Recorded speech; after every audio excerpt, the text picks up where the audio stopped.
According to psychologists, teenagers typically commit crimes for three reasons: a desire to assert themselves and gain authority among their peers, an addiction to alcohol or illegal drugs, and, most importantly, a sense of impunity.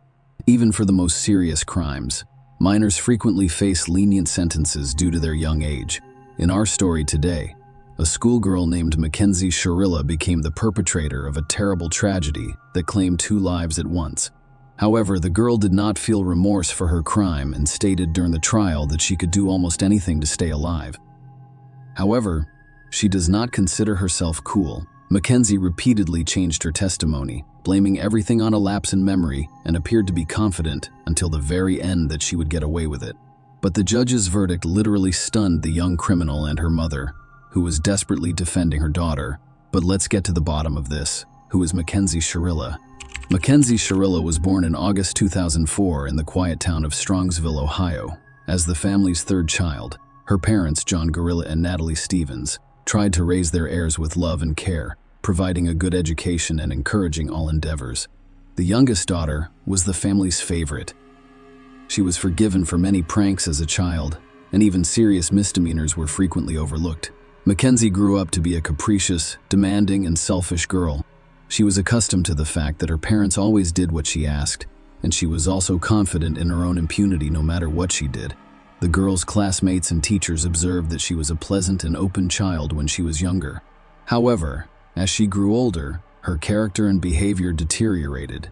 If something went wrong, she would throw a real tantrum, act impudently and impatiently, swear, and even get into a fight. Mackenzie did not consider anyone else's opinions except her own. Her words should always come last, and she prioritized her own interests above all else. The girl's personality deteriorated during adolescence, but her parents saw nothing wrong with this, believing that her daughter is in a transitional period and should be treated with understanding and patience. However, bad character was far from the worst of the issues. Mackenzie was addicted to alcohol during high school and occasionally dabbled in illegal drugs, but she got away with it. Often the girl's actions were reckless and posed a direct threat not only to herself, but also to those around her. Parents continued to ignore or refuse to acknowledge the obvious problem. Mackenzie, like many of her peers, was an avid social media user who rarely took her smartphone out of her hand. She frequently posted provocative photos of herself smoking or drinking alcohol on her account, with equally provocative comments. Mackenzie's friends were exactly like her. They vandalized organized pogroms, fought, stole, and were repeatedly apprehended by the police. However, the young people were only given warnings and educational talks, reinforcing their belief in their own impunity. Dominic Russo, a young man, was also a Strongsville native. He was born in September 2001, the fourth of 7 children for Frank and Christine Russo. The boy grew up with 3 brothers and 3 sisters, with whom he was always very close. Dominic excelled in school, was an active participant in sports from a young age, and strived for a healthy lifestyle, despite having grown up in a large family. He and his brothers and sisters were not denied parental love, attention, or care. Frank and Christine were moderately strict with their children, while also encouraging their overall development. Dominic always had a lot of friends. He was accustomed to being the center of attention and became the heart of any business. The young man had a bright and attractive appearance, was trim and interesting, and he had many admirers from a young age. He tried to avoid fleeting romances, instead focusing on serious and promising relationships. Rousseau enrolled in a local university after graduating from high school, where he chose to specialize as a performing arts producer.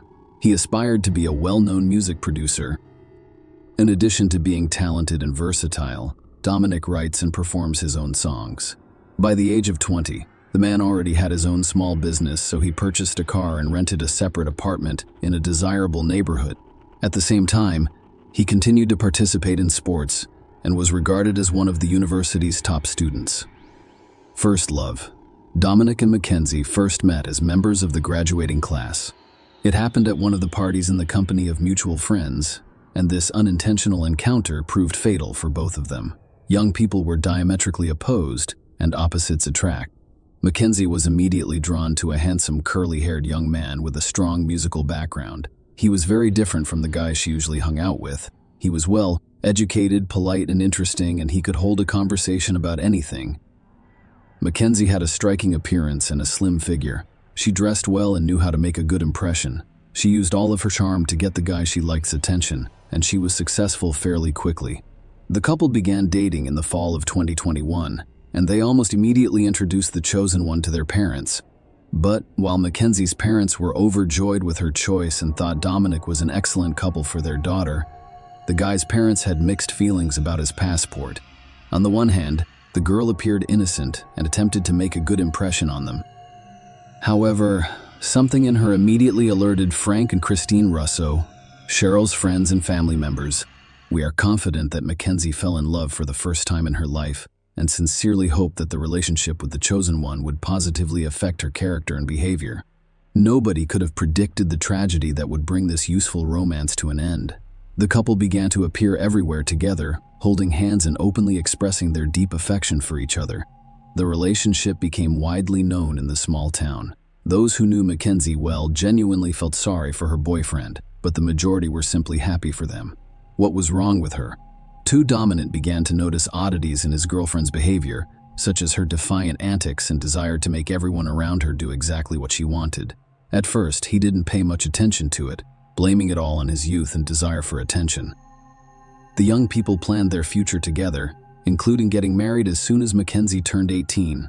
They also intend to leave their home province and work together to conquer a major city. Ideally, Dominic's time in New York would provide him with numerous opportunities to pursue a successful career in the music industry and fully demonstrate his talent. But as time passed, Mackenzie's behavior became increasingly alarming and sometimes even scared the guy she demanded from her boyfriend. But he only did what she asked, and if he didn't agree with her on something, she caused scandals, threw tantrums, and acted like a little capricious child. Dominic initially attempted to turn everything into a joke, but quickly realized that this is the true face of his chosen one.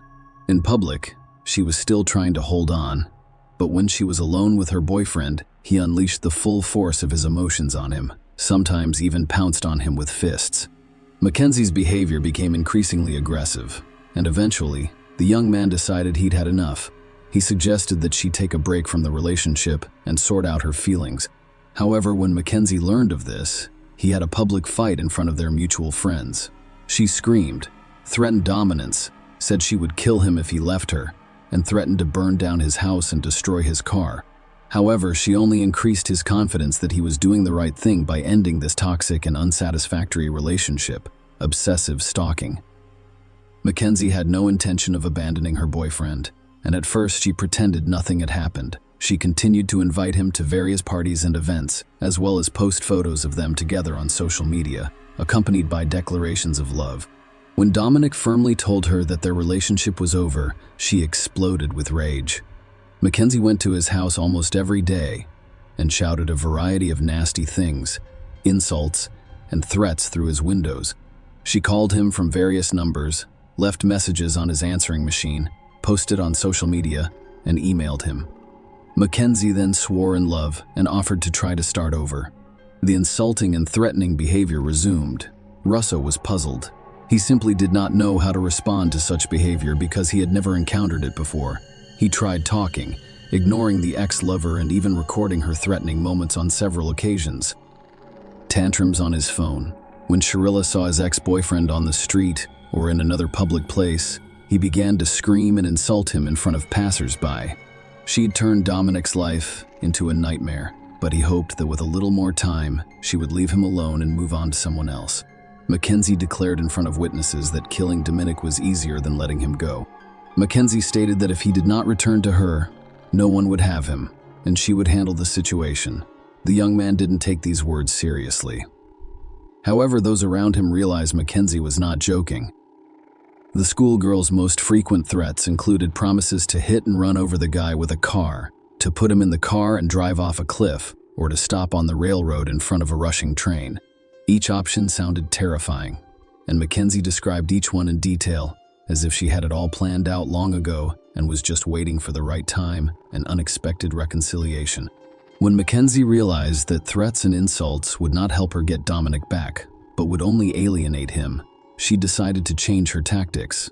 Mackenzie became sweet and charming again, stopped pressuring and harassing her ex-boyfriend, and instead tried her hardest to pretend that she realized her mistakes and wanted to change for the better. She discussed her upcoming enrollment, asked for help getting to university, claimed to have gotten smarter, and was most concerned about the final exams. Such changes pleasantly surprised Dominic D., who despite everything still had tender feelings for his former girlfriend and decided to assist her with university enrollment. As a result, they resumed contact and communication with one another. Gradually, the couple grew closer again. Dominic began to invite Mackenzie on dates, desired to spend all of his free time with her, and believed she had changed, matured, and become more serious and responsible. He didn't notice how he fell in love with her again, and all of his previous offenses remained in the past. However, this time around, the young people were not in a hurry to inform all of their friends and acquaintances about their reunion. Their meetings were more like secret dates, where they simply enjoyed each other's company while avoiding the close attention of others. When Dominic's own brother Angelo learned about what was going on, he predicted that nothing good would come of it, but the young man in love ignored his words, a devious plan. While Dominic naively rejoiced at being reunited with his girlfriend and the changes he believed had occurred to her, Mackenzie devised a terrifying revenge plan against the young man. She became so fascinated by the concept of a car and a spectacular car crash that she began to plan out the scenario in detail. In her spare time, she spent hours driving around the city, looking for a location suitable for the execution of her plan. However, there were no high and steep cliffs nearby, and she thought going out on the tracks while waiting for a train was a bad idea. One day, she drove into a nearby industrial area, which was fairly secluded with no cameras and few cars. The schoolgirl's attention was drawn to a massive brick wall, and her vivid imagination immediately devised a new, no less heinous plan. She decided that if she accelerated to the maximum possible speed and crashed into the wall, it would be just as spectacular as falling off a cliff into an abyss. It should be noted that Mackenzie originally intended to die alongside her lover so that their story could be retold by the entire city. She even informed her best friend about it. But her friends simply did not believe in the seriousness of her intentions because Mackenzie had previously entertained such delusional ideas, but everything was limited to empty conversations, a disastrous execution of the plan, and an unintentional victim. At the end of July 2022, just a week before her 18th birthday, Mackenzie suggested to Dominic that they attend an upcoming party hosted by their mutual friends. It would be a good opportunity to have fun, unwind, and let everyone know that they were back together and loved each other dearly. The young man readily consented. He still didn't feel threatened by Mackenzie and trusted her sincerity and intentions. The event was scheduled for Saturday, July 30, and Dominic and Mackenzie appeared in the middle of the party, holding hands, drawing the attention of everyone present. They appeared happy, smiled, and openly expressed affection and feelings for one another. Friends were overjoyed with their reunion, remarking that they are a stunning and harmonious couple. The young people had a great time all evening and night, willingly being photographed and kissing in public without China's permission. But no one expected such a terrible tragedy to end this party. The couple drank a little, as did everyone else at the event, but Mackenzie secretly took a dose of illegal drugs for courage so as not to change his mind, and did not hit the brakes at the last minute. In the morning, Russo and Sharilla said their goodbyes and drove away, but then a friend of the guy, Ivan Flanagan, followed them and asked for a ride home. Mackenzie tried to object, claiming that they had their own plans, but Dominic saw nothing wrong with giving his friend a ride. Mackenzie agreed to sign Damien's death warrant because he did not want to fight, raise suspicions, or change plans. Despite her lover's objections, Mackenzie drove the car. Her boyfriend sat beside her in the passenger seat, and her friend sat behind him. The car started and slowly moved away from the party venue, embarking on its most recent journey. Mackenzie drove quietly down the main street, staying within the speed limit and trying not to draw attention to herself. She came to a complete stop at a traffic light, although the road was empty. Mackenzie reconsidered her strategy as their passengers dozed off. She later claimed that she wanted to die in the accident, but the perpetrator was clearly lying because she had fastened her seatbelt during the last stop while their passengers remained unbuckled. When the light turned green, she accelerated and then made a sharp turn onto a poorly lit secondary road leading into an industrial area.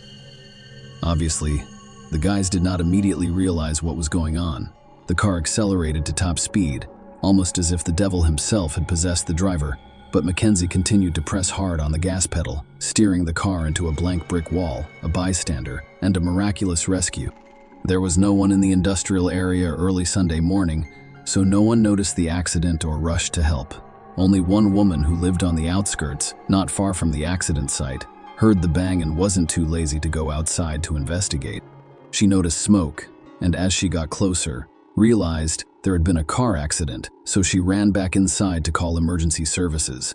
Medics arrived on the scene about a half hour after the accident, but the two men in the car could not be saved. They died on the spot. The girl behind the wheel was alive. Her seatbelt and airbag saved her life. Mackenzie was unconscious and her legs were trapped inside the mangled car, but she was breathing, and her pulse was clearly palpable, giving her hope for survival. She opened her eyes several times while being released from the car, but she was clearly unconcerned about what was happening around her. Mackenzie was immediately transported to the hospital, where she was diagnosed with multiple fractures and internal organ damage. Blood tests revealed that she was under the influence of both alcohol and drugs. However, the doctor believes that is what kept her from dying of painful shock. While help was on its way, the investigation leads to a confession. When the police received the results of Mackenzie's test, they assumed that she was under the influence of illegal substances and did not realize what she was doing, possibly trying to drive through the wall or not seeing any obstacles in her path. This version's lack of braking distance worked in its favor. Cherie Bella was unconscious in the intensive care unit following a complex operation, making it impossible to speak with her. However, she quickly realized what she had done and began to sob and pour out her soul to the doctor on duty. She admitted that she purposefully drove into the wall at high speed because she wanted to kill her boyfriend and had planned to die alongside him. Mackenzie also stated that Ivan was an unintentional victim due to his own obsession because he asked to accompany them. The doctor dismissed the patient's rambling story as a delusional state caused by anesthesia, painkillers, and guilt over the death of a loved one. When the police were allowed to speak with the recovering Mackenzie, she abruptly changed her testimony. Mackenzie now claims she has almost no memory of what happened that night because she drank and used illegal substances. According to the girl, she had a lapse in memory after getting behind the wheel, including how Ivan was in the vehicle. She has no idea. However, the facts indicated otherwise. The surveillance cameras were able to track the first part of the car's route, and the footage clearly showed Mackenzie driving slowly and following the rules until she abruptly turned onto a road leading to an industrial zone. Furthermore, it emerged that Mackenzie had driven the entire route both ways several days prior, and at least a dozen witnesses had seen her car return to normal at various points. Mackenzie recovered quickly after being discharged from the hospital and attempted to resume her carefree life. She felt no remorse and was confident she could get away with it. Mackenzie was back on social media, reconnecting with friends and making plans for the future. In September, she decided to attend a concert by her favorite band in a neighboring city. Her legs' bones hadn't fully fused at the time, but that didn't stop her from performing on stage in a wheelchair. At the same time, she wore bright makeup, dressed provocatively, and took selfies with friends, which she posted to her account. Sharilla attended a Halloween party in October, dressed in a pre-made costume.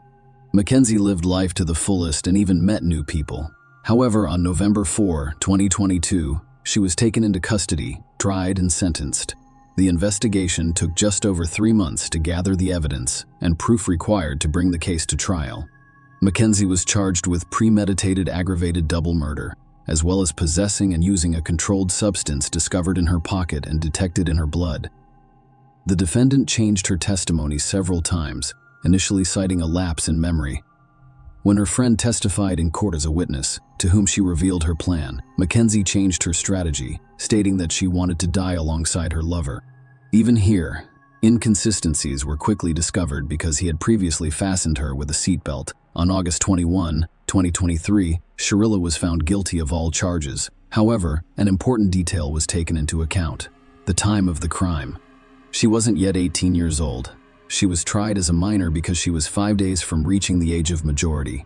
Under state law, she was entitled to at least 2 consecutive 15-year sentences, without parole for each murder, but due to her young age, she was allowed to serve both sentences concurrently, making her eligible for parole after 15 years. By then, Mackenzie would be 33 years old. Both sides were disappointed with the court's decision. Family members of the deceased young people stated that they would seek a review of the case in order to increase the punishment, whereas parents and Mackenzie's lawyer believed the sentence was excessive and filed an appeal. However, the judge left the sentence unchanged, noting that he did not believe Sharilla would be released after 15 years in prison. The defendants, in his opinion, did not repent for the evil they had done and acted arrogantly and even insolently in court.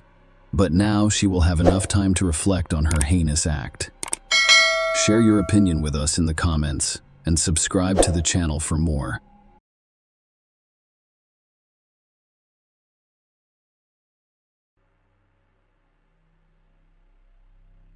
Lissa Maria Caiza was born in 1994 to a large family, including 8 siblings. It was a large but not particularly prosperous family. Parents were preoccupied with their own problems and did not express love and care for their children. Furthermore, rumors circulated that abuse and violence were common in the family. The story unfolded in 2020, at a time when the entire world was preoccupied with the fight against COVID-19. In one corner of Ecuador, quietly and unnoticed, truly terrible events were taking place in the small parish of Paifo, on the northeastern outskirts of Quito. The tragic story's protagonist is Lissa Maria Caiza, a woman with an enigmatic gaze whose life became a true Ecuadorian nightmare. On the unfortunate Tuesday, October 27, 2020, Lissa sent several messages to her children's father, David. They were depressing words because their paths with David had already nearly parted. Along these lines, she confessed her love for him as well as her unexpected pregnancy. However, in subsequent messages, Lissa stated that life was losing meaning for her and that the decision to terminate the pregnancy was unavoidable. Throughout the night, Lissa begged David to come to her, but his refusal was firm. His parents also urged him to stay at home, and David followed their advice. In the early morning hours of October 28th, Lissa's neighbors heard a faint cry for help. When they looked out the window, they noticed a woman lying on the floor, clearly vomiting. The neighbors rushed to help her right away, calling emergency services. When doctors and police arrived, they discovered Lissa in critical condition but still alive. She was admitted to the hospital right away after receiving first aid. Her children, a 5-year-old girl and a 9-year-old boy, were discovered unconscious inside the house. The doctors couldn't help them. Their tiny hearts had stopped beating by that point. Authorities discovered the identity of the children's father and contacted David Acosta, who, upon learning of the tragedy, arrived on the scene with his father. He learned that Lissa was in the hospital and that his children had died. After several days of fighting for her life in the hospital, Lissa regained consciousness. By that point, the investigators had presented the prosecutor's office with enough compelling evidence to issue an arrest warrant for this mysterious woman. When she was released from the hospital, she was immediately taken to a social rehabilitation center. The authorities insisted that Lissa undergo a psychological and psychiatric evaluation, as her mental state necessitated additional investigation as part of the upcoming trial. Lissa ended up in a rehabilitation center, where doctors and psychologists resumed their work after speaking with a criminal psychologist. Lissa spoke openly about her difficult childhood, in which her parents fought and abused each other and their children. Her childhood had a significant impact on her mental state and moments of conflict, and her parents' divorce became ingrained in her memory. Such a childhood forced Lissa to work from the age of 11, be able to study. The girl aimed to break free from her dysfunctional family and create a new future for herself. The expert report also stated that Lissa was abused. She described how, after several years of marriage, her husband, David, changed drastically. He began to humiliate his spouse before raising his hand against her. On the day of the children's tragedy, investigators on the scene discovered several glasses with liquid residue on the table. These findings later revealed traces of one of the children's epilepsy pills, as well as other chemicals that needed to be identified. After noticing a strange odor in the kitchen, police officers thoroughly searched the house and discovered a suspicious area beneath the utility room. They broke down the barrier and discovered a lifeless body wrapped in a blanket, with telltale signs of being there for a long time. Later, further investigation revealed that the discovered body belonged to Jaime Anchaquino, a 28-year-old who had communicated with Lissa. According to Rosa Santiagueno, Jamie's family reported him missing days prior to the gruesome discovery. James' sister. He was last seen on October 18. Rosa told investigators that after her brother disappeared, Lissa called several times to inquire about him.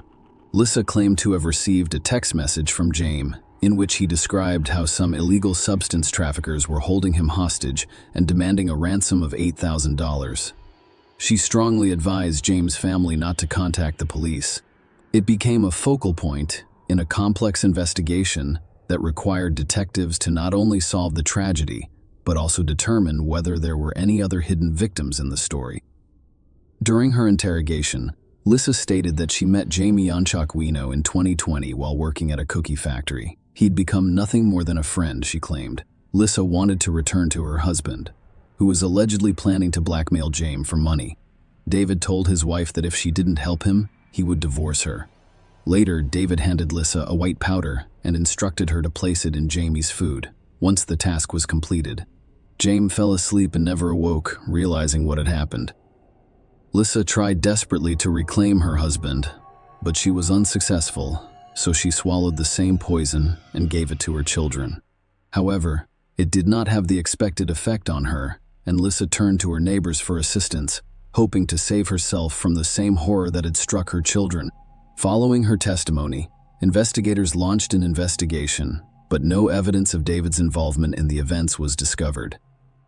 Nobody close to the couple could have predicted that Lissa, Maria, and David Acosta's fate would lead them through such a harrowing experience. When they met, Lissa was 16 years old and still in high school.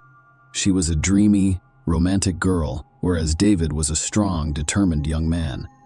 Soon, their friendship turned into strong feelings, resulting in Lissa's unexpected pregnancy. Although the young people's families did not approve of their relationship, David's parents were always supportive of their son and welcomed Lissa into their family during difficult times. David's family became a true supporter of the young couple, inviting Lissa to live with them. They made every effort to ensure she completed high school. When Lissa turned 18, the lovers married. 2 years later, the young family awaited the arrival of their second child, a little daughter. David's parents decided to provide the young couple with their own home. They gave Lissa and David their own apartment, which became a haven for the family, but the couple's relationship deteriorated over time. It was obvious that both spouses had sinned by cheating, resulting in mistrust and disappointment. Boundless love, which appeared unshakable, began to wane. To make matters worse, Lissa complained of psychological abuse from David, prompting her to seek assistance from the police. She eventually obtained a protective order, and David was forced to leave the family home. At this point, Lissa began to use her position to blackmail David, demanding money for the right to see their joint children. The beginning of September 2020 brought Lissa an unexpected challenge that drastically altered her daily routine. The young mother discovered that her oldest son was having seizures and, in desperation, went to Baca Ortiz Hospital's emergency room. After stabilizing the baby's condition, the doctors decided to run a battery of tests, which revealed a focal form of epilepsy, a serious disease that affects a specific part of the brain. The doctors urged Lissa to have more tests, including MRI scans, and to see specialists as soon as possible. However, the mother, seemingly ignoring the gravity of the situation, chose not to follow these recommendations. A month later, the scenario was repeated. Lissa was back in the emergency room, this time with her son, who was experiencing similar symptoms. After reviewing the boy's medical history, the doctors discovered that the mother had failed to follow the prescriptions given to her previously.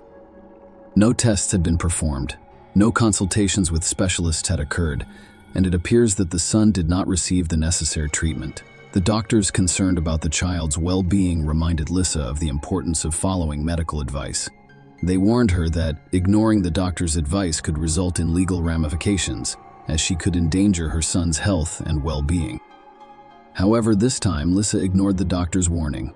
A few weeks after learning of her son's illness, she decided to call David. The serious tone in her voice concerned David. She told him that a social worker would be visiting her shortly to discuss their son's diagnosis and retirement. David arrived for his appointment, but the social worker had already left. To make the wait more enjoyable, Lissa offered him a drink. However, as David drank the drink, he suddenly felt ill. His condition was deteriorating, and the social worker had not arrived, so David decided to go home and get something to relieve his discomfort.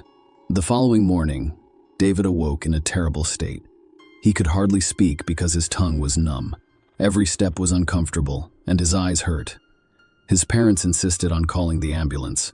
David was transported to the hospital, where he spent several days.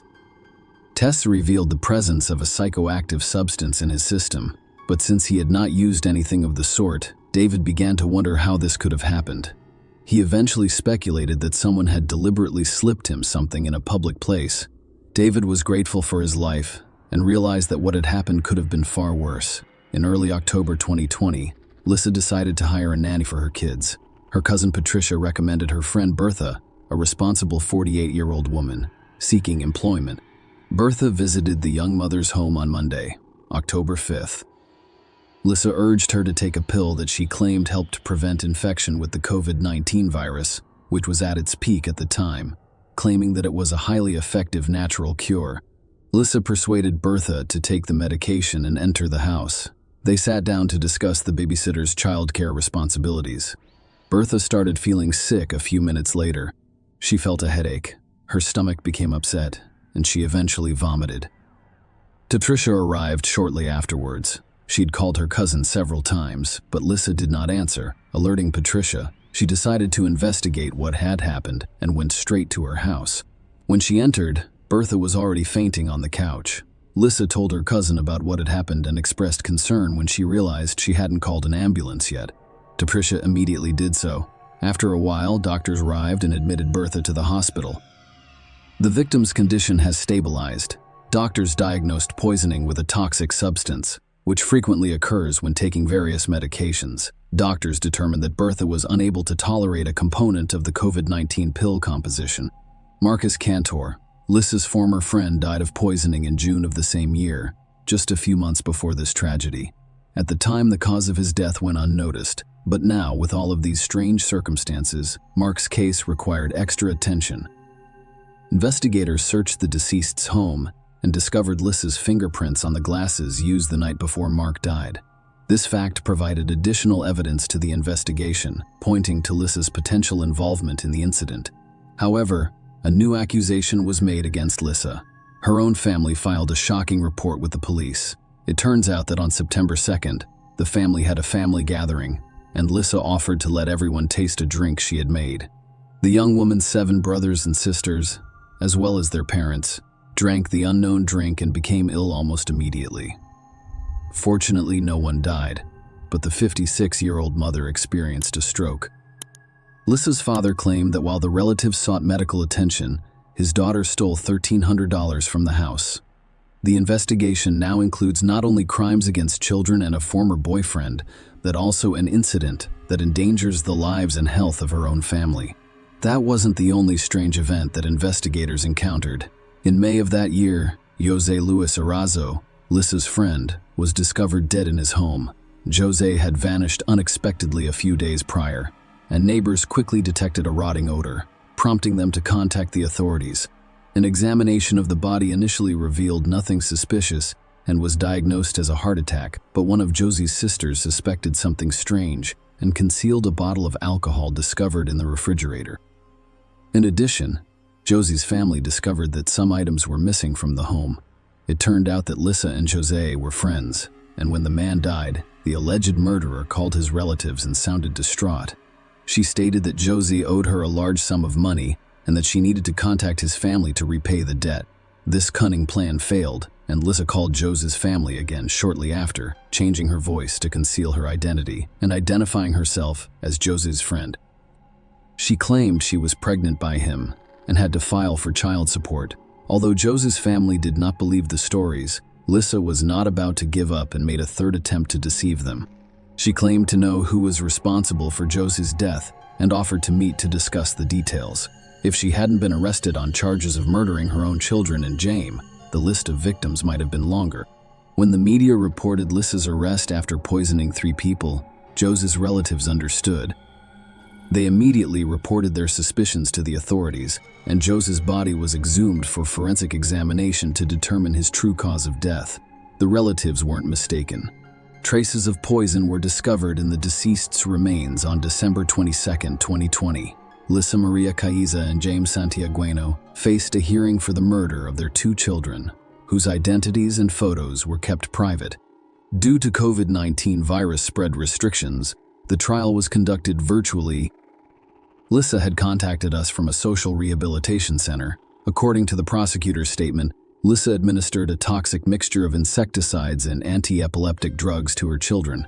During interrogations, she claimed that she had become desperate and was unable to leave her children with her husband David, who did not care for them. In fact, she admitted she wished they were dead. At the conclusion of the hearing, the judge granted the defendant a court pass and ordered her remanded in custody pending trial. The children's trial resumed in 2021. At the Pichincha Provincial Court, the prosecutor presented a collection of evidence to prove Lisa's guilt. Among them were statements by David, who revealed the contents of messages sent to the wife on the eve of the tragedy. In one of the messages, she stated that she would take what belonged to her. Referring to the children, she stated that she had no idea where her children and herself would go, heaven or hell, but she now felt as if she was in hell. Lisa went on to say that she doesn't expect her husband to forgive her because she knows he hated her before and will hate her even more after this. David also discussed his unstable relationship with his wife. During the hearing, the defendant's reconstructed testimony was presented, claiming that she took 2 pills that day, called for help, and then passed out. According to the prosecutor's office's reconstruction, the daughter died while still in bed, and her older brother attempted a few steps to call for help before falling and dying. The forensic medical examination yielded an extremely clear conclusion. The children died as a result of a planned crime. The deaths were caused by pulmonary edema, induced suffocation, and intoxication from a combination of epilepsy medication and other unspecified substances, most likely insecticides and disinfectants. The prosecution also charged Lisa with the death of James Santiagueno, whose body was discovered bricked up in the kitchen. The perpetrator was also accused of attempting to murder David and members of her own family. The hearing addressed Lisa's irresponsible attitude toward her son's health after he was diagnosed with localized epilepsy. The mother disregarded instructions for additional tests and follow-up examinations, and when the boy was hospitalized again, his condition was worsened by her own mother's negligence. Medical professionals' warnings did not change her attitude toward her son's treatment, which resulted in a threat to terminate her parental rights. Lisa's mental health evaluations revealed that she is extremely emotional and environmentally dependent. She sought constant attention and understanding from others and became extremely anxious when events did not go as planned. She also had a tendency to self-harm. She tried to say goodbye to her life at least 3 times, but failed each time. Witnesses described her as insecure, attachment-seeking, with schizoid and erratic behavior. The psychological analysis also revealed that on the day of the tragic events, Lisa acted with complete awareness of her actions. After a 10-month trial, Lisa Maria Caiza was found guilty of the crime against her children. The Pichincha Provincial Court sentenced her to 34 years and 8 months in prison. In addition, she was ordered to compensate David for more than $20,000. The press reported that Lisa remained calm throughout the proceedings, expressing emotion only when her children were mentioned. The James Santiagueno murder investigation, which began in August 2021, appeared to be unfinished. New information was revealed during the court hearings. Lisa admitted giving her friend a white substance mixed with alcohol, but said she got it from David. However, the investigation revealed otherwise. According to a psychiatrist who interviewed Lisa, she did not intend to end James' life. She wanted to intimidate his family so that she could extort money. She demanded $8,000 in ransom. Experts described the plan as disorganized, which ultimately led to the crime. Furthermore, forensic tests revealed that things were not as simple as they appeared. James was discovered to have poison in his system, and the cause of death was strangulation. The body was discovered with a shattered rib cage and wire around the neck. Lisa claimed that after her friend died, she decided to bury him in a back room and cement him inside the store. The owner's testimony confirmed that Lisa purchased building materials during the time of James' disappearance. Following the parties' arguments, The prosecutor's office requested a new trial for April 2022. At that trial, an additional charge of extortion was brought. Lissa called James' relatives and claimed he was being held by gangsters, demanding $8,000 for his release. The defense cited a lack of conclusive evidence that Lissa was involved in James' murder. Nonetheless, she was found guilty and sentenced to 22 years in prison and $5,000 in restitution to the victim's mother. While James' trial was underway, the investigation into Lissa's alleged victims, Marcos Canto and José Luis Cerezo, was nearly completed. Marcos Canto was 48 years old, and tests performed after his death revealed traces of the substance Lissa had given to her children. In addition, Mark was diagnosed with severe stomach inflammation. According to the family's lawyer, Lissa met Mark, offered him a beer, and then poisoned the drink. Authorities were given a glass with Lissa and Mark's fingerprints, as well as a swab containing the woman's DNA. The murder was allegedly motivated by jealousy and money. It is also known that Lissa had asked Mark for financial assistance, and there is evidence that he loaned her at least $120. Mark became Lissa's first known victim. The outcome of this case, as well as José Luis Cerezo's, remains unknown. They may not have been reported in the press, and the investigation may not have progressed to the point of being formally charged and tried. Lissa Maria was only 26 years old when she committed her brutal crimes. Her high-profile criminal case has become one of Ecuador's most horrific and disturbing in recent years. Dona Venado became well known across the country as a result of her crimes. Lissa Maria is regarded as a serial killer in Ecuador. Her victims have endured excruciating pain, as have their relatives. The charges include 5 murders and 9 attempted murders, according to Ecuadorian law. The maximum sentence she could receive is 40 years in prison. This means Lissa could be released when she reaches 70 years old. It is still unclear what drove Dona Venado to commit such heinous crimes. Was her act motivated by resentment over not receiving what she expected in life? Many speculate that the motivation was money, and in David's case, Lissa acted out of a desire for vengeance, resulting in the tragedy with her children. The most horrifying aspect of this story is not only the number of victims left in Dona Venado's path, but also the fate of 2 innocent children who could not have imagined that their mother, who gave them life, would take it away so absurdly and cruelly. Share your opinion with us in the comments and subscribe to the channel for more.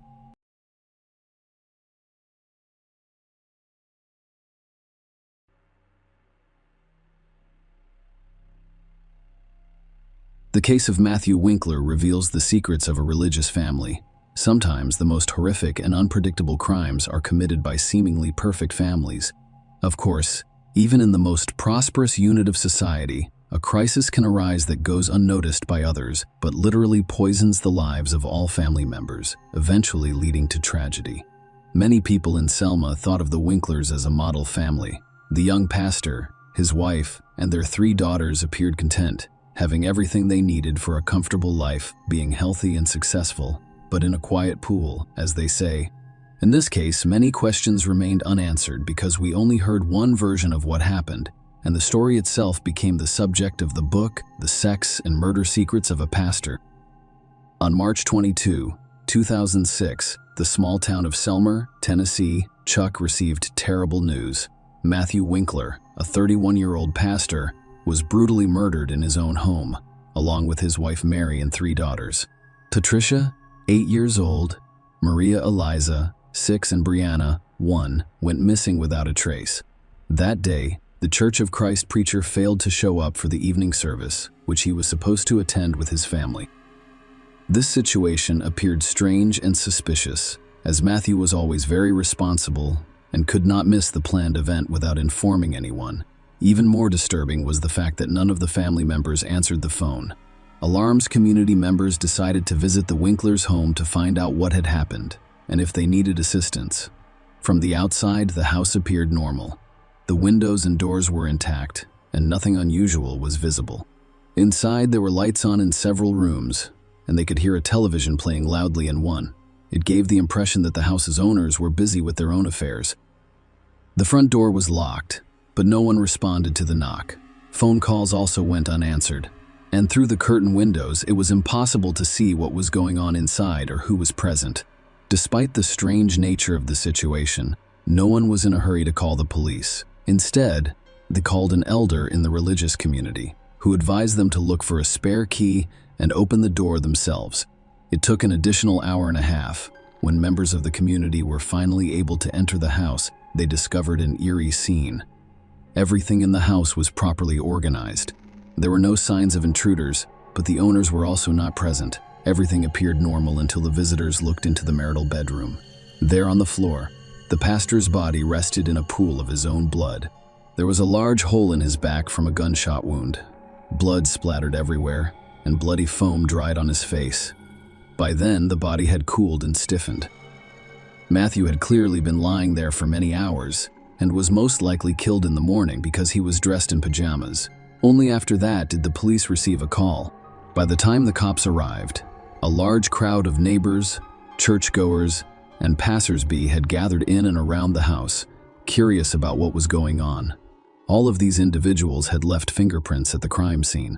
They left fingerprints and shoe prints, as well as erased or trampled potential evidence, making investigators' jobs much more difficult. Police took the pastor's body for forensic examination and discovered that he was killed by a single shot in the back fired from a large caliber weapon. He died a few minutes after the wound from massive blood loss.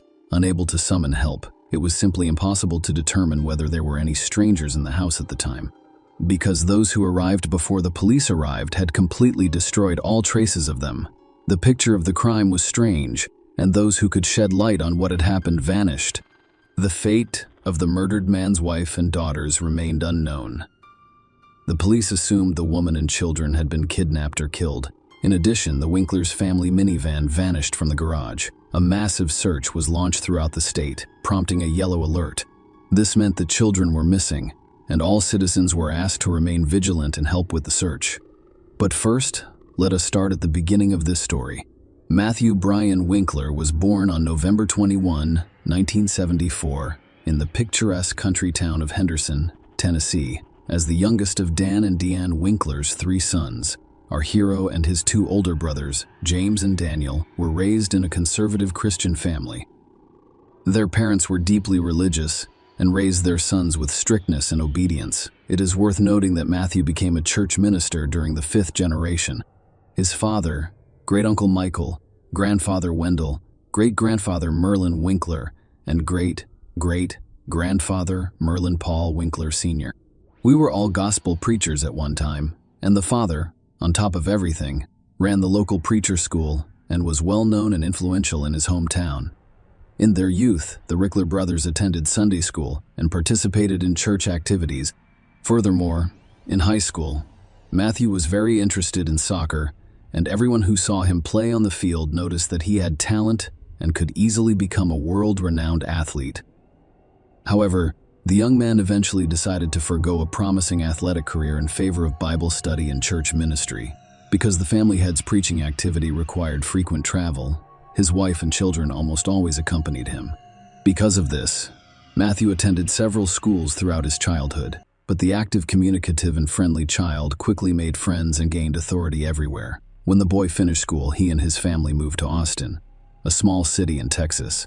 Matthew was a creative person with a magnetic personality, but he could not boast of any outstanding academic achievements. Following his high school graduation, he enrolled in and graduated from Freed-Hardeman College.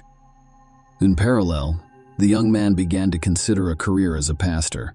His father carefully guides him. Matthew was the youth minister at the Central Church of Christ in McMinnville. He was later appointed to preach at the 4th Street Church of Christ in Selmer, Tennessee. Mary Carol Winkler, maiden name Freeman, was born in December 1973 in Guides Township, Tennessee, as the oldest of her parents' 2 daughters. She was also raised in a highly religious family with strict guidelines. For many years, the family's head pastored the Christian church, where the girl attended Sunday school. Several years later, the family welcomed a second daughter, Patricia. Unfortunately, the girl was born prematurely and suffered from a variety of serious medical conditions, including cerebral palsy, encephalitis, epilepsy, and mental retardation. For many years, the parents refused to accept the child's disappointing diagnoses and worked tirelessly to treat her, even agreeing to experimental therapy. However, it did not result in any significant improvement. Mary adored her younger sister, always treating her with affection and doing her best to care for her. However, in 1987, when Patricia was 10 years old and bathing in the bathtub, her older sister was only a minute away, taking something from the bathing accessories, and at that very moment, the girl had another epileptic seizure. When Mary returned to the room, her sister had stopped breathing, and all attempts to resuscitate her had failed. For a 13-year-old girl, it was a huge shock and the first loss in her life. She blamed herself for the tragedy and was on the verge of a nervous breakdown. Teachers who saw the deplorable state of Mary sent her to the school psychologist, working with whom she helped, but her father, learning about what was happening, made a scandal and forbade his daughter to go to the sessions, saying that such problems are discussed only within the family. In reality, the girl never received genuine moral support from her parents. She tried to avoid any conflicts, and after her younger sister's tragic death, she became withdrawn because her father refused to let her seek help from a specialist. The trauma over the years has caused serious psychological issues. Following Patricia's death, the parents decided to adopt Charlotte, a little girl from a dysfunctional large family. Soon after, the couple was granted custody of Charlotte's 2 brothers and sister, allowing the family to reunite in their new home. Mary was once again the older sister, caring for the younger children, while assisting her mother Matthew and Mary Winkler in their daily lives. The future spouses met soon after Matthew graduated from high school. The guy was prominent, handsome, athletic, and enjoyed great popularity with the opposite sex. But to spin novels right and left, he did not allow a strict religious upbringing. The young people developed an immediate liking for one another, which quickly turned into love. It was the first strong feeling either of them had ever experienced. After a few months, they met each other's parents and, with their approval, began planning a wedding. In April 1994, the lovers married.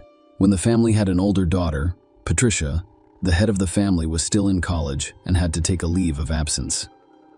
He took a job on a construction site, but it didn't last long because he was unaccustomed to hard physical labor. During this time, he first became aware of Matthew's difficult personality. He was frequently angry with others, irritated by trivial matters, and sometimes unable to control his anger. Mary tried not to complain or tell anyone about what was going on in her family. A meek young woman, raised in the spirit of patriarchy, obeyed her husband and everything. Initially, the Winklers lived near her married parents' home, allowing her to see them on a regular basis. Mrs. Freeman was soon diagnosed with cancer, which spread quickly and left her literally burned in just a few months. It was another shock for Mary, and she was now responsible for her underage siblings. Mary was pregnant again at the time, which complicated the situation even more. However, shortly after the birth of their second daughter, the family relocated to another city, where they purchased their own small home. After the move, Mary became completely absorbed in caring for the baby and almost stopped communicating with her father, as well as her younger brothers and sisters, who were overly demanding and required constant attention. In addition, the young mother developed severe postpartum depression. Everyone who was close to the Winkler family noticed some oddities in Mary's personality and behavior. The young woman was described as an introvert and even sociophobic. She didn't communicate with anyone. It was difficult for her to form new acquaintances, let alone friendships. He had mood swings, was prone to depression, and anything could bring her to tears. While Matthew was establishing his career as a pastor, his wife became increasingly distant. The situation became even more complicated when Mary became pregnant again, and she discovered a few months later that the fetus had died in her womb. Mary was shocked by the news, as she had been looking forward to the arrival of this child and had hoped to see the long-awaited 2 stripes on the pregnancy test. She could only do it 2 years later, and her happiness was limitless. This time, Mary kept her pregnancy hidden for a long time, as if she was afraid of something. She did so until her situation became clear. Everyone resumed discussing Mary's strange behavior and pathological reticence. Mrs. Winkler's strange behavior was linked not only to the severe psychological trauma she experienced as a child, but also to an extremely unhealthy environment within her own family, which exacerbated her already unstable nervous system. The head of the family was a man of authority and demanded unconditional obedience. Despite the fact that in public, the Winklers appeared to be an ideal married couple, with trust, mutual respect, and harmony. In reality, their neighbors have repeatedly heard the husband yell and snap at his wife for no obvious reason. Nobody could have imagined that a respected pastor would touch his wife, until one day Mary had a huge black eye, despite the fact that she denied the fact of domestic violence and said that it was an accident.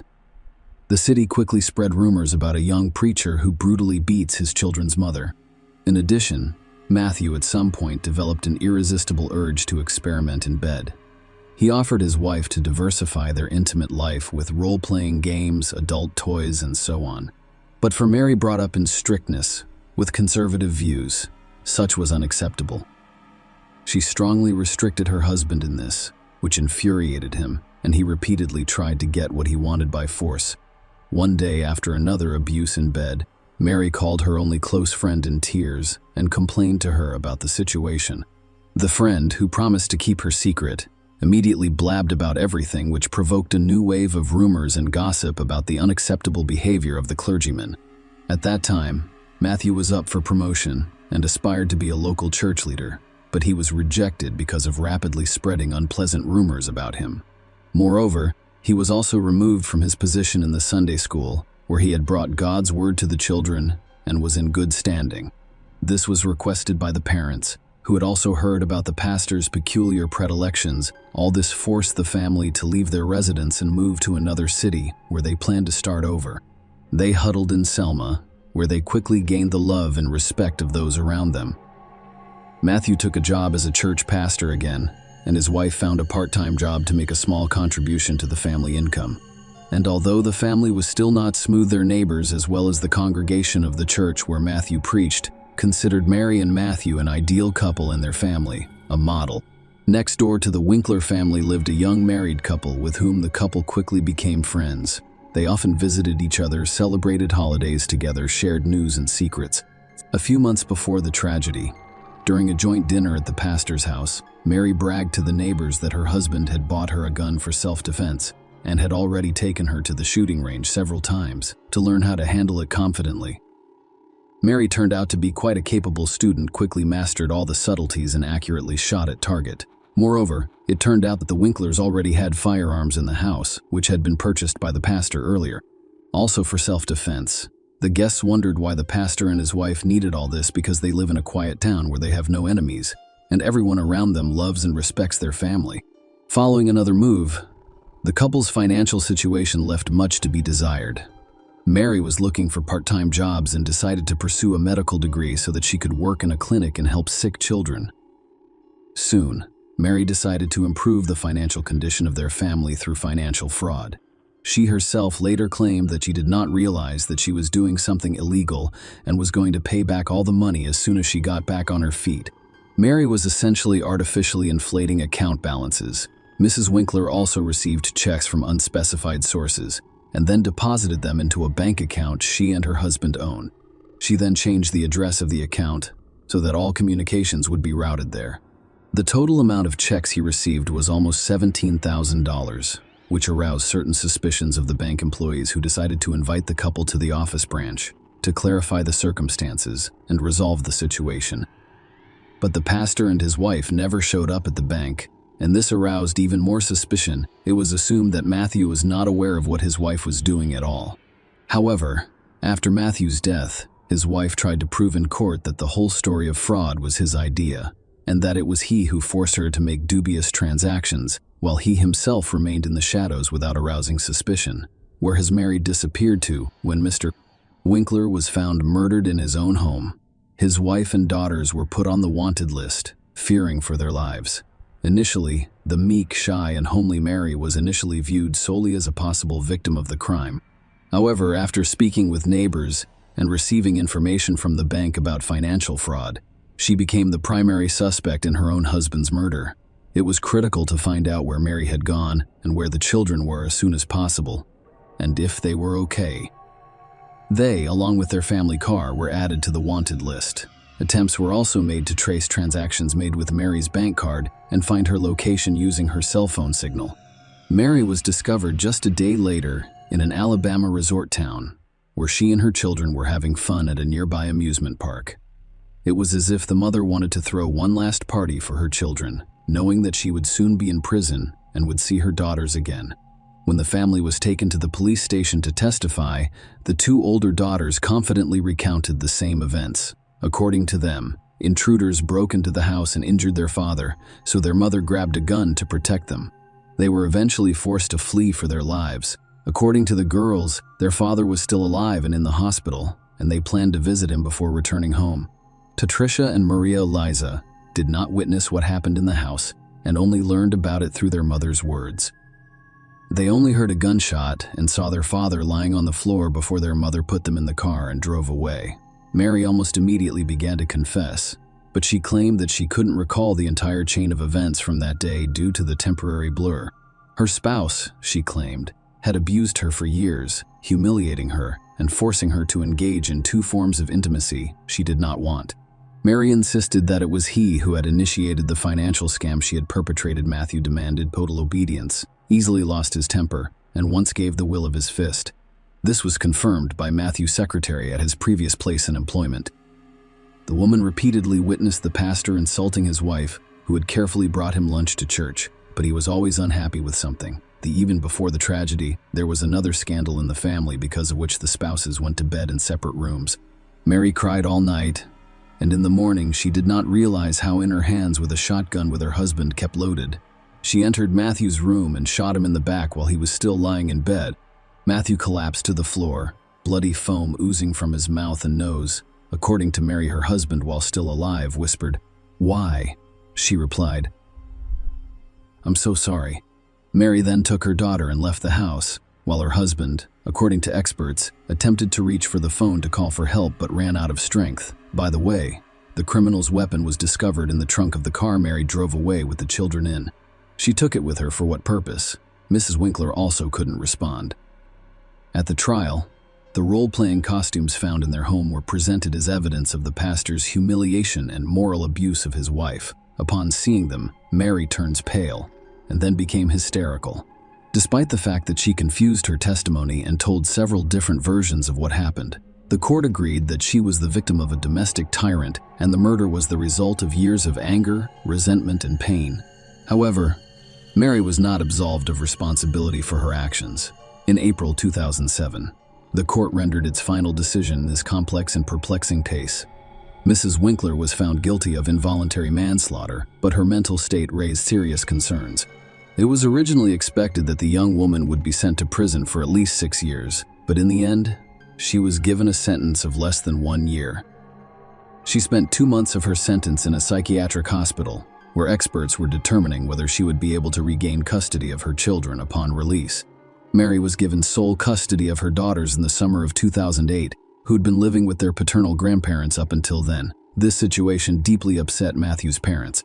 They believed that their daughter-in-law had deliberately killed their son and received little punishment for it, and now their granddaughters have full custody of her. However, all of their previous attempts to file appeals had failed. The fraud case never went to trial, the bank never filed formal charges, and the entire case was dropped. Share your opinion with us in the comments, and subscribe to the channel for more.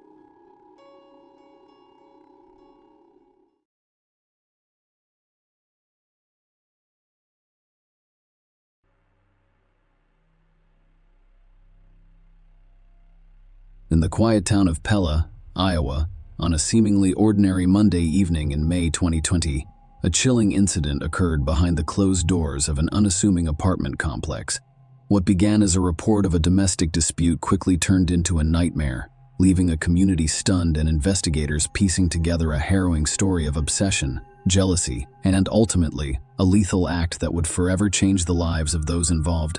This is the story of a tragic event that became known as a watershed moment in Pella's history, a tale of secrets, betrayal, and a darkness lurking beneath the surface of everyday life. On May 18, 2020, a fateful Monday evening in Pella, Iowa, USA, the peace of an apartment complex was shattered when the police received a distress call at 8:20 p.m. The call reported a potential domestic dispute taking place behind 101 Glenwood Avenue in Marion County, Iowa. The concerned caller reported a troubling scene in the alley, 2 people engaged in a heated argument. responding quickly to the call. Police arrived at the scene to investigate the situation. What they saw was a bleak and tragic scene. Officers discovered a dead body inside a parked vehicle. Tracy Mondabaugh, 47, has been identified. She was discovered slumped in the vehicle seat, secured by her seatbelt. Unfortunately, their efforts to help her were in vain. Tracy had already died from her injuries, and the puncture wounds on her body provided a chilling account of her death. The police discovered that she had been brutally stabbed to death. Among her injuries were a fatal stab wound to her chest and severe lacerations on her hands, painting a horrifying picture of the violence that had befallen her. Tracy Mondabaugh, a mother of 4 young children, had been living at the Glenwood apartment complex with a man named Nicholas "Nick" Boat. Tracy had recently moved to Pella from her previous home in Ottawa. Tracy's tragic death painted a disturbing picture. She was brutally murdered inside her parked car, close to her home. The assailant appeared to have attacked her before she could even unbuckle her seatbelt, leaving a community stunned and mourning, and law enforcement tasked with solving the mystery of this heinous incident. On that fateful evening, witnesses provided vital information to the police, shedding light on the tragic events. According to their accounts, a fight broke out between 2 women, Tracy, who was inside the vehicle, and another person standing outside. Surprisingly, the person outside the vehicle left the apartment complex in a gray 4-door Cadillac, leaving a scene of chaos. Eyewitnesses reported hearing a shouted phrase from someone outside the vehicle, "He does not belong to you." Based on this information, the police began to put the puzzle together, and they had strong suspicions about the identity of the person driving the gray Cadillac. The chilling events of that evening had a link to an incident that had deeply disturbed Tracy earlier in March 2020. She had told the police that she was afraid for her safety because she was dating Nick Boat, who'd recently separated from his wife, Michelle Boat. Tracy described an alarming encounter in which Michelle had followed her from Pella to Ottawa, a distance of about 40 miles. "I was overcome with fear." Tracy had even requested police assistance, asking that they meet her at a gas station for protection. Tracy and Nick's relationship had taken an unexpected, intense turn. They met through an accidental Facebook friend request in February 2020 and went on their first date on March 8.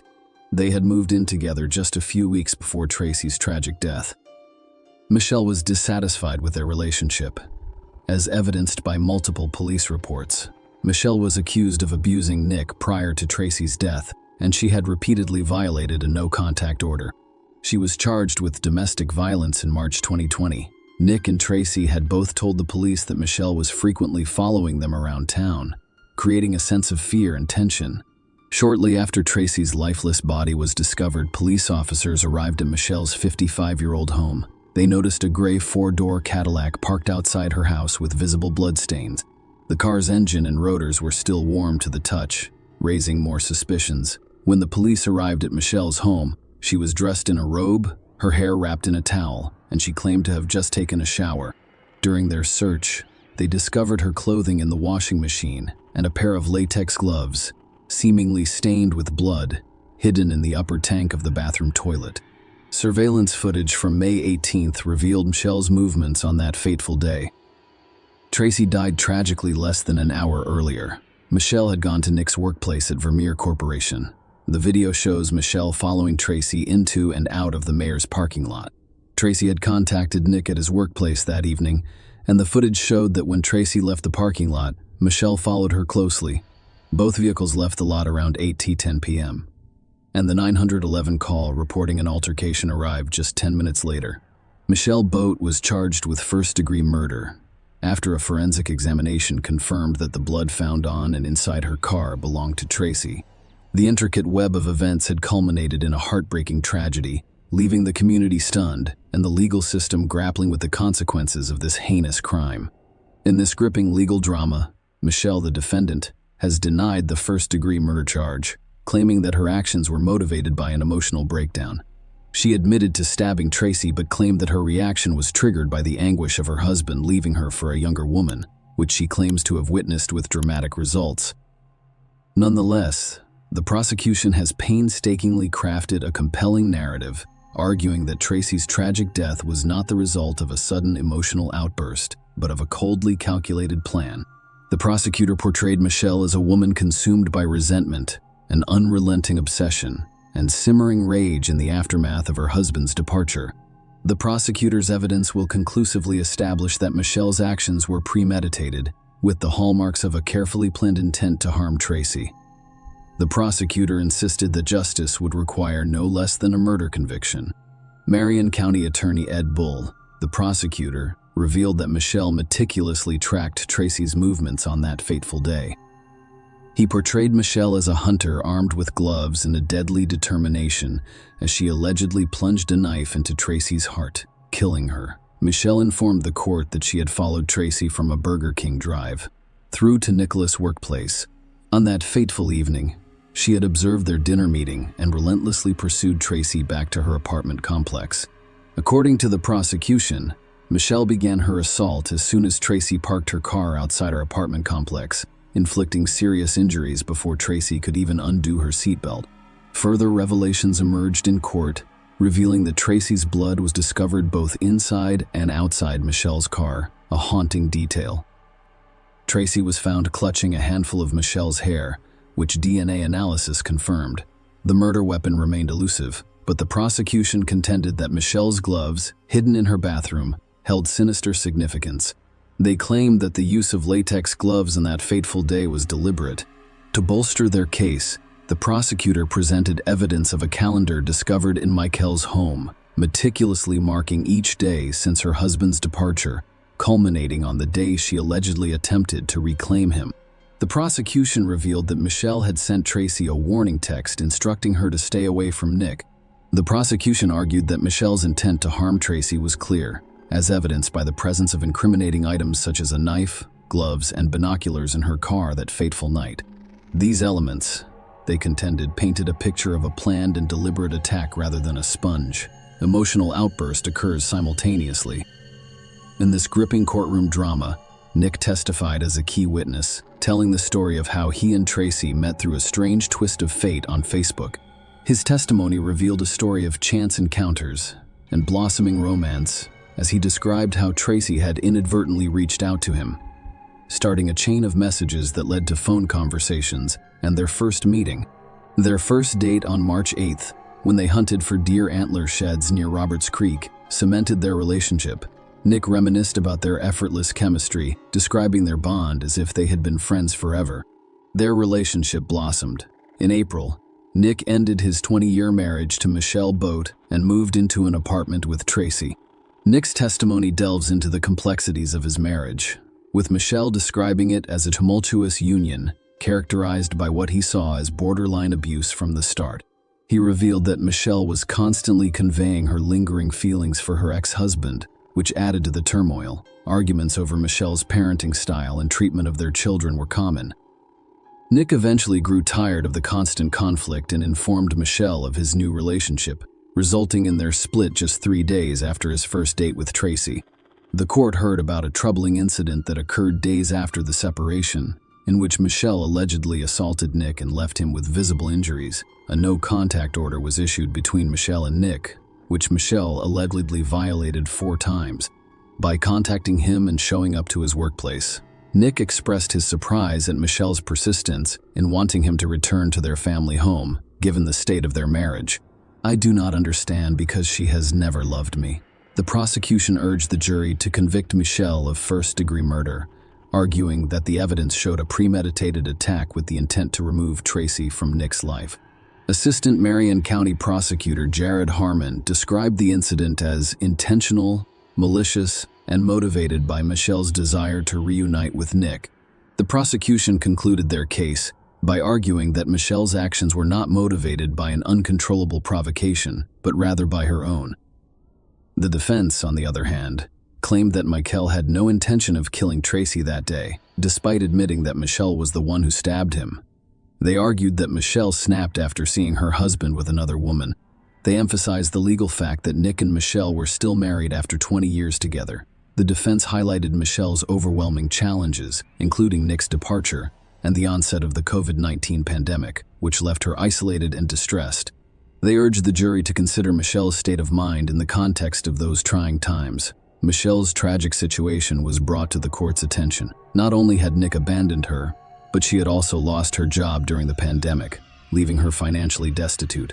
Michelle described in her own testimony the isolation and emotional turmoil she experienced in the weeks preceding the stabbing. She described how her life was turned upside down overnight, leaving her heartbroken and overwhelmed with sadness, despair, and devastation. In the end, the jury deliberated for only 45 minutes before returning a guilty verdict for first-degree murder. Michelle was subsequently sentenced to life in prison with no possibility of parole. Share your opinion with us in the comments and subscribe to the channel for more.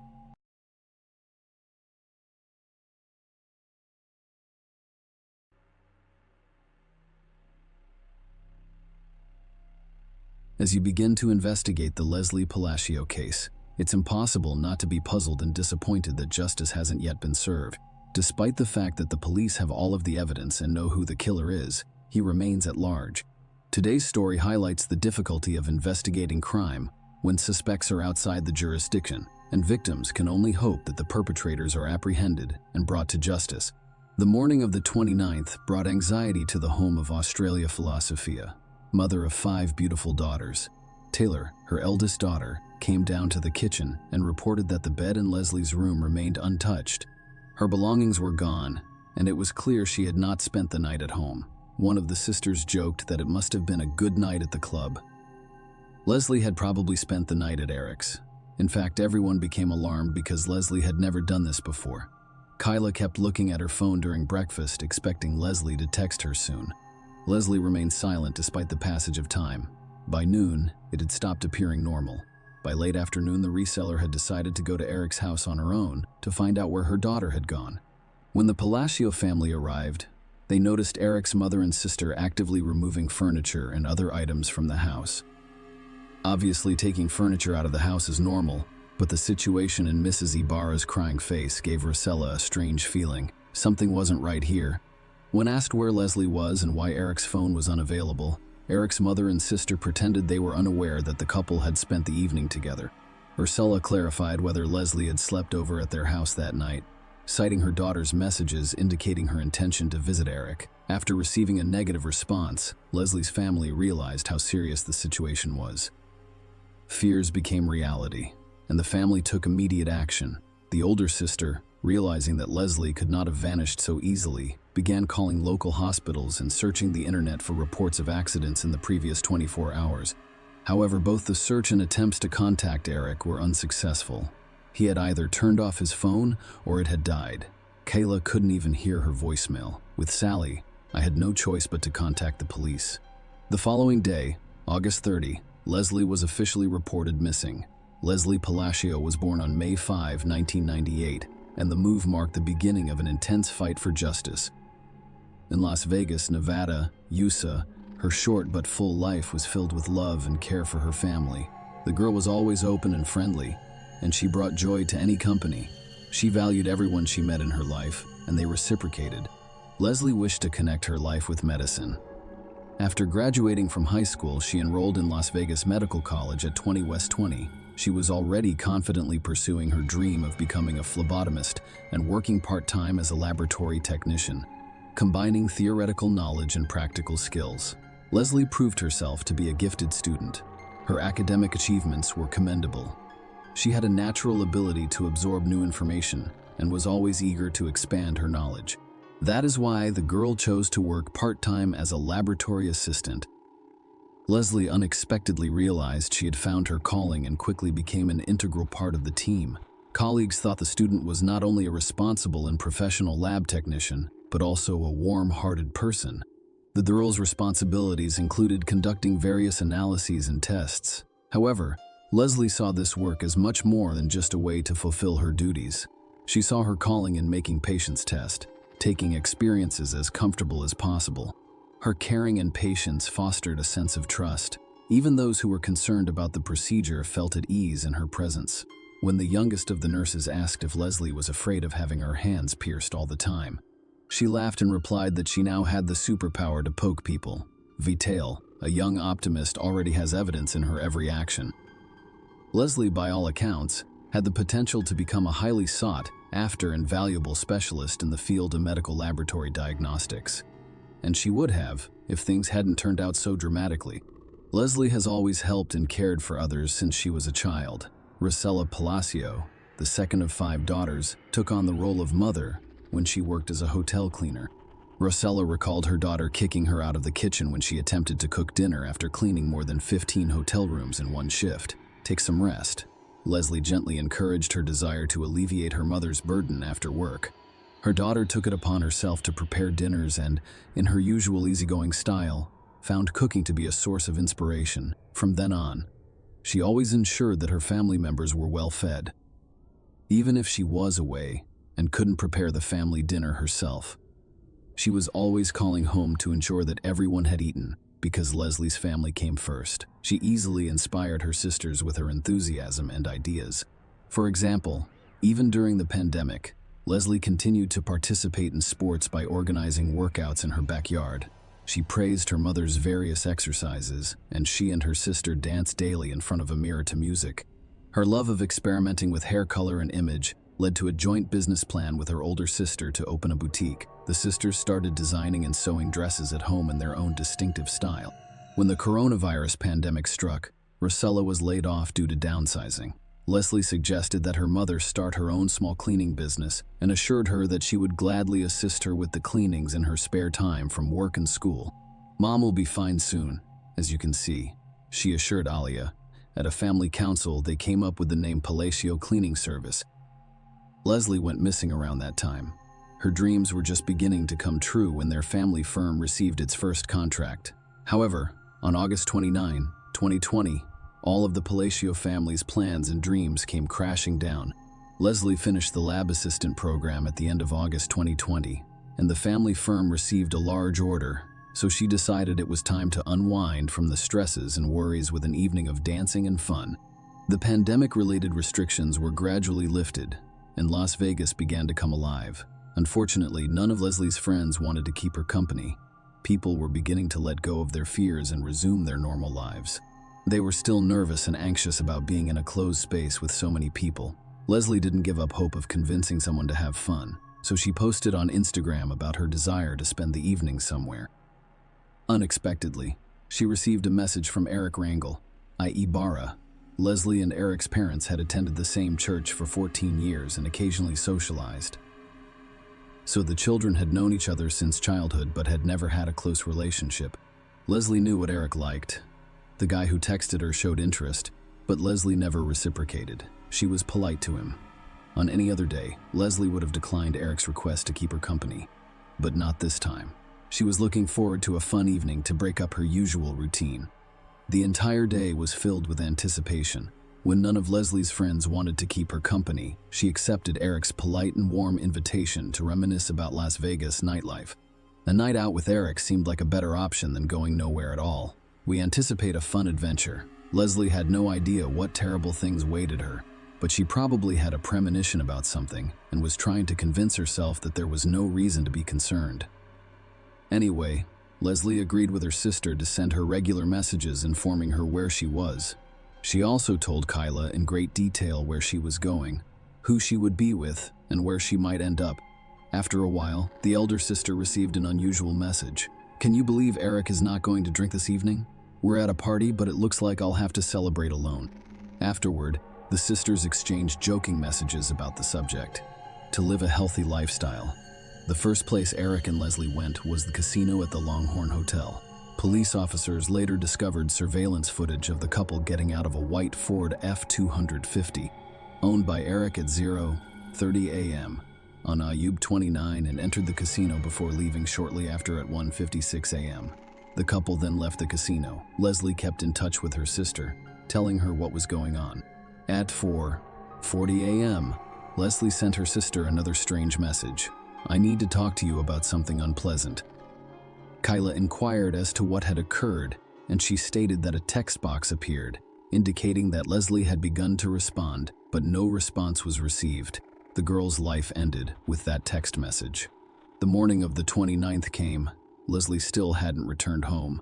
The more time passed, the more concerned the Palacio family members became. The certainty that Leslie had stayed the night at Eric's house was replaced by confusion, and the family went to a familiar house where they found a strange thing. Mrs. Diabara and her daughter were taking out furniture, pretending that they had heard for the first time that Leslie and Eric had spent the evening together. In fact, Leslie's family arrived at Eric's house just in time that they had arrived a few hours later. The investigation would have been significantly delayed. The police found traces of blood in the house, a mess in the bedroom, which suggests that Eric's mother and his sister spent the whole day, strangely enough, not to clean up the traces of the crime, but to pack things down to the pieces of furniture. The family was clearly not going on a picnic, but planning a long-term and thorough absence. Most likely, they had arranged to reunite with Eric and his father Jose in Mexico, where the two had traveled in order to escape justice. Upon seeing the Palacio family, Mrs. Ibarra probably realized that the chance to leave was gone, leaving evidence in the house that no one would take the time to clean up. Panicked mother and daughter began to simply deny knowing about Leslie and Eric's evening together. It was this behavior that led to the suspicion that something irreparable had happened. Fortunately, the Las Vegas police took immediate action and sent out a billing inquiry intending to track Leslie's movements since the previous night. But unfortunately, it takes some time to get that data, while the Palacios couldn't sit back and wait. The family started a campaign to spread the word about Leslie's disappearance. People responded and began actively sharing the information on social media. No one expected that there would be so many people who cared. Eric's mom especially didn't expect it. Detectives kept asking more and more questions, and on August 31, Mrs. Ibarra went to the police station and filed a missing persons report for her husband and son. Mrs. Ibarra told police that her son Eric left home late in the evening on August 28, and when he returned the next morning, he was acting strangely. She saw him walk out the door and never returned. The police noticed a strange circumstance. Not only was Leslie missing, but Eric was also missing as well as his father. Based on this, an investigation into the triple disappearance began with the Las Vegas police involved. Detectives turned to the residents of the neighborhood with the hope of finding surveillance cameras that recorded something important. Luck smiled. It was discovered that just across the street from Joe's borrower's home, there were surveillance cameras. In addition to the CCTV footage, police obtained billing data that allowed them to track Leslie's movements in the early morning hours. Of the 29 detectives, found that the couple went to the casino and afterward to a grill bar, which they reached around 02:15 am accidentally or not. Leslie's cell phone was left at the bar, and the records show that Leslie left the establishment around 5:50 am, which is quite early in the morning. At 06:05 am, neighborhood cameras captured Eric's car pulling up to the family home. The nature of his assistance to Leslie and getting out of the car and on the way to the house clearly indicated that the girl was heavily intoxicated. At 07:25 am, Eric and his father Jose are seen carrying Leslie's body out of the house, wrapped in a sheet and placing it in the trunk of the car. Eric then drives away while Jose hoses down the door driveway to their house. These actions clearly indicated that Eric and Jose were not missing, but were fugitives from justice. After police saw the footage, a search warrant was obtained for a borrower's home. As a result, detectives uncovered a lot of additional evidence showing that Leslie had not left the house voluntarily. The house had been cleaned with cleaning products in an unsuccessful attempt. Latex gloves and trash bags were also found. But the most important piece of evidence was the discovery in Eric's room. Traces of blood were found on the floor and on Eric's bed, an obvious sign of assault. And without DNA testing, it was clear to investigators that the blood belonged to Leslie. From that point on, Leslie Palacio was no longer missing, and investigators focused their efforts on finding her body. Eric and Jose were reported missing. As investigators searched diligently for suspects, the shaken Palacio family made efforts as well. Rosselli asked members of the church community to help search for her daughter's body as search volunteers. Flyers and posters with Leslie's photo and images of Eric and Josie appeared on social media, newspapers, and street poles. The philosophy of families asking the public to intervene and help them find these two men involved in the girl's death was the message on each flyer. The first major breakthrough in the investigation came when a license plate reader spotted Eric's car just 6 miles from his home around 10 am. I'll get to 29. He was heading back to his home just 4 hours after Leslie's alleged murder. The information uncovered made investigators realize that the location where Eric may have hidden the body was within a 4-hour drive of his home on the Nevada-Arizona border, or the Charleston Peak side, which is a huge area, so detectives were desperate for any additional information that could help them determine a more precise location. Once again, Luck smiled on them when footage was recorded at a gas station 40 miles north of Las Vegas, showing Eric's car pulling off the highway toward the Valley of Fire National Park. The car backed up 20 minutes later with muddy tires.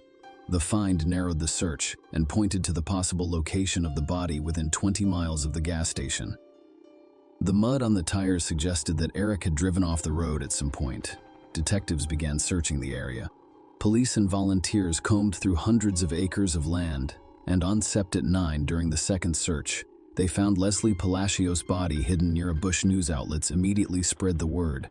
The body of 22-year-old Leslie Palacios has been found near the Valley of Fire 11 days after she disappeared.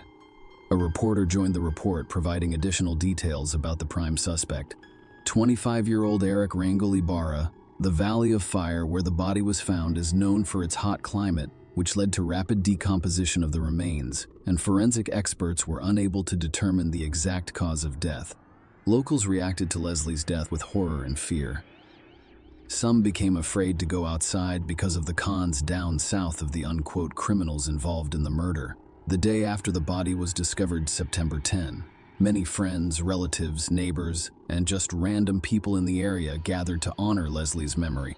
People took candles that were used for the nightly vigil and placed them in front of the girl's house. They also said they wanted the man responsible for her death to pay for what he did. The fight for justice was not even close to being over at this point. The next major breakthrough came when Eric's car flashed in Moreno Valley, California. Police eventually contacted Eric's cousin, and he reported that he had driven Jose and his son to Santa Sidra, where he believed they planned to cross the border into Mexico. The Las Vegas Police Department requested assistance from the FBI because it was not possible for them to resolve the jurisdictional issue on their own. The investigation slowed down. Then on January 19, 2021, 4 months after the discovery of the girl's remains, Eric's father, Jose, turned himself in at the border. Everyone was greatly relieved that at least one fugitive was now in custody. The man was quickly extradited back to Clark County and charged with destruction of evidence and accessory to murder during interrogations. Jose tried to minimize his involvement in the crime, explaining the story of the trip to Mexico by his son's strange behavior on the morning of August 29. However, investigators showing surveillance video footage debunked his false claims. The footage clearly showed him helping carry Leslie's body out of the house and washing the driveway. Faced with the evidence, Jose changed his testimony. He said he was working in the garage when Eric brought Leslie's body wrapped in a sheet into the garage. According to Jose, he panicked and helped his son load the body into the truck, assuming that Leslie had died of an overdose of illegal drugs because he saw no visible injuries on the body. Court documents indicate that Jose initially told police that according to Eric, Leslie died of an overdose of illegal drugs. So they also explained that Eric immediately talked about wanting to end his life, blamed himself, and so he decided that the best thing to do for his son was to take him to Mexico. When investigators asked Jose for Eric's current whereabouts, he explained that as soon as the two of them entered Mexico and boarded the bus was searched by Mexican authorities. He and his son got scared and decided to split up, thinking that apart, it would be harder for the authorities to find them. For this reason, he would love to help the investigation, but has absolutely no idea where his son might be. On June 18, 2021, Jose formally pleaded guilty to destruction of evidence and accessory to murder. Despite the horrific characteristics of his crimes, Jose Ibarra was sentenced to only 2 years in the Clark County Detention Center, causing shock and dismay in the community. The Palacio family was shocked and outraged by Jose's lenient sentence, which they felt was unjust. During the chaos, Jose Ibarra joined the court proceedings virtually, while Leslie's family and friends were present in person. They urged the judge to impose a harsher sentence, arguing that 2 years was not enough for an accessory to murder who helped dispose of the body and hid the perpetrator. Jose Ibarra pleaded guilty and tried to apologize to Palacios' family, saying his love for his son outweighed him. He expressed regret for his actions. However, Leslie's family did not accept his apology and did not consider it sincere to date. Eric's whereabouts are unknown, and he continues to live freely in Mexico. Jose was released to Ophelia Marketing on April 28, 2020. An attorney and Palacio family representative commented as follows: "I'm absolutely furious. This is clearly unfair. Not only is the primary suspect not in custody, The person involved in the cover-up of the murder is now back in custody after serving 8 months and 15 days over the last 3 years. The family philosophy has never received adequate recognition. Leslie's story demonstrates flaws in the justice system and raises concerns about fairness in dealing with serious crimes. The family philosophy is determined to fight to change Nevada's laws because they believe that whoever was involved in the murder should face a prison sentence of more than 2 years. They hope that the perpetrator will be found and prosecuted in the United States, where he will be charged and punished appropriately. Ophelia Market Eon is directly contacting those who may know Eric's whereabouts in Mexico. In every media interview, she advocates for the Palacios family to receive some measure of justice. Share your opinion with us in the comments and subscribe to the channel for more.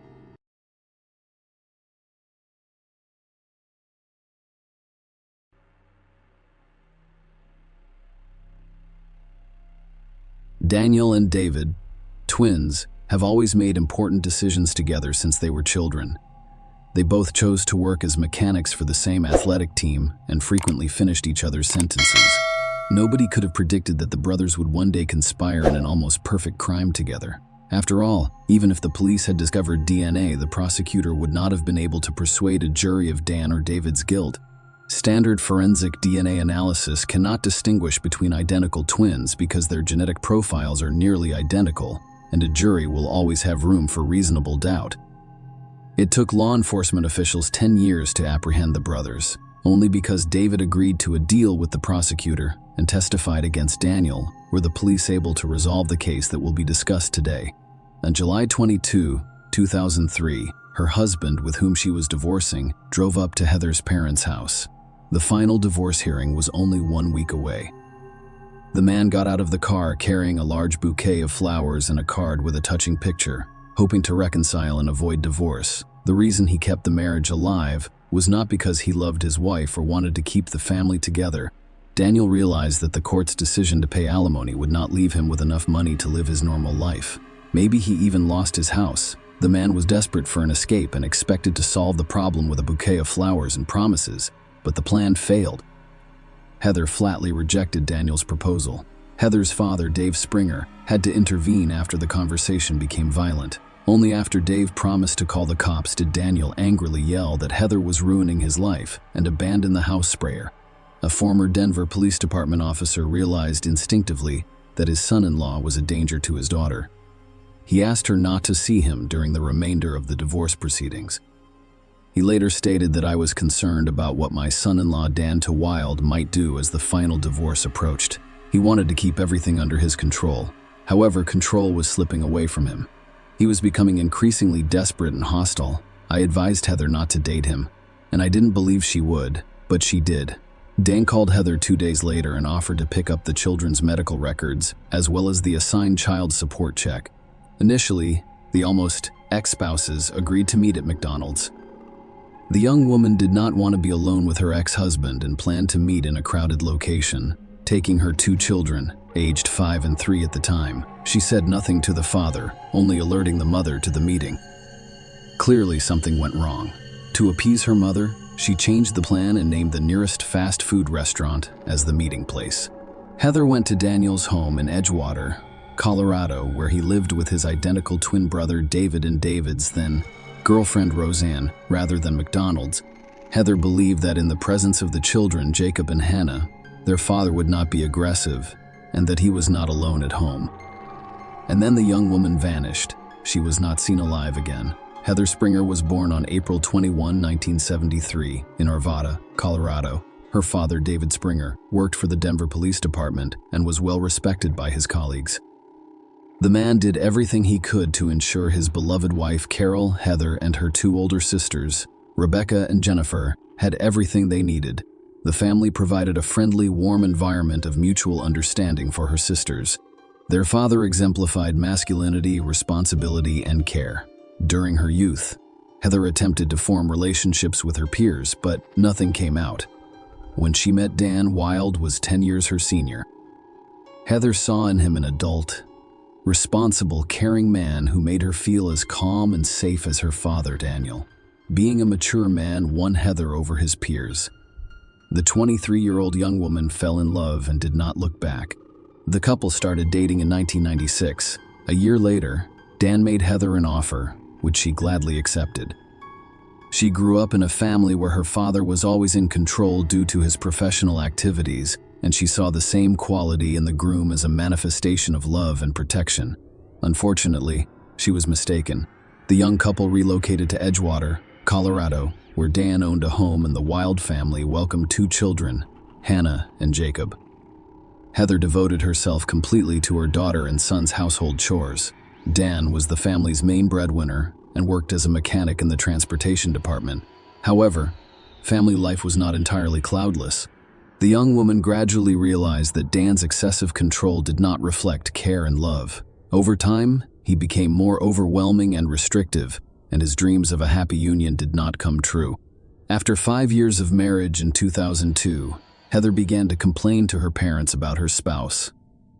She stated that she was tired of Dan's constant control. It was unbearable to live in the same house as him. 1 year later, in the spring of 2003, the young woman informed Dan that she wanted a divorce. She packed her belongings and moved with her children to her parents' home in Arbati. Dan reacted negatively to her legal spouse's actions, even threatening her, which strengthened her resolve to protect her interests and those of her children. She filed for divorce, requested custody of the children, and required her husband to pay child support. Daniel became stressed because he was unprepared for the additional significant financial obligations. He was afraid he wouldn't be able to pay his bills and would lose his home. In the early summer, Dan's brother David and roommate Roseanne came to his aid to provide support and assistance with a difficult situation. Dan and David DeWild, identical twins with only 1.5 minutes of age difference, have been inseparable their entire lives, always helping each other and keeping in touch. Friends of the twins observed that Dan always acted as a leader, making key decisions, whereas David preferred to remain in his brother's shadow and hold secondary positions. After arriving, David began working as a mechanic at the same shop where Dan worked and gave his brother a large sum of money to pay the house bills. David suggested that Dan try to avoid a final divorce and supported his plan to visit Heather on July 22, 2003. As previously stated, the trip failed and nearly resulted in a police call. The brothers then devised a new plan, inviting Heather to their house on July 24. Heather's parents' house and the nearest McDonald's were only a few kilometers apart. Carol Springer became concerned when Heather's daughter, who had only gone to pick up her papers, did not return after an hour. Carol called her son-in-law to find out where Heather was because her daughter would not answer her phone. Dan reported that she had arrived at his house, left the kids, and drove to the store. Carol found all of this alarming. She knew her daughter's wallet and credit cards were still at home. She couldn't go shopping without money and cards, and she would never leave her grandchildren with Dan. Carol dialed Dave's number and told him who their daughter had gone to see, and Dave Springer went straight to his former son-in-law's house. Heather was not present, and her car could not be found. Dan insisted that Heather had gone away on her own business, leaving the children with him and would be back soon. The grandchildren couldn't tell their grandparents where their mother was or had gone. Dave contacted the emergency services. With his police background, he claims that his daughter was in trouble. Soon, patrol officers arrived at Dan Wild's house. The officers inspected the area around the house and the house itself, which Dan allowed to enter, but found nothing suspicious outside or inside, so they left. The officers only discovered that the medical records Heather had requested were at Dan's house, and the child support check had yet to be signed. Dave Springer got behind the wheel of his car and drove through the city streets, hoping to find his daughter alive. Passing through intersections, he stopped to observe passers-by, looked at the faces of women, and interviewed local residents, but his efforts were futile. Heather DeWild was officially reported missing the following morning, on July 25. Detective Mark Kreider of the Denver Police Department has joined the search for the woman. The detective took Dave's suspicions seriously. Nobody believed Heather would simply decide to flee her family after the trial and go on vacation. Lidar told reporters that Dave was obviously very concerned. The case was unusual because the daughter of a Denver police officer went missing, which added a personal touch to the situation. Mark's first stop was the Wild home. The detective arrived at the address and rang the doorbell. Dan the Wild appeared on the doorstep. he refused to let the detective into the house without Wild cooperation. Kreider had no right to inspect the house, which meant that crucial evidence could be overlooked. The detective inquired about the reason for the refusal and why the Wild was unwilling to assist with the investigation. If everything was as he said, he responded that he had a personal attorney and would only answer questions in his presence. At that point, David, Dan's twin, drove up to the house. Dan immediately called out to his brother, telling him not to talk to the detective. As Kreider watched, he realized Heather's father was correct. Daniel DeWild was hiding something. Why did he hire a lawyer if Heather simply grew tired of the family and left? He's not concerned about the woman or searching for her, despite the fact that he swore his love for her just a few days ago.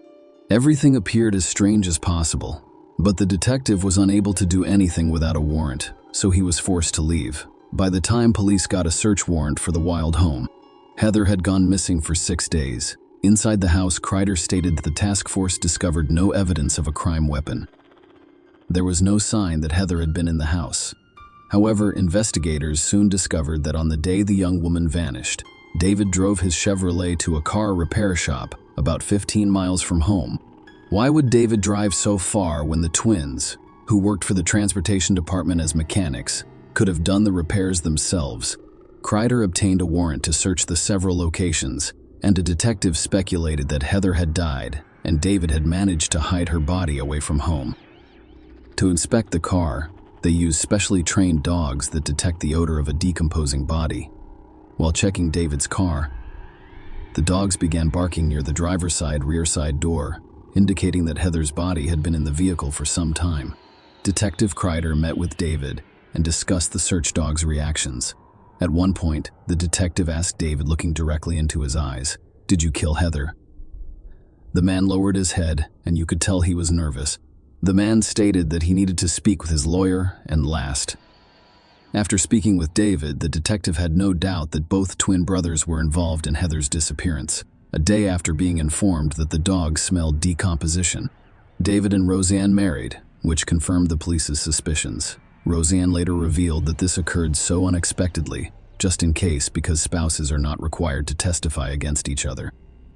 Then, on August 4, 2003, 2 weeks after Heather's disappearance, police discovered her white Nissan Sentra in the parking lot of an apartment complex in Wheat Ridge, Colorado, about 5 miles from Dan's home. According to locals, the car had been parked for several days. With the passenger side window fully open, detectives spent the entire day inspecting the car. It appeared so clean that there was no sign that Heather had ever ridden in it. We discovered no evidence of Heather's DNA inside or outside the car. We also found no fingerprints or other evidence that Heather had used the vehicle. The expert explained to Detective Kreider, apparently the perpetrator or perpetrators were meticulous in wiping out all traces qualitatively. Investigators searched the wooded area south of the apartment complex where the car was discovered. They utilized trackers, thermal imaging cameras, and a police helicopter. The search turned up nothing that could lead them to Heather. Carol and Dave realized at that moment that they had lost their daughter for good. Exactly 1 month later, on September 4, 2003, Heather's body was discovered by a road worker while shoveling dirt on the canyon road. He noticed a large trash bag on the ground and called the cops as he approached. Meanwhile, the body had decomposed to the point where dental records could be used to identify it. The woman's face was covered with a duct tape mask, and rope was wrapped around her neck and wrists. The body was wrapped in garbage bags and duct taped before being buried in a shallow grave. Heather's clothes were identified by family members as the ones she left in to meet Daniel on July 24. Heather's exact cause of death could not be determined by the medical examiner, but the nature of her injuries suggested that she was strangled or died of asphyxia. Investigators discovered that the twins were involved because the body was discovered on the same day in Brooklyn, which is the workshop that David visited on the day Heather went missing. The trash bags in which the body was wrapped had the same general class characteristics as the bags taken from the Wild home. However, it was circumstantial evidence. Direct evidence was lacking, and Kreider was unable to apprehend either of the brothers. Dave Springer felt crushed by the inability to do anything. Heather was buried. Her parents placed a note in her casket that read, "All she wanted was to love and be loved." There was a language barrier. Nobody informed Heather's parents or sisters about the investigation's details. It even appeared to them that no one was dealing with the case at all. In fact, the investigation determined who was guilty, but a lack of evidence limited the detectives' options after 2 years. In 2005, Denver's district attorney changed, promising the Springer family assistance in the investigation of the case. The investigation team thoroughly reviewed 1,500 pages of documentation and re-examined all of the case's evidence and details. However, these efforts produced no new results.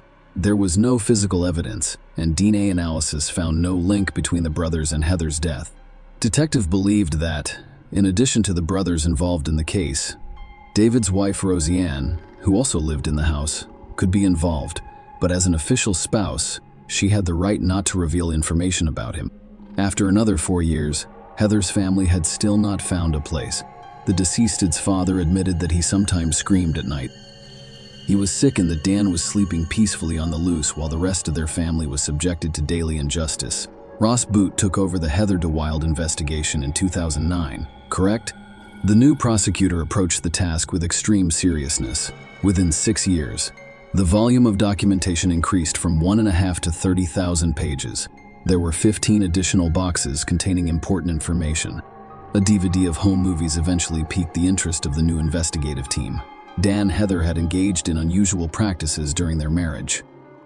Dan played the dominant role and Heather willingly submitted. Dan likes to tie Heather up. When detectives examined the home videotape, they noticed a significant coincidence. The way Dan was tying Heather up in this video was very similar to how the woman was tied up when her body was found. Detectives also discovered Dan's profile on a dating site where he claimed to be a widower, despite the fact that Heather had been reported missing and her body had yet to be discovered. During the investigation, they were able to locate a witness who saw Dan, David, and Roseanne early one morning near the location where Heather's body was discovered. Furthermore, using new technology developed in recent years, experts were able to reinvestigate phone conversations between David, Daniel, and Roseanne on the day of the crime. All three made 14 calls to each other, and detectives were able to determine each caller's geographical location. David's cell phone was discovered near Heather's car, and from there, he called his brother and then Roseanne. Using all of the information gathered, detectives apprehended the perpetrators more than 8 years later, with only circumstantial evidence. Dan, David, and Roseanne DeWild were arrested on December 14, 2011. Both were charged with first-degree murder and conspiracy to commit first-degree murder. As prosecutors prepare for trial, investigators hope to provoke the wild. They speculated that Roseanne could be the weak link and attempted to turn her against the brothers. It did not work. The woman maintained that neither she nor the twins were involved in the crime. Dan, David, and Roseanne spent 8 months in jail awaiting trial, with Dan being the first to fall out with David. 9 years after the crime, the man admitted to Heather that he killed his twin brother Dan. Maybe it was the arrest, the billing records, or he genuinely loved Roseanne and wanted to keep her safe by making a deal with the prosecutor. Or perhaps he simply weighed all of his options and chose freedom after 12 years over a lifetime of sentencing. Regardless, David accepted the deal. Without his testimony, the brothers would likely have gotten away with the crime. David described the gruesome details. According to the man, his brother Dan began planning the crime in April 2003. After he was ordered to pay child support, he carefully considered every move he made. Don told David about his plan and asked for assistance. He stated that if Heather refused, he would still get rid of her, but only on her own. David acknowledged that he was concerned for his brother. He assumed Dan couldn't do it alone. He would be apprehended and put in jail right away. David agreed to help. Heather and the children arrived on July 24, 2003 at noon, as planned. When Dan went to meet them, David allegedly tried to stop his brother, but he ignored him. While the kids played in the house, Dan took her to the garage, promising to return the now almost ex-wife joint videos that were allegedly kept there. In the garage, Dan grabbed her by the shoulders and threw her to the ground. According to David, he had the opportunity to prevent the crime, but chose to stand there and watch in silence.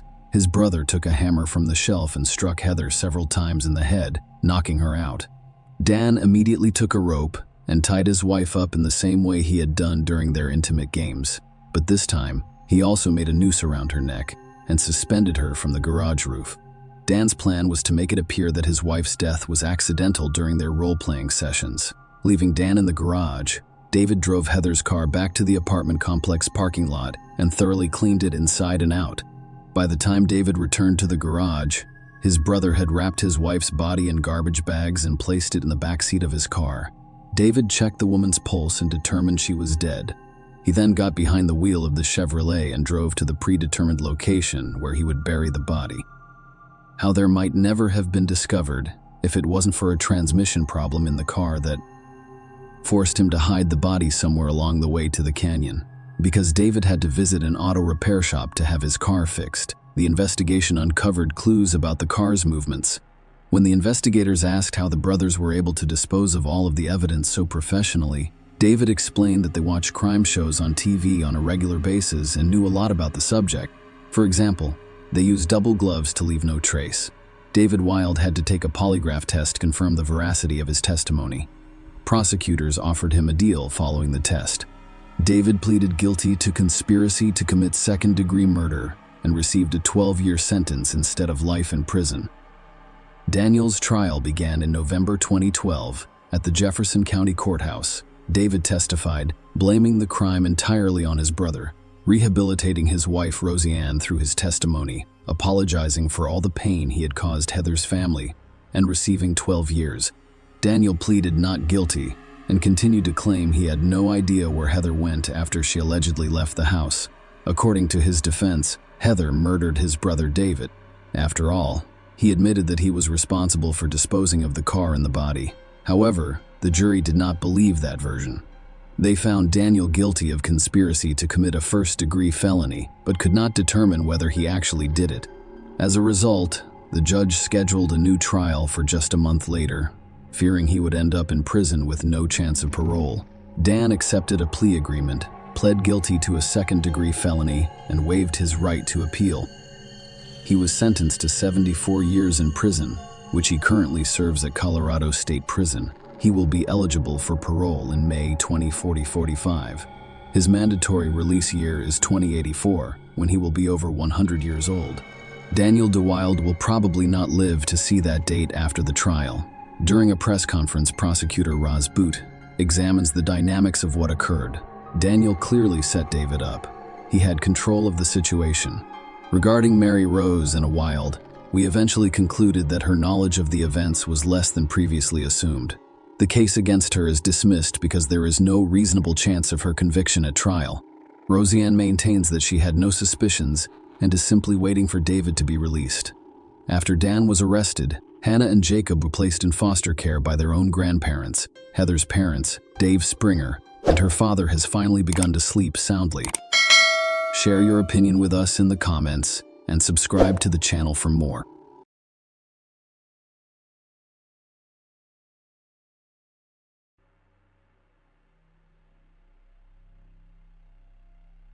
On a quiet, unassuming Tuesday in 1992, a series of events would set the stage for a mystery that would live on in the collective memory for years. A young man known for his charm and popularity found himself in the midst of a perplexing situation within the walls of his own home.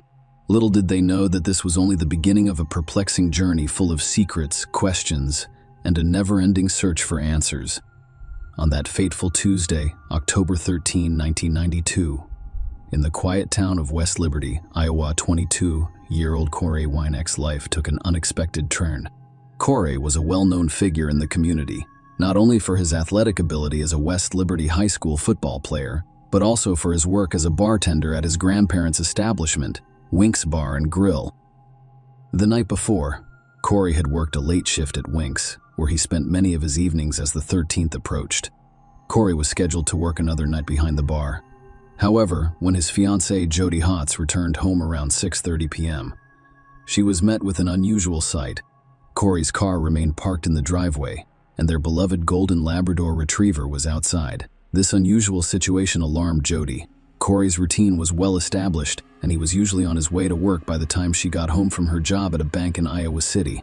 The location, of course, the car, and the presence of Casey outside indicated that something was wrong. Jody's concern grew when she noticed that the screen door to their house was wide open and had out of place details, which heightened her anxiety. Bracing herself, she entered and discovered the main door unlocked. Her heart racing, she started searching the house, fearing the worst. Jody discovered Corey lying motionless on the floor in their bedroom, a horrific scene. He was covered in blood, unresponsive, and his body had become cold. Panic overwhelmed her, and in her distress, she called 911 in an emergency. Her voice trembled as she described the gruesome discovery. "I believe my fiancé has died." She informed the dispatcher that he was all bloody, not breathing, and cold. The peace of their farmhouse had been shattered by an unfathomable tragedy, and the search for answers would soon begin. The police arrived at Corey's farmhouse and confirmed a grim reality. He had been brutally beaten to death, sustaining multiple blunt force injuries, including a skull fracture. It was a startling and terrifying discovery. Jody, Corey's fiancée, became a valuable source of information for the investigators. She described her last interactions with Corey, revealing that she left for work at 8:30 a.m. That morning, he slept peacefully. Corey had returned home from Iowa City around 7 a.m. It appeared to be an ordinary morning for the couple. The lack of evidence of robbery or theft perplexed the investigators. Corey appeared to have been specifically targeted.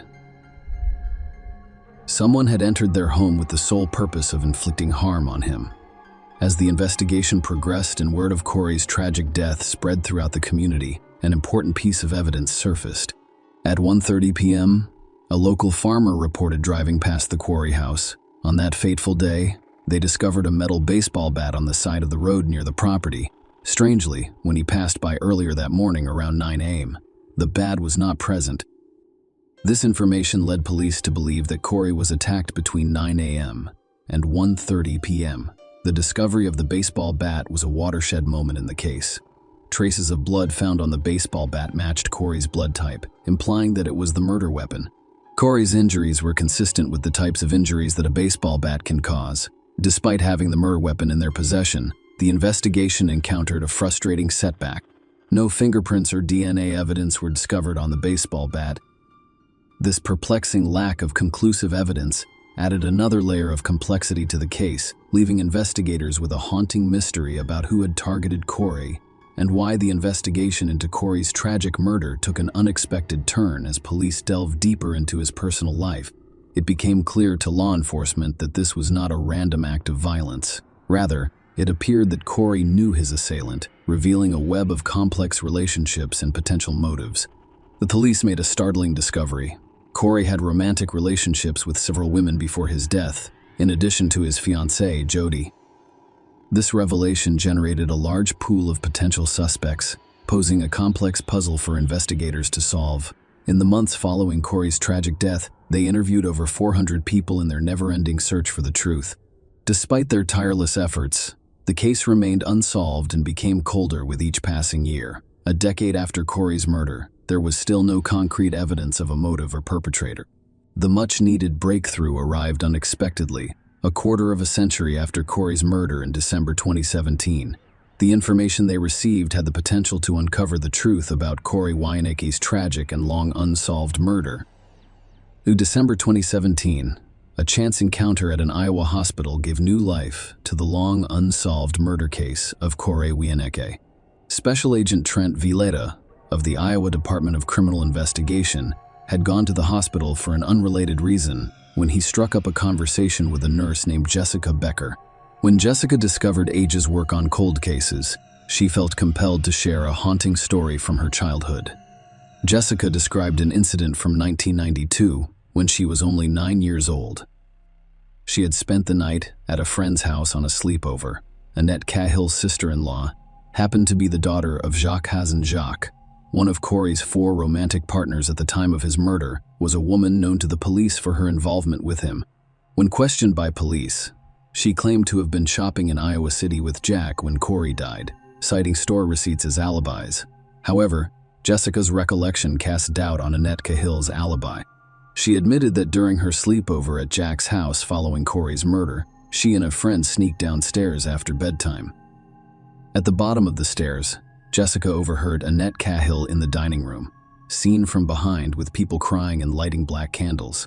Jessica could clearly hear Annette Cahill uttering regretful phrases. "I never intended to hurt you, Corey. I'm very sorry. "I never intended to kill you, Corey. Corey, I love you." Overwhelmed and afraid of being discovered, Jessica went upstairs without Annette Cahill noticing her presence. She later told her mother about what she had witnessed, but her mother declined to report it to the police at the time. Agent V's most recent conversation with Jessica prompted a fresh look at the investigation into Corey's death. In the case files, they discovered an interview from 1996 with a man named Scott Payne, who was friends with Jocks and Annette Cahill. Scott's interview report included a critical detail. Scott Payne claimed that Annette Cahill was seen burning a lot of stuff after Anna Kay was killed. When Scott was re-interviewed, he vividly remembered seeing Annette Cahill burn what he thought was blood-stained clothing in a barrel at Jack's house. He claimed that this occurred about 1 or 2 days after Corey's murder. Annette Cahill claimed to be disposing of paint-stained clothing, but Scott, who had previously worked in a meatpacking facility, was convinced it was blood. With this new evidence and testimonies, the police took a significant step. They arrested and charged him with first-degree murder, signaling a watershed moment in the long-running investigation into Corey Wienek's death. Annette Cahill was 56 years old when her trial began, and she was accused of a heinous crime. The prosecution's case was based on Annette Cahill's claim of first-degree murder, accusing her of killing Corey with deliberate, premeditated, and malicious intent. However, her initial trial ended in a mistrial. Despite nearly a full day of deliberations, the jury was unable to reach a unanimous decision. Their initial vote was 11-1, with the majority favoring acquittal to ensure a fair and just decision. The judge granted the jury additional time to deliberate. Despite the extension, the jury remains deadlocked, unable to reach a consensus. As a result, the trial ended in a mistrial, and the mistrial signaled a brief pause in the legal proceedings. However, Annette Cahill's legal battle did not end there. She would face trial again in the hopes of resolving the unanswered questions surrounding Corey's tragic death. At Annette Cahill's second trial, the prosecution based their case on a disturbing story of jealousy and a deadly encounter. They claimed that Annette Cahill killed Corey out of jealousy, motivated by his engagement and involvement with other women. The court heard gruesome details about Corey's death. He had received 13 blows, all while still alive. The murder weapon, a bat, had been discovered about a mile from Corey's house.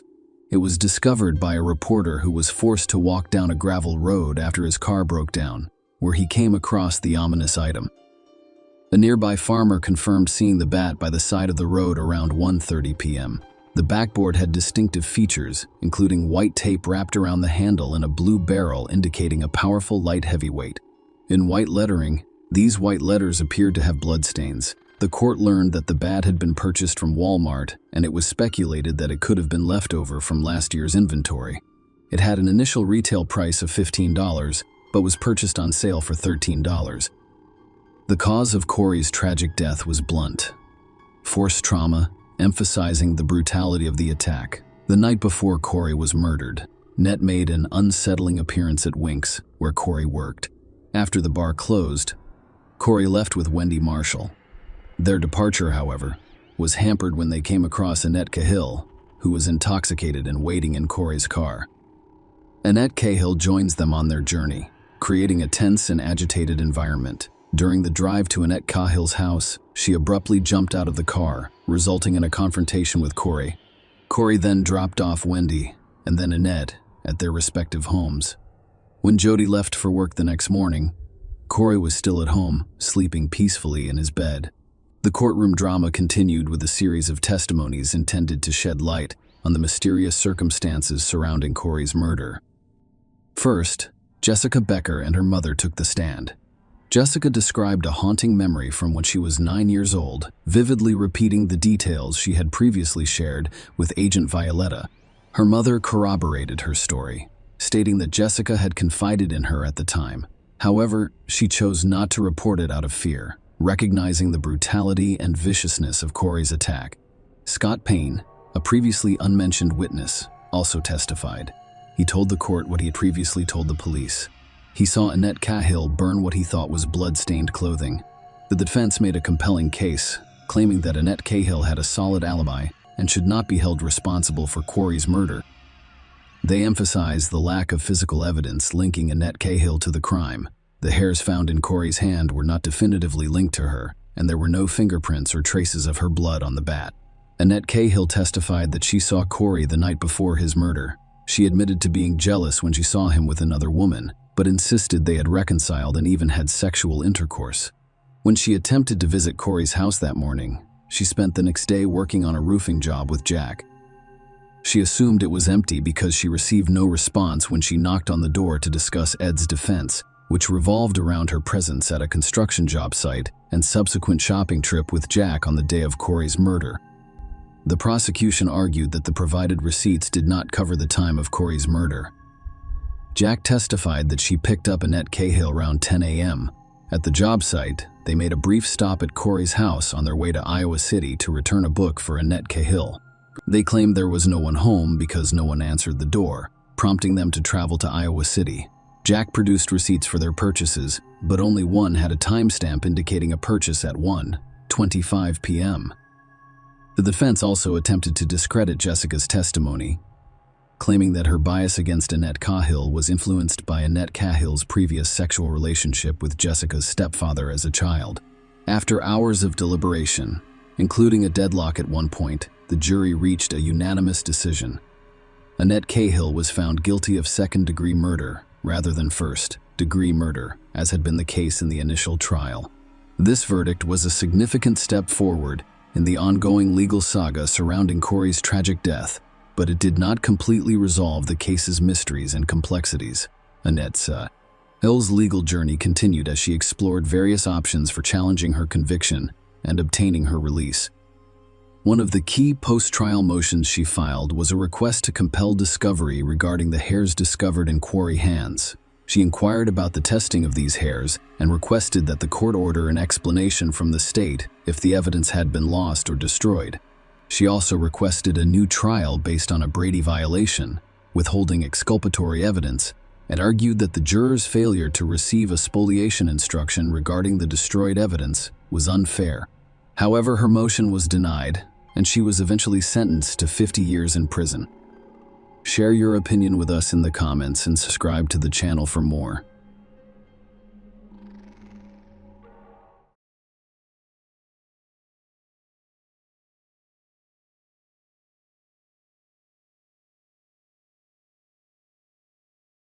On a Sunday afternoon in 2000, a tragic event occurred in a peaceful seaside community. A distress call to 911 signaled the start of a story that would captivate a community. A woman's lifeless body was discovered in her cottage, sparking a chain of events that led to a homicide investigation that revealed the truth. Krista Worthington was born on December 23, 1956, in Boston, Massachusetts, to parents Christopher and Gloria. She began her academic journey at Vassar College in Poughkeepsie, New York. Krista was a well-known fashion writer before beginning her writing career, having contributed to publications such as Women's Wear Daily, Harper's Bazaar, Vogue, and the New York Times. Her expertise included co-authoring several fashion books on clothing, scarves, and accessories. Her work took her to New York City, Paris, and London, where she became a respected figure in the fashion world. Krista relocated to Truro, Massachusetts, in 1997, where her well-known New England family owned multiple properties. This marked a shift from the hectic New York lifestyle to a more peaceful and tranquil environment. In addition to her successful career, Krista was a single mother to her daughter, Eva Worthington. On that fateful Sunday, January 6, 2002, a tragic incident occurred in Truro, Massachusetts, when Tim Arnold made a distressing 911 call from his former girlfriend, Krista Worthington's home. He instructed the operator to send someone to 50 Depot Road. "It's Krista Worthington. I'm not sure what happened to her. I believe she fell down or something. I'm certain she's dead." Tim said he went to the Christmas cottage at 4:30 p.m. on that Sunday to return a borrowed flashlight. Tim lived nearby. When he entered the cottage, he made a terrifying discovery. Krista was lying on the hallway floor just off the kitchen with Ava beside her. Tim informed the police that he believed Krista had fallen or been in an accident. Police arrived at the scene and discovered Christina's lifeless body. However, it became clear that her death was not an accident. Krista was discovered naked from the waist down, her legs spread apart, and her body covered in blood, particularly around her torso. Her face was covered in bruises, and she had been stabbed once in the left lung. Investigators searched the cottage and discovered a disturbing scene. The back door from the driveway into the kitchen was open, and signs of forced entry were visible. With damage to the door and deadbolt, there appeared to be a struggle outside the cottage. Krista's car was parked in the driveway. Between the car and the cottage, police discovered several items, including glasses, a barrette, keys, and socks. Drag marks in the dirt on the driveway indicated that Krista had been attacked outside her cottage and then dragged inside. The police discovered Ava's small bloody handprints all over the cottage. Her bloody handprints were discovered on a Disney videotape, and it appeared that Ava had attempted to insert them into the VCR. Her bloody handprints were also on her sippy cup and a box of Cheerios. How long had Ava spent in the cottage with Crystal's body? At that point, the cops had no clue. Krista's body was transported to the medical examiner's office for an autopsy. Traces of dried blood were discovered under her fingernails, as well as small pieces of grass in her hair and pubic area. These findings support the police's belief that the attack took place outside the cottage. The investigation evolved into a homicide case, Truro's first murder in 30 years. Tests revealed the presence of male biological material in Krista's genital area, leading the police to believe she had been raped, with the assumption that the same person who raped her was also her murderer. The focus shifted to finding a DNA match.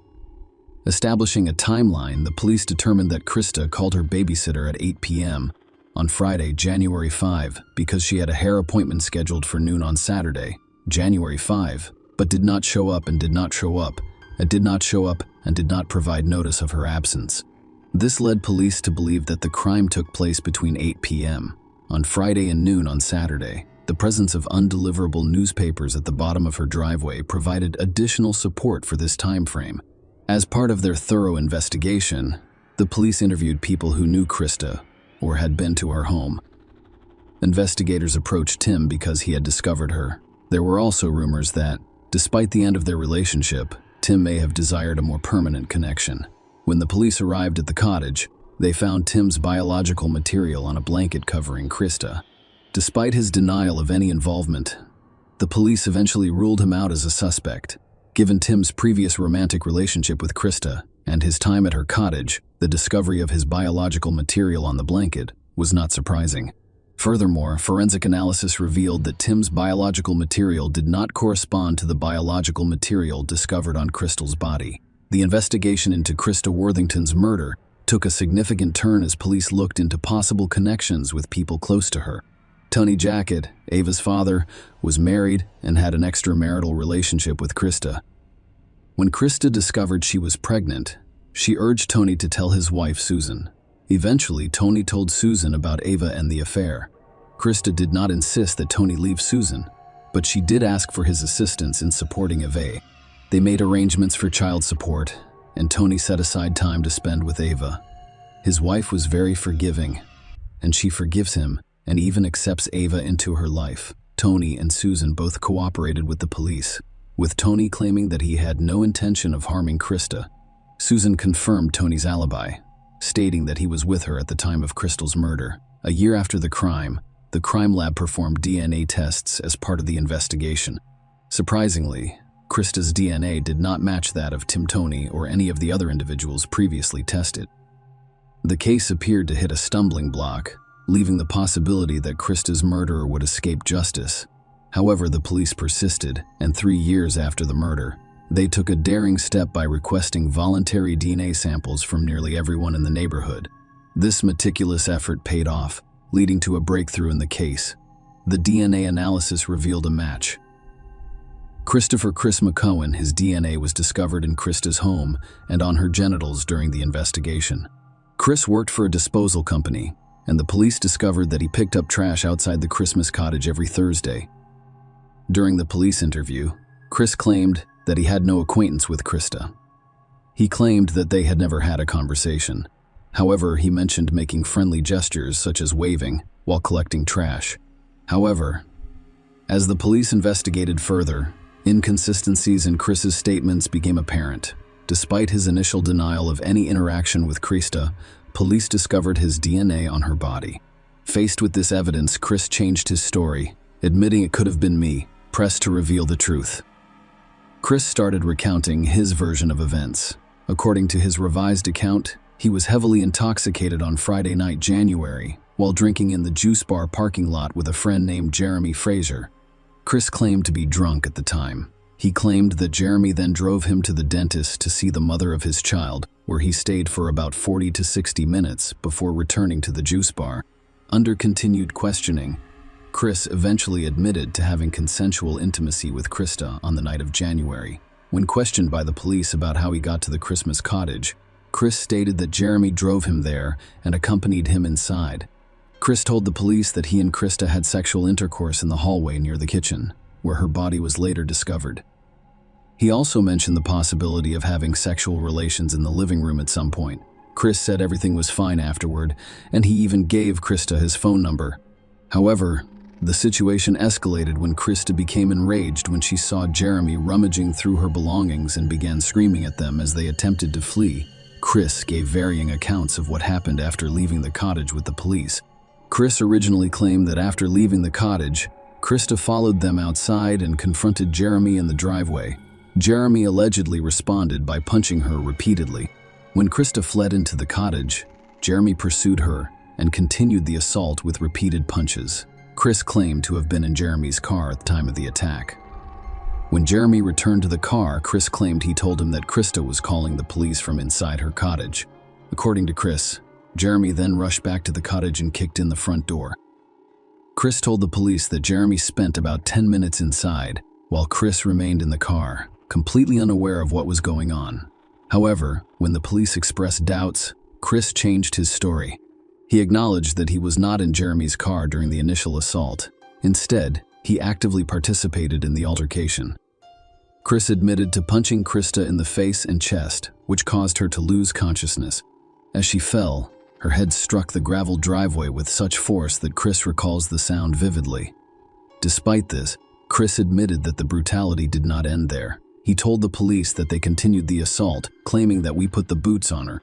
Later, Chris and Jeremy dragged Krista back into the cottage. Chris, on the other hand, admitted to beating Krista and engaging in sexual activity with her, but he denied killing her. He blamed Jeremy for the fatal act, claiming that he stabbed Krista in the chest with a knife from her own kitchen. When asked about Jeremy's potential contradiction, Chris admitted that if Jeremy could provide an alibi, it would be entirely on me. However, Jeremy told police a different story.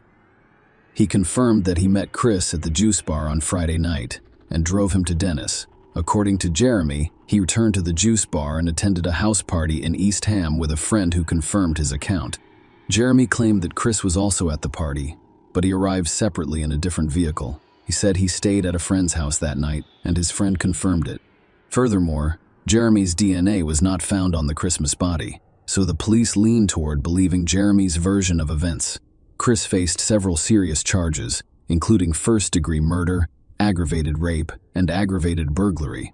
Chris, according to the prosecution, raped, brutally attacked, and stabbed Krista on his own. The court was presented with compelling evidence, including DNA analysis that proved Chris's sexual relationship with Krista. The prosecution emphasized Chris's statements to the police as crucial to their case. According to the prosecution, Chris had been drinking heavily with friends on the Friday night in question, and at some point during the night, he allegedly went to Krista Cottage at 1 because he wanted to have sexual intercourse.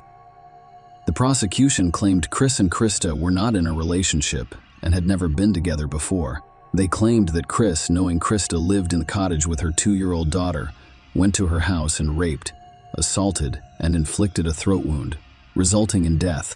The medical examiner testified that Chris's death was caused by a stab wound to the chest. The medical examiner also informed the jury that Krista had contusions in her nose and chest, as well as abrasions on her face, hands, arms, and legs. She also suffered internal hemorrhaging in her skull, which is consistent with a blunt impact. These details provided a bleak picture of a brutal assault. The defense argued that Chris was an innocent man, urging the jury to disregard any statements he made to police because of his low intelligence and vulnerability. Chris's attorneys contended that due to his limited cognitive abilities, he did not understand the situation following his arrest. They emphasize his use of illegal substances, implying that this made him vulnerable to police manipulation. Chris's attorney, Bob George, emphasized his client's race, class, and intellectual limitations, portraying him as a prime target for law enforcement. Bob argued that the statement should be interpreted as a false confession, accusing the investigation of ignoring certain leads and failing to identify some footprints and palm prints. The defense contested the concept of rape, arguing that any sexual activity could have been consensual.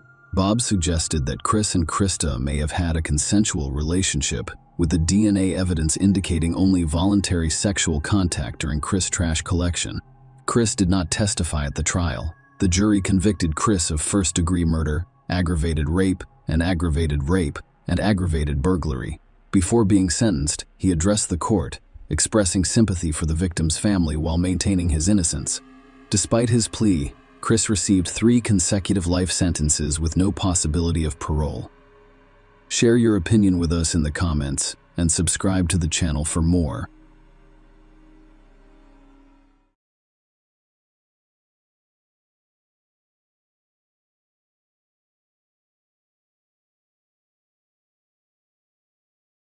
On Thursday, December 16, 2004, Bobby Jo Stinnett, a 23-year-old woman who was 8 months pregnant with her first child, eagerly awaited the arrival of her baby girl. Born on December 4, 1981, she graduated from Nottoway High School in Graham, Missouri, in 2000. Bobby, who lived in Skidmore, Missouri with her husband, Zeb Stinnett, was a well-known and gentle person in the small farming community. Her love of animals, particularly dogs and horses, was evident, and she ran a dog breeding business called Happy Haven Farms from her home. Specializing in the breeding of rat terriers, Bobby actively participated in dog shows and discussions in the online dog breeding community. Her business involves listing puppies for sale, and on December 15, 2004, she received an instant message from Darlene Fisher, a woman from Fairfax, Missouri, whom she had met through their interactions on the Router Chatter forum. Bobby and Darlene had been exchanging messages for weeks, bonding not only over their shared love of rat terriers, but also over their shared pregnancy experiences. Darlene informed Bobby that she was interested in purchasing one of her puppies, and they agreed to meet the next day. Bobby made plans to meet Darlene, and informed her mother, Becky Harper, that she would pick her up from work at 3:30 p.m. On the scheduled date, December 16th, Becky called Bobby at 2:30 p.m. Bobby reassured her as they confirmed the arrangement for picking her up from work. However, when Becky finished work at 3:30 p.m., Bobby was nowhere to be found. Becky tried to call Bobby, but there was no response, so she walked to Bobby's house, which was only 2 blocks from her workplace. When Becky got to the house, she noticed the front door was open. She entered and called out to Bobby without getting a response. As she entered the dining room, she saw a terrifying scene. Her daughter was lying on the floor in a pool of blood, distraught. Becky immediately dialed 911, urgently describing the dire situation, mentioning that her daughter was 8 months pregnant and that Bobby's stomach appeared to have been severely injured. When the police arrived, they discovered that Bobby's unborn baby had been forcibly removed from her womb, and the infant's whereabouts and survival were unknown. Locating the perpetrator became an urgent priority because the baby could still be alive. Unfortunately, Bobby did not survive the brutal attack. Both Becky and Bobby's husband informed the police that Bobby was going to meet a woman named Darlene, who expressed an interest in buying a puppy. Aside from that, they had no idea how many other visitors would be arriving that day. Through a quick investigation, the police tracked Darlene down using text messages and IP addresses from the computer she used to communicate. It was discovered that the woman posing as Darlene was not named Darlene and did not live in Fairfax. Her real name was Lisa Montgomery, and she lived in Melbourne.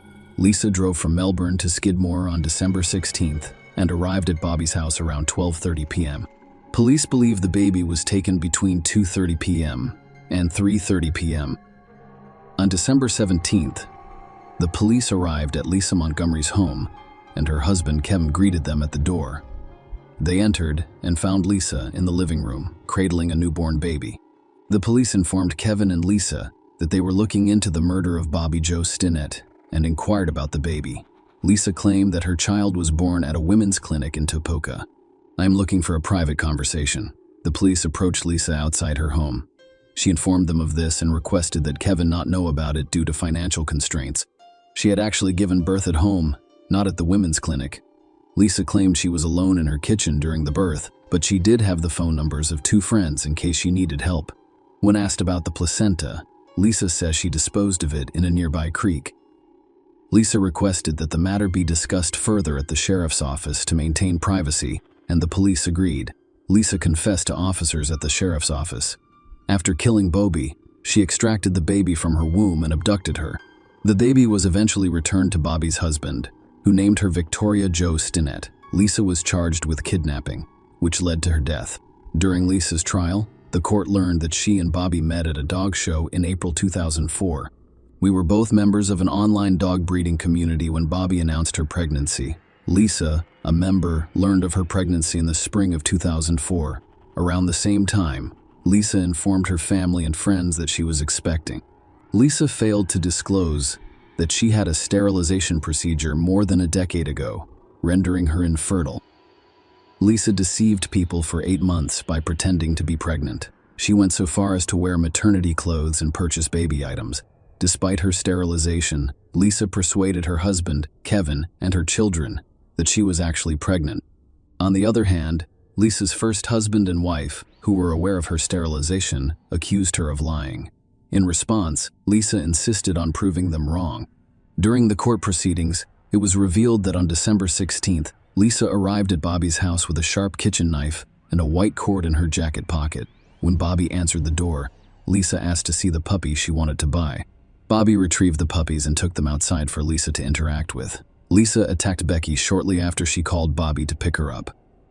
Lisa strangled Bobby with the cord she had brought until she lost consciousness. When Bobby regained consciousness and resisted, Lisa tightened the cord, resulting in Bobby's death. Lisa then cut into Bobby's abdomen with a kitchen knife, successfully removing the baby. Lisa left after cutting the umbilical cord. Surprisingly, the baby remained unharmed. Throughout her journey, Lisa took precautions to ensure the baby's well-being, such as clapping the umbilical cord and clearing mucus from his mouth. Lisa had a car seat ready in her vehicle for the baby.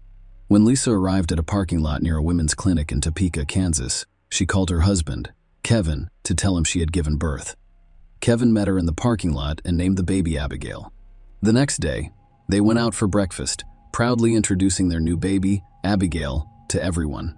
The prosecution contended that Bobby's tragic death and the baby's abduction were the result of Lisa's calculated and cold-blooded plan to protect the lies she had told her friends and family. According to the prosecution, Lisa was afraid that her first husband, Carl Bowman, would discover her lies during their custody battle. Lisa was concerned that this revelation would jeopardize her position in court proceedings, so she felt compelled to have a baby as proof that her pregnancy was genuine. The prosecution claimed that Lisa purposefully misled her family and friends about her pregnancy and meticulously planned the abduction of a baby to maintain the illusion. They claimed Lisa's plan was meticulously planned and executed with precision. To hide her identity, Lisa contacted Bobby under a fictitious name, hoping that the crime could not be traced back to her. Concurrently, she continued to inform everyone she knew about her pregnancy. Lisa went so far as to purchase a home birth kit and conduct online research on how to perform a cesarean section. Sheriff Strong, who played a role in the case, stated that the crime was meticulously planned, and Lisa persisted in lying until she was caught. Lisa even tried to implicate her own brother, claiming he was with her when the baby was abducted. However, his verified alibi revealed that this was yet another falsehood. The prosecution claimed Lisa was involved in a custody battle with her first husband, who, upon learning that she had informed her second husband, Kevin, about her pregnancy, questioned the veracity of her claim. Aware of Lisa's inability to conceive, he sent emails expressing his intention to reveal the alleged lie to Kevin, whom he exploited during custody proceedings. In response, Lisa, determined to prove him wrong, took a series of actions that culminated in the tragic events less than a week before Bobby's death on December 10th. Lisa's first husband formally filed a motion seeking a change of custody for the 2 minor children who lived with Lisa. To back up their case, the prosecution called Dr. Dietz as an expert witness. This move was prompted by the defense's prior notification that they intended to pursue an insanity defense, claiming Lisa was experiencing pseudopsychoses. During the trial, Dr. Dietz testified that there are 2 types of phenomena known as pseudoscience, the first of which involves a woman genuinely and sincerely believing she is pregnant.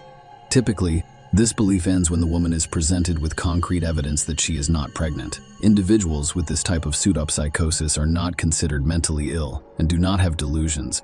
Dr. Dietz describes a second type of pseudoscience that is linked to mental illness, specifically schizophrenia.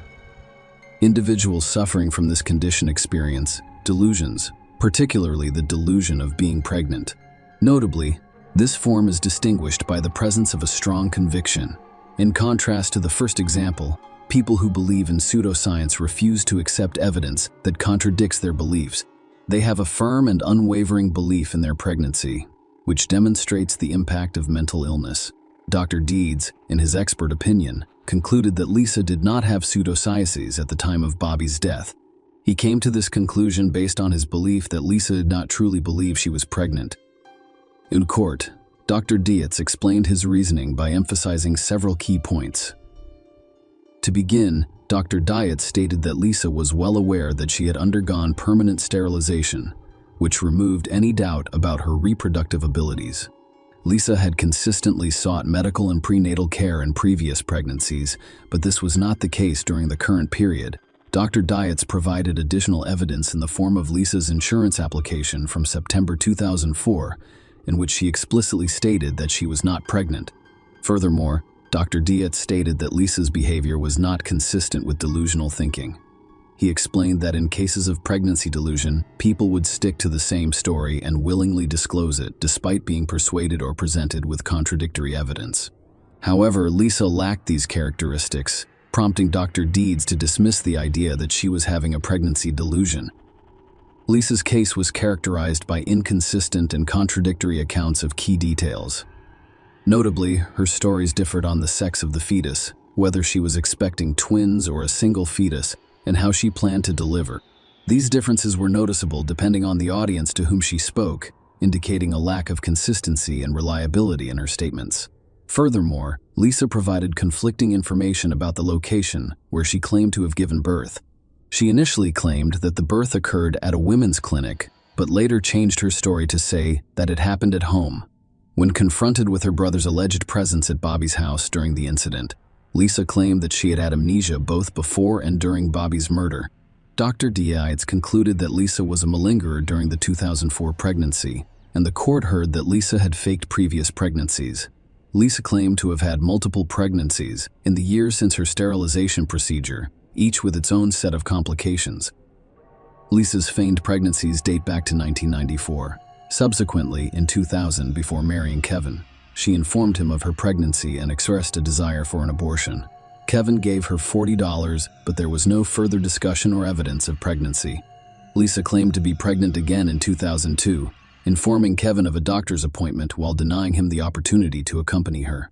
However, her doctor testified that he only tweeted Lisa about unrelated issues, such as ankle pain and a cold, and did not provide prenatal care.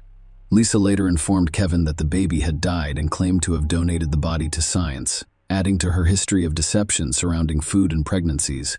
The defense's case focused on the defense of insanity, and they planned to call experts to testify about Lisa's mental disease or defect. Lisa's life was described in court as troubled. They claimed she had been physically and sexually abused by her stepfather. Lisa married her stepbrother, Carl Bowman, when she was 18 years old, and they had 4 children before undergoing sterilization. Following their divorce in 1998, Carl remarried, and Lisa later married Kevin to back up their insanity claims. Dr. Logan and Dr. Ramachandran were called as expert witnesses by the defense. Lisa was diagnosed by both experts with a variety of mental health issues, including depression, borderline personality disorder, post-traumatic stress disorder, and pseudopsychosis. Dr. Ramachandran testified about pseudopsychosis, describing it as a somatoform disorder in which the patient develops the delusion of being pregnant. According to his testimony, this delusion is driven by a strong desire to become pregnant, which causes hormonal changes that result in physical changes consistent with pregnancy. Dr. Ramachandran believed Lisa suffered from an intense pseudopsychosis delusion. During his testimony, he claimed that Lisa was in a dissociative state when she killed Bobby and delivered the baby. Dr. Ramachandran suggested that Lisa's childhood sexual abuse made her susceptible to pseudopsychosis. He claimed Lisa's internet searches and purchases of baby-related items indicated pseudopsychosis. Furthermore, Dr. Ramachandran believed Lisa was suffering from a severe mental illness or defect that prevented her from fully understanding the nature and quality of her actions. Following 5 hours of deliberation, the jury returned a unanimous verdict, finding Lisa guilty of kidnapping resulting in death. The following day, she received a death sentence. The jury unanimously agreed that the government had proven all statutory and non-statutory aggravating factors beyond a reasonable doubt. The prosecution contended that these factors included the crime being committed in a particularly heinous or depraved manner, involving serious physical abuse of Bobby Joe Stinnett. The jury agreed with this argument, and Elise was sentenced to death by lethal injection with pentobarbital at Terre Haute Prison in Indiana. Lisa eventually found herself on death row in a federal prison in Texas, designed for female inmates with special medical and psychological needs. She received psychiatric care while incarcerated there. Lisa formed a new defense team in an effort to have her death sentence commuted to life in prison. Their central argument was that, given Lisa's history of horrific abuse, the death penalty was unjust. They claimed that her legal representation during her initial trial failed to fully disclose the extent of her thesis's profound hardships and that the defense presented was inadequate. Lisa was in a psychotic state, according to the new defense team, when she committed the crime. Furthermore, they presented evidence that Lisa's history of abuse began before her birth, as she was born with fetal alcohol syndrome as a result of her mother's heavy drinking.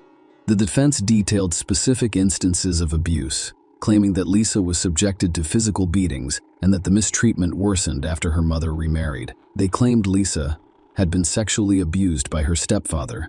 Despite the efforts of Lisa's legal team, who argued that pressure and the threat of exposure from her first husband drove her to fabricate a pregnancy, their objections and appeals to have her removed from death row were denied. The execution went as planned. Lisa received a lethal injection in Terre Haute, Indiana, after the United States Supreme Court lifted a last-minute stay of execution. As the sole female inmate on federal death row in the United States, she was the first female federal inmate executed by the government in 67 years, preceding her execution. When asked if she wanted to make a statement, Lisa declined. She was officially declared dead at 1:31 on January 13th, 2021. Share your opinion with us in the comments and subscribe to the channel for more.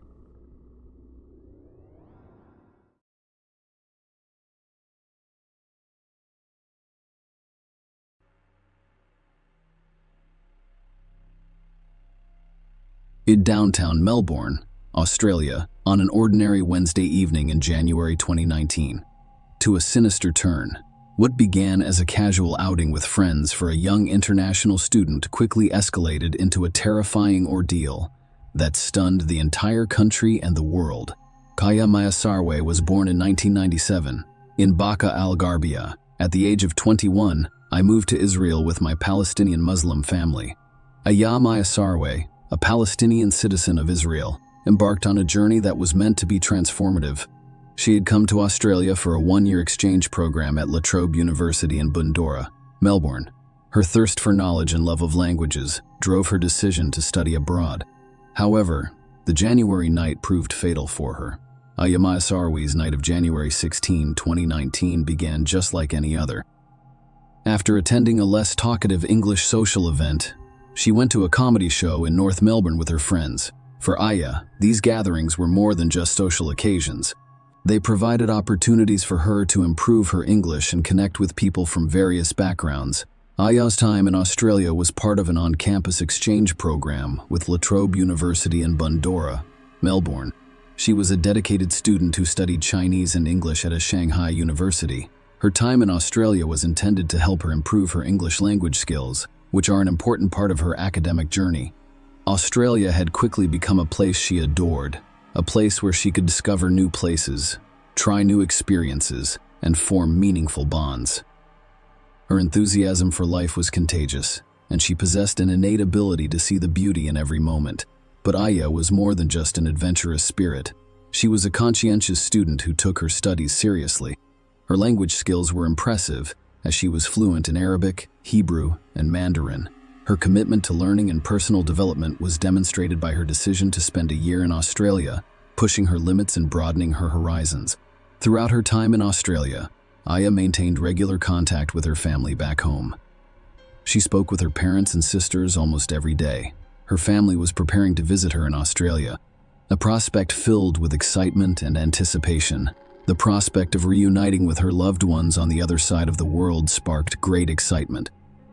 On that fateful Wednesday night, after attending a comedy show with friends, Aya returned to her student housing at La Trobe University. The night appeared ordinary, with Aya taking the tram to her destination. She disembarked at her usual stop on 23 at 12:05 a.m. He was concerned for her safety, as he often was when walking alone at night. Aya made a phone call to her sister Ruba. This precautionary measure was Aya's way of feeling more secure during late-night walks. Ruba was at home in Israel and answered the phone, not expecting her sister to answer at that time. What happened during that phone call sent terror through Ruba's heart and soul. The sound of her sister's screams and shouts pierced the telephone line. In a matter of moments, Ruba went from hearing her sister's voice to witnessing a terrifying and unexpected silence. Ruba remained on the line, heart racing as she listened to the eerie silence. She could hear the distant hum of a passing car, but her sister never returned her call. It was a moment of terror, helplessness, and dread. You were panicked and worried because you had no idea what had happened on the other end of the line. Ruba immediately contacted her other sisters who were in China at the time. They tried to contact Aya by phone and text message.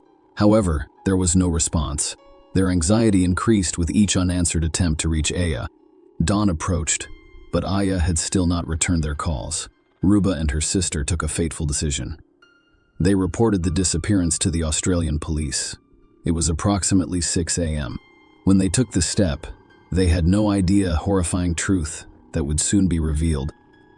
Around the same time, a passerby on his way to work discovered the lifeless body of a young woman behind a hedge, changing his life forever. That young woman was Aya's. The discovery of Aya Mayasarwe's lifeless body behind a hedge on the fateful morning of January 16, 2009, marked the start of a perilous journey into the heart of a heinous crime.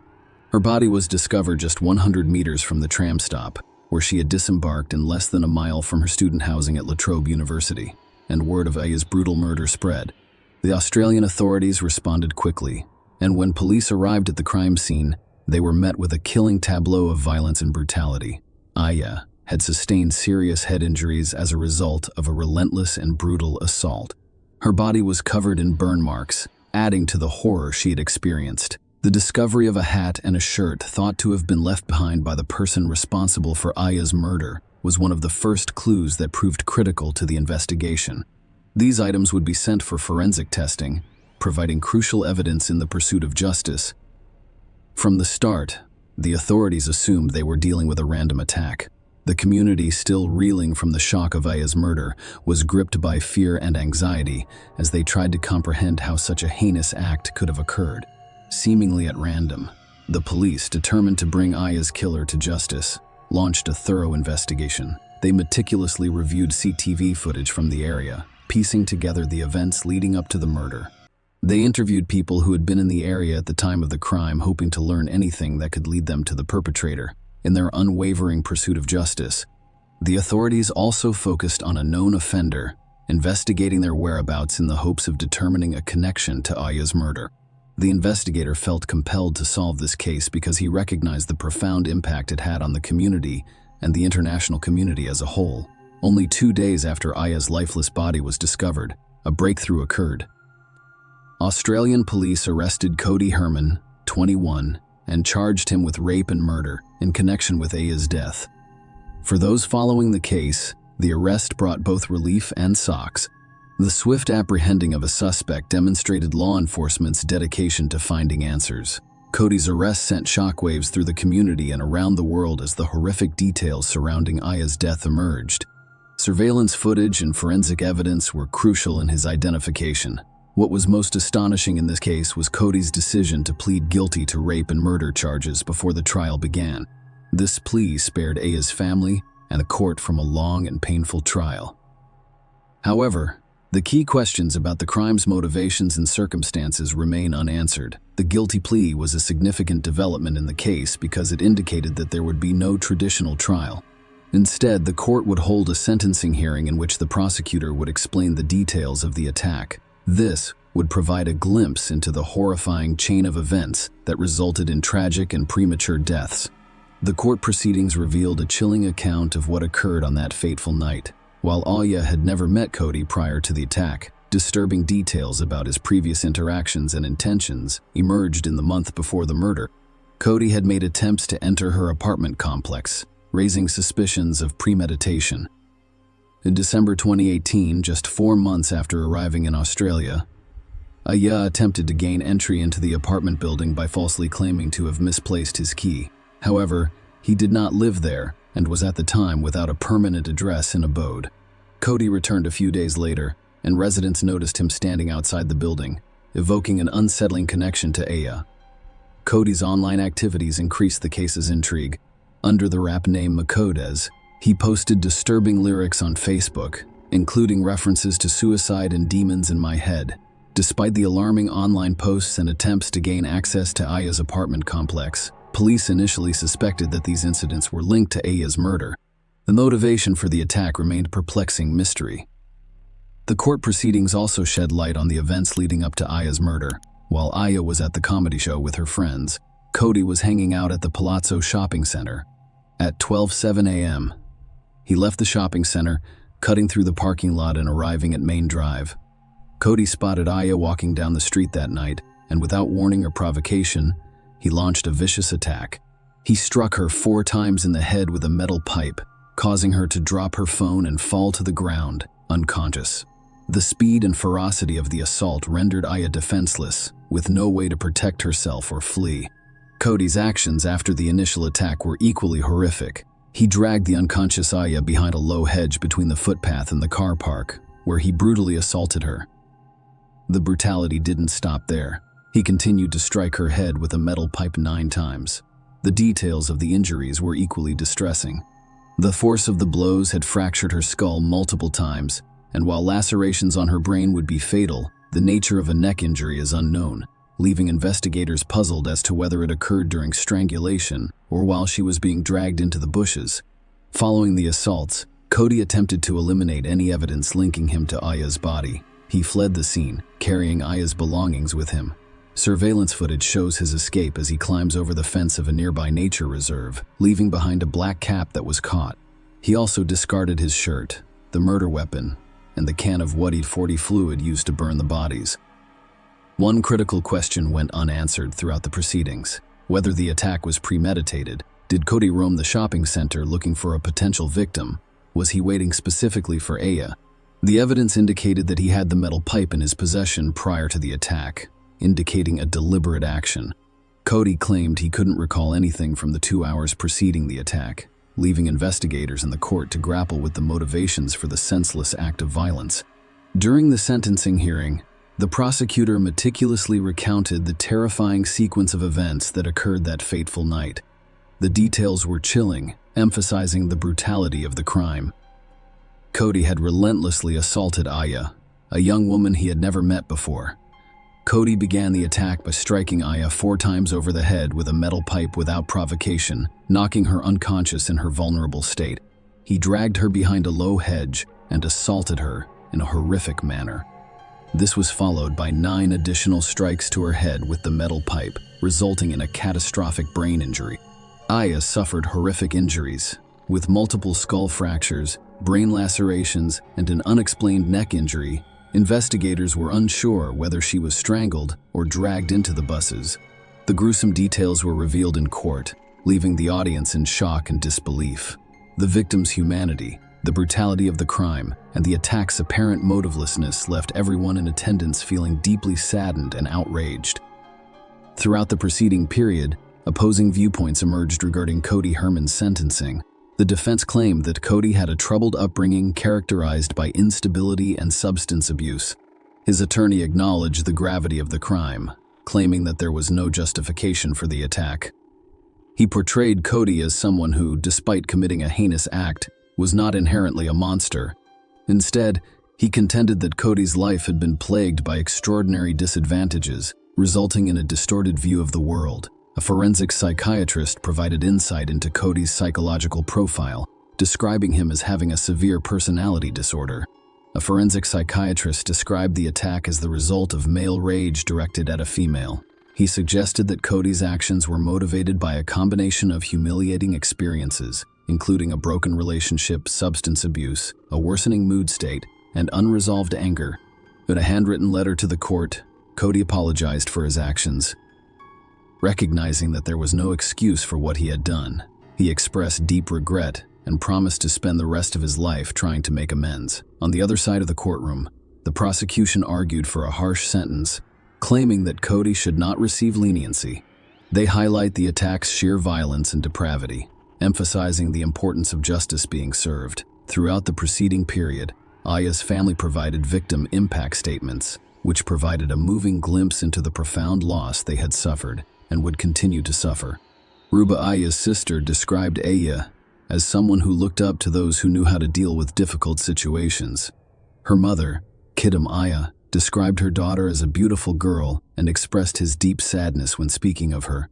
She described their daily conversations and her longing for her mother's embrace, while another sister remembered Aya as always cheerful and energetic. Justice Elizabeth Hollingworth presided over the sentencing hearing, and she addressed Cody directly. He emphasized the importance of women's freedom to walk the streets without fear of being violently attacked by strangers, as well as the gravity of his actions. According to Justice Hollingworth, Cody struck Aya with the clear intention of killing her, and his savage attack left her physically small, unprepared, and alone with no way to defend herself. Justice Hollingworth also addressed the issue of premeditation, stating that there was no evidence to suggest that the attack occurred while Cody was intoxicated or in a drug-induced psychosis. Instead, he noted that Cody's actions were influenced by a number of factors, including previous violent experiences, relationship breakdown, substance abuse, worsening mood states, and unresolved anger. Finally, Cody Herman sentenced Justice Holly to 36 years in prison with a 30-year non-parole period. Share your opinion with us in the comments and subscribe to the channel for more.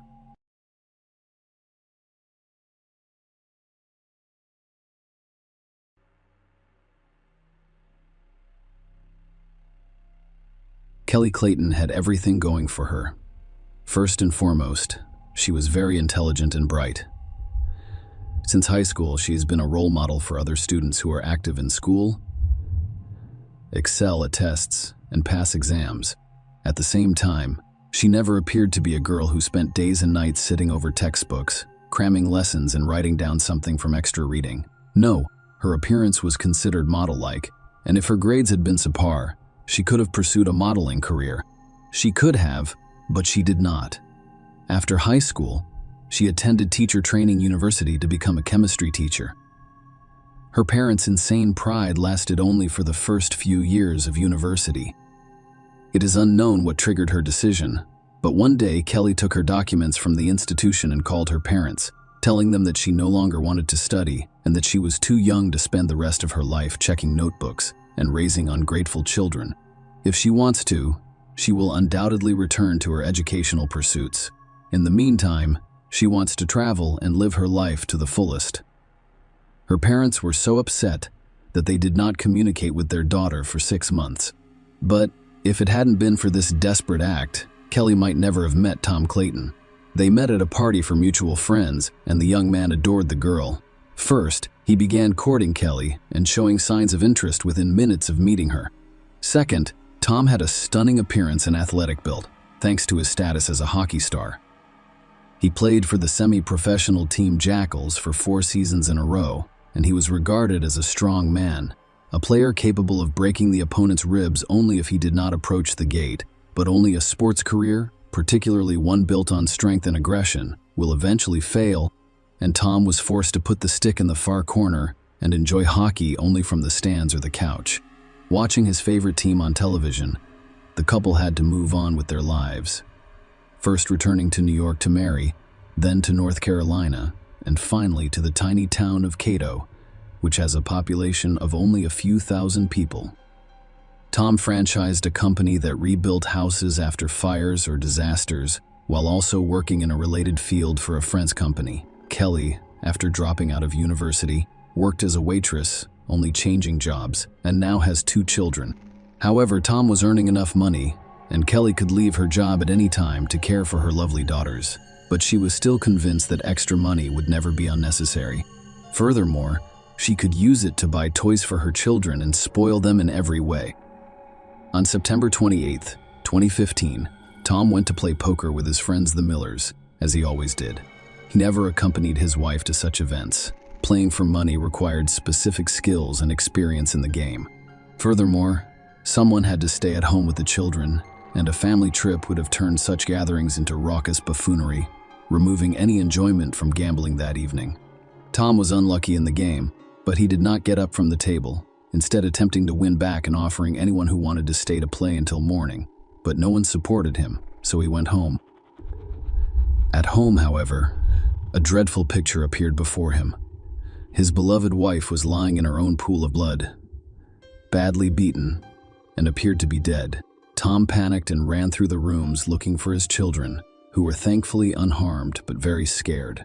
He grabbed his daughters and went to his neighbor Derek's house, trying not to let them see their mother's mutilated body, and he dialed the police number right away.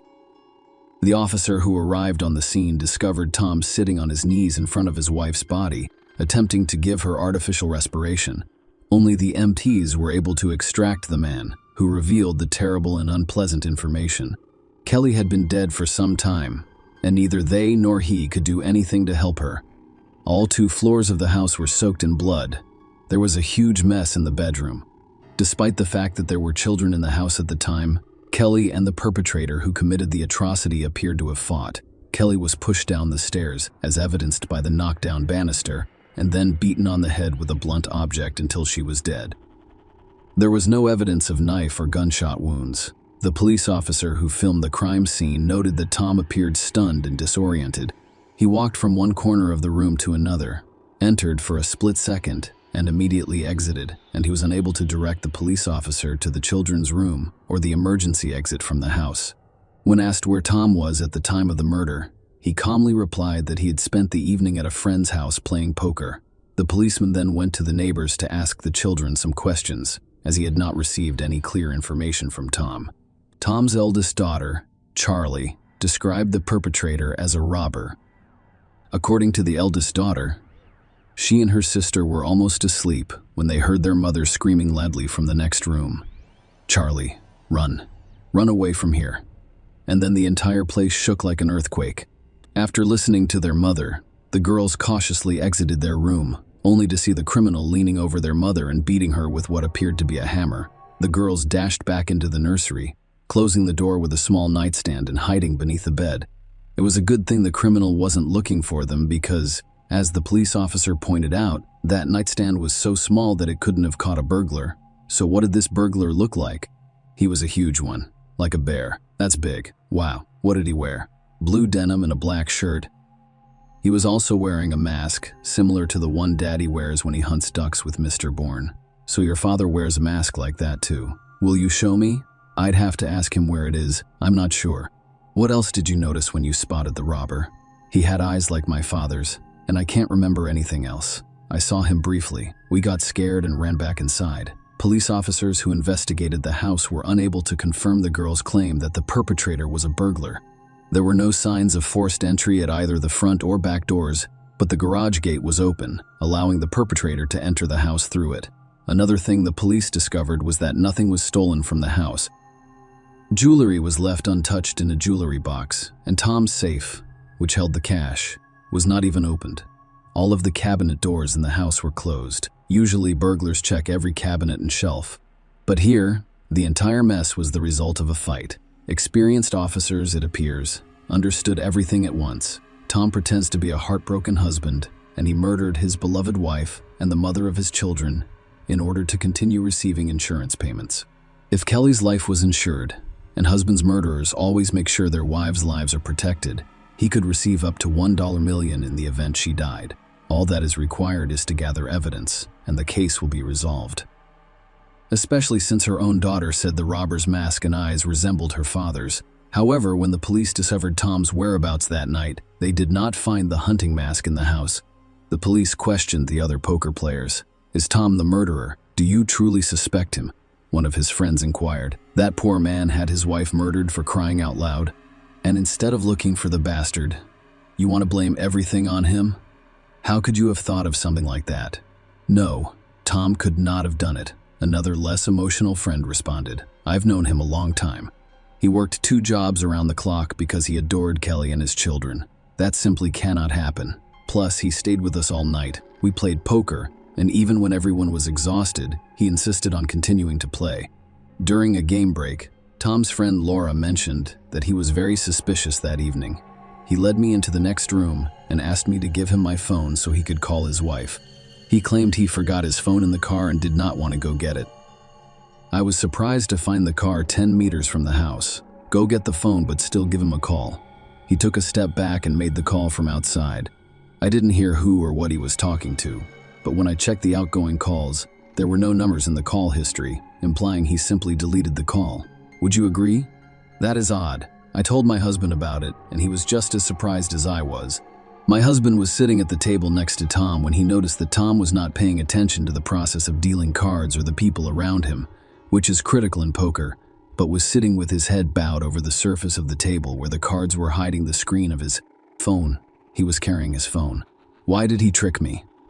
So where was he calling? Who couldn't he call with his phone? Who couldn't he call with his phone? Following Laura's testimony, the police questioned Charlie, Tom's daughter, and she repeated what she had previously told the officer. The robber resembled her father. The murder victim's niece provided the next testimony.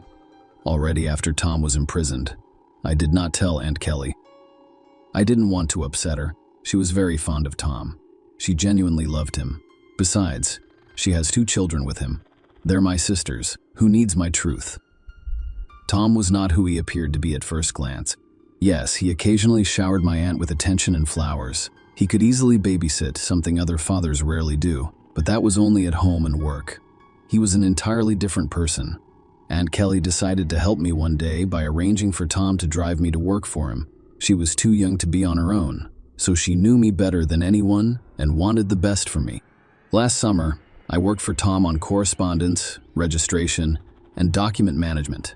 I didn't know him very well prior to that, so our relationship was strictly professional at first. Then he got drunk somewhere and came to the office in that state. There was only me and him, and for some reason, he began telling me that his family was fictitious. He adores his daughters, but he doesn't care about his wife, and he hasn't had feelings for her in a long time. Throughout their marriage, he has had a few extramarital affairs and has considered leaving Aunt Kelly. But he didn't, because he was afraid of losing his home and money as a result of the divorce. Looking ahead, it is important to note that some of the interviewed female poker players confirmed Kelly's niece's claim that Tom was not a faithful husband and had a sexual relationship with 2 other women who were playing poker that night. In addition to information about Tom's promiscuous life, Kelly's 16-year-old niece mentioned another employee of Tom's firm, Michael Beard. Michael was doing a good job repairing houses after the fires. But there was one time when Bird worked in those houses and kept missing things, and Tom didn't believe his customers the first few times, referring to the possibility that the owners would lose something during the fire. Then, when the theft accusations were repeated for the 3rd and 4th time, it was clear that Michael Bird not only restores the floor and walls, but also steals. In addition to stealing, there were complaints that Michael allowed himself to arrive at work drunk. I was in the office when Michael's theft was discovered. Tom could yell at his employee and kick him out onto the street. He was upset by his subordinate's behavior. He kept asking him, "How could you, or haven't you considered your family? Where are you planning to work now?" Following the incident, Tom fired Bird but continued to call companies he knew and offered to hire his former employee. Tom recommended Michael, and when all other options were exhausted, Tom hired Bird to help with the household chores, such as cutting the grass, watering the plants, and performing minor repairs around the house. The detective then summoned Michael Beard for questioning. He claimed he only stole because he and his family needed money. Tom was very nice to me and defended me until the end, but I knew it was my fault. He has an excellent wife. She fed me while I worked for them, even though she shouldn't have. She also gave my children clothes her daughters had outgrown. I am extremely grateful for everything they have done for me. I feel so sorry for Kelly. When I found out about her death, I couldn't believe my ears. I really felt bad. I even went to church and prayed that she would go to the best of all worlds. The police did not find anything unusual in Michael's story and released him, but the interrogation of his wife, Mrs. Bird, made them doubt his words. According to his wife, Holly, Tom promised Michael $10,000 for unspecified work. That was interesting. Michael was summoned back to the station and had a lie detector attached to him. All of the questions failed. Bird lied and thus failed the test. Realizing he couldn't get away with it, he started testifying. Indeed, Tom promised Bird $10,000 if Michael sneaked into his house on the day Tom was supposed to play poker, killed his wife, and set fire to it. The plan was to strangle Kelly before making it appear that she died in an accidental fire. Furthermore, the family home was insured for a significant sum of money. The police confirmed that it was true. Kelly's home and life were insured at the highest level. 2 cans of gasoline awaited Michael in the garage, through which he would enter the house. Everything was fine here. Bird entered the house while everyone was already asleep. He began quietly climbing the stairs to the bedroom where Kelly was supposed to be sleeping, but the young woman was either awake or awakened by the sound of the open door, and when she saw a strange man in the doorway, she screamed in terror. Michael was just as terrified and pounced on Kelly, attempting to wrap his massive hands around her neck. But it wasn't so simple. Kelly started to fight back. Michael is surprised that Kelly, who appears to be fragile, has such strength.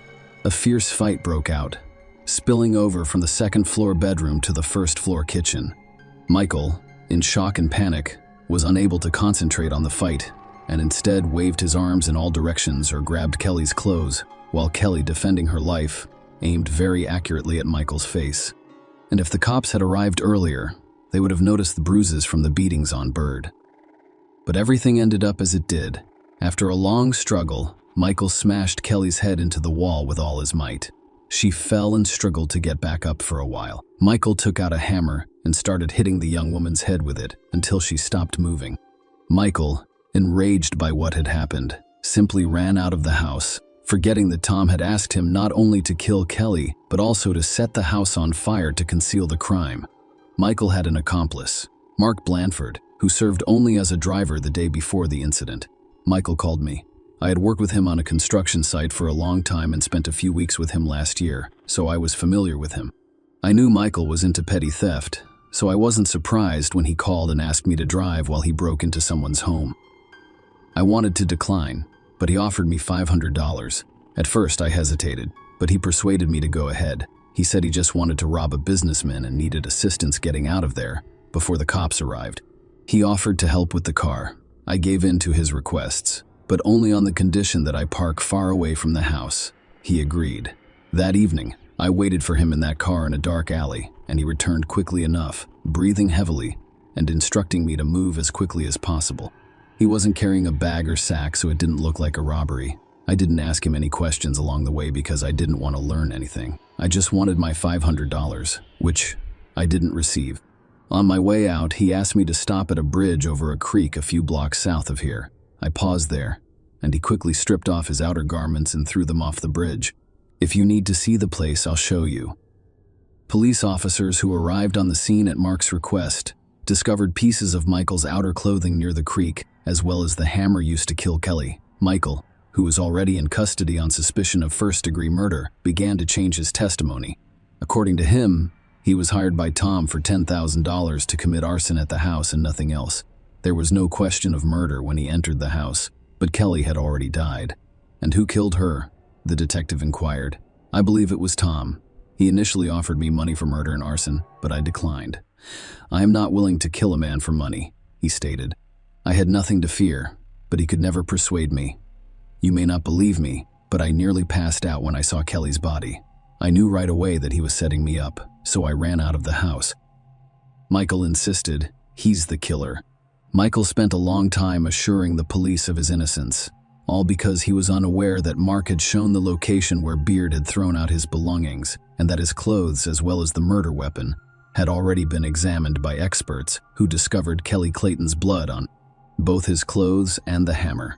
and that was the most direct proof that he, not someone else, had killed Kelly. In turn, Tom refused to admit that he ordered the murder of his wife from a former problem employee at his company. According to him, Michael knew he had money. He knew he wasn't poor, and he decided to rob Beard's house because he had lost his job and was resentful of the dismissal. But Kelly was at home that night, and he paid with his life. It would have been more difficult to prove Tom's guilt in conspiracy with Michael if Laura, the woman who had been playing poker that night, had not told the cops that Tom had called from her cell phone. The detective requested a transcript of her calls, and her expectations were met. Then, on the night of September 28, Tom Clayton called Michael Beard. Michael was the first to go on trial. He continued to claim that he had been hired to set fire to the house in order to collect the insurance money. He did not kill Kelly, and the blood on his clothes was simply from touching a dead and mutilated body. That is why he became dirty. He had thrown away his belongings so that no one would suspect he had been at Clayton's house that night. His speech seemed convincing. The jury had deliberated for 7 hours. In the end, they concluded that Michael Beard was guilty of all charges. He faced life in prison. Tom's lawyers were able to obtain records of conversations and correspondence between him and Michael, and none of them specifically discussed their devious plan. The prosecutor. Questions. Requests for billing transcripts of his movements produced no concrete results either. All evidence was circumstantial. If it weren't for one detail, the car in which Mark had given Michael a ride was registered to Tom's company, and Tom, arriving at the office in his personal Toyota, left it in the parking lot, where it was moved to the company pickup truck, which later drove to Michael's house and left there, before being taken back the day after the tragedy. In fact, he gave Michael the car in which he and Mark drove to the crime. The jury testified to this fact during the trial. The trial lasted 6 days, and the jury ultimately determined that Tom had hired Michael to commit this heinous crime. Michael, in turn, made an appeal. In his defense, he quoted little Charlie, who stated that the eyes and slit of the mask belonged to her father. However, the court denied the appeal because the description of the clothes matched the one discovered beneath the bridge. As a result, Tom Clayton and Michael Beard were given life sentences. Mark was charged with manslaughter and received 4 years in prison.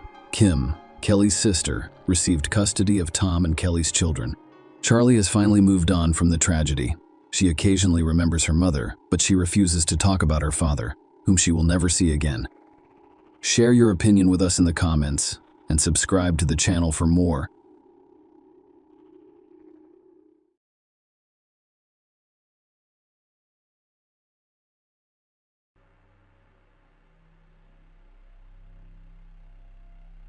Donna Ellen Brown was born November 10, 1963, in Florida.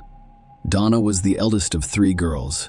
She was attractive, intelligent, and successful in her job as an operating room technician. She met nuclear engineer Mark Winger, and the two married in a traditional Jewish ceremony in 1989. Donna and Mark appear to be the picture perfect couple. They were successful and had a nice house in a nice neighborhood. However, not every story ends perfectly from the start.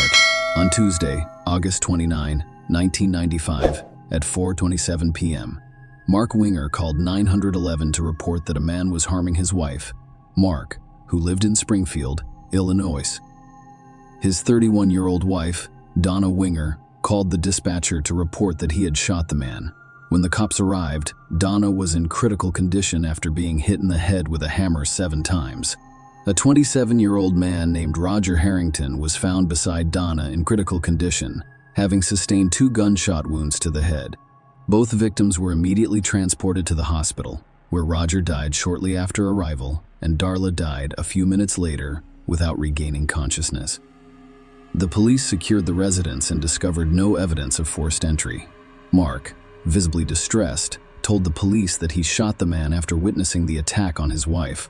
Mark described how he was in the basement on the treadmill when he heard noises upstairs, prompting him to investigate. He found their adopted baby Bailey on the bed in the master bedroom, but no sign of Donna. When Mark heard more noises downstairs, he grabbed his handgun from the bedroom nightstand and headed for the dining room. Mark saw a man in the hallway wielding a hammer and assaulting Donna. Mark shot the man, and as he attempted to rise, he fired a second shot. The police discovered the bloodied hammer used in the assault, which belonged to both Donna and Mark. The house also contained a .45 caliber semi-automatic handgun, which Mark confirmed was the weapon used. When Mark asked about the identity of the man who had attacked his wife, the police confirmed that it was Roger. Mark then said, "That's the man who has been harassing my wife this week." According to Mark, Donna had traveled to Florida to visit her parents 6 days before. Her mother dropped her off at the airport, and a driver named Roger, hired through a limousine company in St. Louis, Missouri, drove her back to Springfield. According to Mark, Donna, Roger was excessively talking and flirtatious during the 2-hour drive, expressing a preference for older women and inviting them to intimate parties. The conversation took a dark turn when he revealed hearing a disturbing voice named Dom instructing him to harm others. Mark called the cops, saying the guy scared her. She stated that he was extremely frightening. He threatened to kill people, set car bombs, and mutilate them. Dawn has returned to Springfield. She informed her family about the unsettling encounter, expressing fear and discomfort as a result of the disturbing conversation and erratic driving. Mark told the police that, despite safely returning home, the situation persisted. Donna received several strange phone calls, and based on the timing, she suspected Roger was the caller. The police found a note in the house that described Donna's unsettling car ride. Mark also told the police that he reported the incident to Roger's employer, which resulted in Roger's suspension, which Mark believed could have exacerbated the situation. The police discovered Roger's car parked outside the Winger house, facing the wrong direction. They discovered various weapons inside, including a knife and a tire iron. Authorities concluded that Mark acted in self-defense, and they chose not to press charges due to the traumatic circumstances. The case was closed with an acknowledgement that Mark had already experienced significant distress. Mark appeared deeply affected by the events. Mark and Donna had moved to Springfield shortly after their wedding, where they discovered happiness. Donna worked as an operating room technician at Memorial Medical Center, and Mark was an engineer with the Illinois Department of Nuclear Safety. Despite facing challenges, such as Donna's initial distress at learning she couldn't conceive, their lives took a positive turn when a doctor informed them of a teenager willing to place her baby for adoption. On June 1, 1995, Donna and Mark happily welcomed Bailey, their adopted daughter. Following Donna's tragic death, Bailey, now responsible for the infant, chose to remain in the same house. To help with childcare, he hired a nanny, Rebecca Simic. Rebecca unexpectedly became pregnant a few months into her job and gave birth to a daughter named Anna. Mark and Rebecca married just over a year after Donna died. Mark decided to sell the house and sever ties with Donna's family. The new family, Mark, Rebecca, Bailey, and Anna, relocated to a different town. They gradually expanded their family by adding 2 more children, Maggie and Ben. Donna's close friend Donna Schultz told the police in 1999 that she had an affair with Mark while Donna was still alive, and that Mark made troubling statements that she remembered. Donna Mark believes it would be easier for us to be together if Dawn had just died. All you'd have to do is enter and find the body. Donna also provided disturbing information that raised concerns with the authorities. When Mark learned about Donna's unsettling experience during the car ride back to Springfield, he allegedly told her that he needed the driver in his home. This revelation prompted the police to reopen Donna's case. However, they were disappointed to find that some evidence had gone missing. Mark filed a civil lawsuit against BART Transportation, seeking accountability for Diana's death as a result of Roger's actions. Roger's attorney requested access to the civil suit's evidence and files because he worked for BART Transportation at the time Diana died. Despite this, the police were able to save some files and access photos taken on the day of the incident. Donna and Roger are shown on the ground before being transported to the hospital. However, the positions of the bodies appeared to contradict Mark's earlier account, given to the police years ago. Mark told the police that he saw Roger kneeling beside Donna's head, assaulting her with a hammer, which prompted him to open fire. Mark claimed Roger fell backward, and in an attempt to get up, Mark shot him again. According to Mark's description, Roger's feet should have been near Donna's head, facing the opposite direction. However, after reviewing the photos taken by the police upon their arrival, it appeared that Roger and Donna were both on the ground, facing the same direction. This inconsistency prompted the police, for the first time, to suspect Mark of being involved in his wife's murder. The question of why Roger was at their house that day remained unanswered. simultaneously. During the civil suit involving Mark, a possible explanation emerged. Bart Transportation hired a blood spatter expert who concluded that the blood spatter patterns indicated Mark's involvement in the deaths of Donna and Roger. As the police dug deeper into the case, they discovered more incriminating evidence. Susan Collins, Roger's roommate, informed law enforcement that she overheard Roger arranging a meeting with someone on the day he was killed. Furthermore, a note written on a bank deposit slip inside Roger's car was discovered, which contained Mark's name, address, and a time. Susan informed the police that Roger had mentioned agreeing to meet with Mark to resolve issues raised by Mark's complaints about Roger's driving and the concerning conversation he had with Donna. Roger left the house around 3:30 p.m. and the note indicated a meeting time of 4:30 p.m., which corresponded to the prosecution's belief that Mark had asked him to come to the house at that time. On August 23, 2001, Mark was arrested and charged with 2 counts of murder. The prosecution claimed that Mark was responsible for Donna and Roger's deaths. They claimed that Mark wanted to remove Donna from his life, but did not want to risk losing custody of their adopted daughter Bailey, so he avoided divorce. Mark allegedly saw an opportunity when he learned about Donna's problems with Roger, seeing it as an ideal opportunity to eliminate Donna and frame an innocent man. The prosecution proposed that Mark contact Roger, whom he had never met before that day, and invite him to the house. When Roger arrived, Mark allegedly led him inside and fatally shot him. This narrative was supported by the fact that there was no forced entry at the residence. The prosecution also claimed that Donna, who was in the master bedroom with Bailey when she heard the gunshot, went downstairs and was beaten to death with a hammer by Mark before dialing 911. The prosecution used a note found in Roger's car, which contained Mark's name and address, to prove that Mark had lured Roger to the house. The jury discovered that despite having weapons in his car, Roger did not bring them into the house and instead used Donna's hammer to attack. This raised questions about Roger's intentions, assuming he had gone there with the intent of assaulting Donna.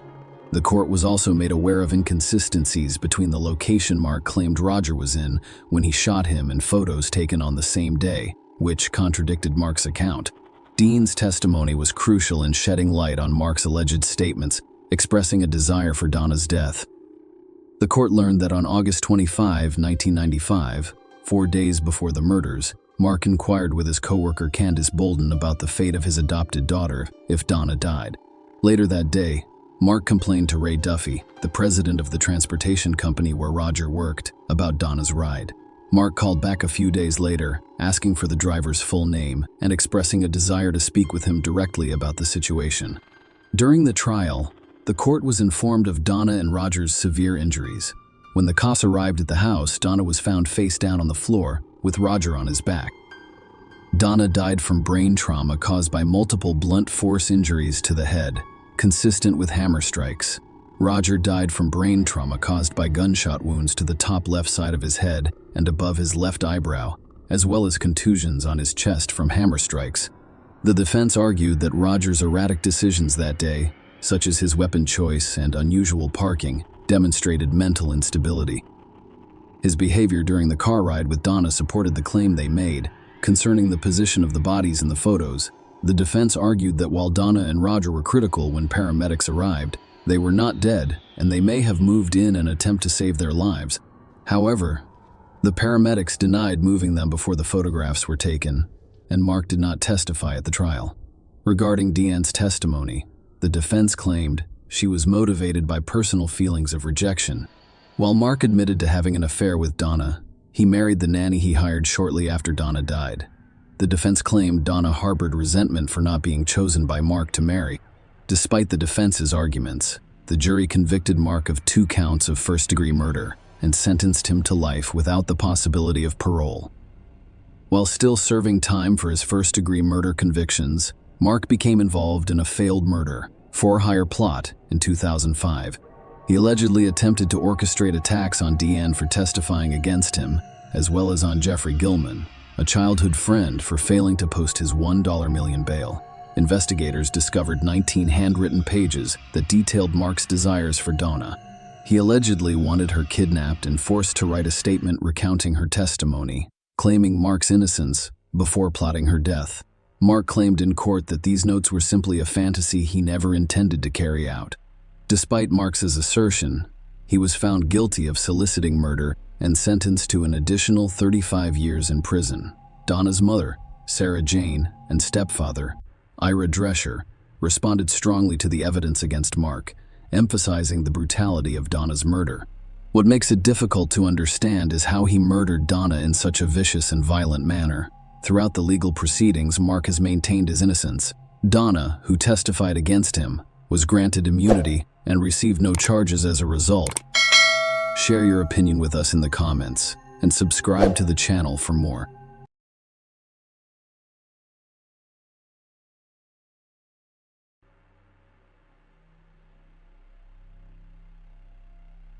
On the evening of August 29, 2014, a Friday, Christina Morris, a 23-year-old, planned to spend the night in Plano, Texas, USA. Despite growing up in Plano and maintaining friendships there, she had moved to Fort Worth, Texas, with her boyfriend, Hunter Foster. Following up on his job opportunity, Christina had settled into her new life in Fort Worth and was working at a dating service over Labor Day weekend. On Friday night, Christina Morris returned to Plano to reunite with her high school friend, Paulina Petrosky. The two had met at Allen High School. Paulina lived in the shops at Legacy, and Plano hosted Christina and a few Allen High School friends at her apartment. The group, mostly Allen High School acquaintances, gathered at Paulina's apartment at 9 p.m. After some drinks, around 11 p.m., a portion of the group went to Harry's Tavern for 30 minutes before reconvening at Scruffy Duffy's. As the night progressed, the bar closed at 2 a.m., causing some of the group to leave. However, Christina, Sabrina, Enrique, and Steven decided to return to Paulina's apartment. On their way back, Sabrina, Enrique, and Paulina stopped at Whataburger to eat through the drive-through. Back in Pauline's apartment, the group enjoyed the food from the drive-through. However, Paulina and Steven noticed that Christina appeared distressed. She revealed that she had been texting her boyfriend Hunter all night, hoping he would join the party, but then discovering he had gone out with friends. Despite her request that he pick her up, Hunter stopped responding to her text messages. It was now 12 a.m., and Christina sent Hunter numerous messages for the next 90 minutes without receiving a single response. Christina's texts began by asking the Hunter to come get her, followed by questions about what was going on. She pleaded with him via multiple messages, informing him of her work obligations the following day, and even informing him that she had misplaced her car keys. By 3:01 a.m., frustration set in as Hunter remained unresponsive. Christina texted him, expressing her disappointment, wishing him good night, and conveying the sentiment that you had lost the best thing that could have happened to you. Christina then sent Hunter additional text messages informing him that she was taking a taxi home and saying, "See you one day between 3:20 a.m. and 3:48 a.m. and 3:48 a.m. She kept sending messages, letting Hunter know she wasn't angry. Her phone had died and she had found her car keys, so she decided to drive home. Christina's final text to Hunter was sent at 3:48 a.m. Christina's emotional state worsened as she messaged Hunter, Steven, and Paulina, who all tried to console her. Initially, he considered spending the night in Pauline's apartment. Christina eventually changed her mind and expressed a desire to return to Fort Worth. Despite Steven's offer to drive her home the next morning, Christina insisted on going home that night. Given that she had not consumed much alcohol and had done so earlier in the evening, the others did not consider her intoxicated enough to drive. At the same time, Christina decided to leave. Enrique also decided to go home, expressing his intention to walk Christina to her car while en route to see his girlfriend. As they left Pauline's apartment, Steven called Christina to see how she was doing, as she had been crying just before leaving. She assured him she was fine and was almost to her car. However, when the 30th of August arrived, Christina did not show up for work, causing concern among her colleagues. Despite multiple attempts to contact her via text messages, phone calls, and social media, Christina remained unresponsive. This behavior was unusual for her, given her responsible work ethic. Her colleagues saw a Facebook post from a friend urging Christina to call them, expressing deep concern. Fearing that something may be wrong, Christina's colleagues contacted her friend, who then contacted Christina's family, only to find out that they had no idea where she was. Christina's parents and stepmother contacted her friends to find out where she was, and they discovered that the last known location was when Pauline was in his apartment. When they contacted Enrique, he informed them that he had left with Christina, but they went their separate ways down the sidewalk. Enrique mentioned that Christina was on the phone when he parted ways with her, but he had no idea who she was talking to. Christina's parents reported her missing due to concerns for her well-being. During the investigation, the police interviewed Hunter. Hunter was initially uncooperative with the police, but eventually agreed to hand over his cell phone. He did so reluctantly.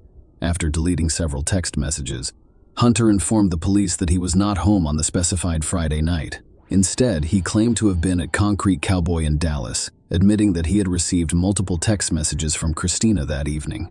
He claimed that he hadn't read them and wasn't actively checking his phone. Hunter stated that he only returned home on Saturday morning around 10 a.m. or 11 a.m. or 11 a.m. to discover Christina absent, assuming she was upset and staying with friends. He did not express any concern. On Saturday night, still without hearing from Christina, he went out with friends again. Hunter stated that he only became concerned when Christina's father contacted him on Sunday to inquire about her whereabouts. Despite Hunter's claims, some of Christina's friends and her father suggested to the police that Hunter was involved in illegal substance use or distribution. Hunter admitted to the police that on the night of August 29, he was selling and using prohibited substances, as well as drinking alcohol. When the bar closed at 2 a.m., Hunter explained that he had gone to the W Hotel with friends. When asked if he followed the plan that night, Hunter denied it, but admitted that the events were somewhat hazy. Despite the suspicions surrounding the Hunter's account of the Friday night, the police had to carefully verify and corroborate the information provided. Despite suspicions about the Hunter and a possible connection to Christina's disappearance, there was no concrete evidence that he had harmed her or was involved. As part of the investigation, the police went to the parking garage where Christina had left her car on that Friday night. Christina and the group from Pauline's apartment had all parked in the Harry's Tavern parking garage. There, they discovered Christina's Toyota Celica was still securely locked. There were no signs of a struggle or evidence of foul play discovered in the parking garage. In order to piece together the events, police obtained surveillance footage from the area. Christina and Enrique entered the parking garage together at 3:55 a.m., according to security camera footage. On August 30, however, only 2 minutes later, Enrique's car was seen backing out of its parking space, leaving the garage at 3:58 a.m. Unfortunately, the footage did not show Christina or her car leaving the parking garage. During their conversation with Enrique, he told the police that he left Pauline's apartment with Christina and that they parted ways at the end of the apartment complex because their cars were parked in different parking garages. Rene told the cops that the last time he saw Christina, she was on the phone with someone. However, Enrique claimed that he had no further information because he had called his girlfriend at the time. When the police asked to see his phone log to confirm the timeline, Enrique stated that he was texting his girlfriend rather than speaking to her on the phone. When the police asked to review these text messages, Enrique explained that it was not possible because his phone was set to automatically delete older messages. The police discovered that Enrique sent a text message to his girlfriend on the night of August 29 at 8:02 p.m., followed by a brief exchange at 10:38 p.m., followed by a brief exchange at 10:38 p.m. When his girlfriend requested a call, Enrique responded at 10:41 p.m., stating that he was sleepy. Despite his girlfriend's belief that he was at home in bed, Enrique was actually at Pauline's apartment at the time. Enrique's next text to his girlfriend came the next morning at 10:52 a.m. During further questioning, he claimed he didn't know where Christina had parked her car. However, surveillance footage contradicted his statement, revealing that he entered the parking garage at the start of the night, with his car one space across and one space over Christina's. When asked if Christina had been in his car, Enrique claimed she had never been there. He claimed he left the shops and drove home on Highway 75, which contradicted toll road and cell phone records, indicating he took the Dallas North Tollway to Highway 121, passing through the Highway 121 toll garage at 4:08 a.m. When confronted with video footage of him entering the same parking garage as Christina, Ricky claimed his intoxication was so severe that he couldn't remember where he had parked his car that night. In the absence of information about Christina's whereabouts, the police concluded their investigation and believed they had enough evidence to charge Enrique with aggravated kidnapping. Christina remained missing throughout his arrest and trial, and Enrique pleaded not guilty. The prosecution based their case on 5 key elements. First, Enrique was the last person to see Christina that night. Second, Enrique's car was damaged in the front, and it had been thoroughly cleaned. Third, in any case, injuries. Fourth, cell phone data. Their sales phones communicated with the same cell towers. Fifth, Christina's DNA was discovered on mat in the trunk of Enrique's car. The jury was told that Enrique and Christina walked to the parking garage together after leaving Pauline's apartment around 3:55 a.m. Their cars were parked next to each other, and the prosecution speculated that the kidnapping happened inside the garage or at a later time. The prosecution suggested that Enrique may have intentionally or unintentionally injured Christina in the garage, possibly by placing her in the trunk. They suggested that Enrique drive out of the parking garage with Christina in the trunk, or that she accept a ride, but later decides against it. Later, surveillance footage from the parking garage was presented as evidence, contradicting Ricky's initial statement to the police that they had parted ways. The recorded footage showed that a single car left the parking garage a few minutes later, and no other people were seen leaving for the next 20 or 30 minutes. During the trial, it was revealed that Enrique was set to start work at 8 a.m. On that Saturday morning, however, he only arrived at 10:51 a.m. According to a colleague, he appeared to be hungover from the night before and disheveled. The co-worker described Enrique as having bruises and scratches on his arm, as well as a noticeable limp. Furthermore, the co-worker noticed what he thought was a bite mark on the inner part of Enrique's forearm. Enrique claimed to have been involved in a fight at Legacy Shops, claiming that the person he was fighting with bit him while in a chokehold. However, Enrique later changed his story, telling his co-worker later that week that a tire rim had fallen on his hand while attempting to rotate his car's tires, resulting in the marks. Enrique's girlfriend testified, saying she saw him on Saturday evening and noticed an injury on his right hand, as well as cuts on his hand and knuckles. During the court proceedings, Sabrina Boss testified that she believed Enrique was romantically interested in her that night. He appeared upset when she chose to lie down on a bed rather than sit beside him on the couch. In response, he said, "Fine, I'll just go home," and she took his tone at that point as angry. Enrique left, and as Christina was leaving, he offered to walk her to her car. Stephen Nickerson testified that he called Christina after she left the apartment. She told him she was almost to her car and sounded fine. She promised to text him once she arrived at her car, but she did not follow through. He texted her a few minutes later to see if she had made it to her car, but received no response. Despite calling her several times, all calls went to voicemail. The following day, it was called again, but went unanswered. The prosecution used security camera footage from the Kroger gas station as evidence. On September 3, the footage showed Enrique cleaning the passenger side of the car with a rag before cleaning the trunk and washing the car. Police found an odor remover bottle, a multi-purpose cleaner, an all-purpose cleaner, paper towels, and rags in his trash. The prosecution presented evidence about the cell phones, claiming that Christina's and Enrique's devices were connected to the same cell towers when Enrique left the parking garage. Christina's phone pinged off the Spring Creek Boulevard cell tower at 3:46 a.m., according to court documents. On August 30, at 3:00 a.m., Enrique's phone pinged from the same tower. Both phones also received signals from the 5,800 Granite Parkway cell tower within a few minutes of each other. Later, they pinged off a tower on East Bethany Drive near Enrique's home on Harvard Lane in Allen. Details about the armride case car, a 2010 gray Camaro, were revealed in court. A dent was found on the front passenger side, specifically on the right front fender. When the police searched the car, they discovered that the interior, particularly the front passenger side floorboard, had recently been vacuumed and cleaned. However, what drew the most attention was the remarkably clean condition underneath the car. An accident investigator testified that the car's damage appeared to be the result of a soft impact, possibly involving the body, buttocks, and hips. Nanitsky provided the jury with DNA evidence and DNA analyst Christina continued to swab areas of Enrique's car's trunk mat that reacted with blue stars until DNA profiles could be extracted.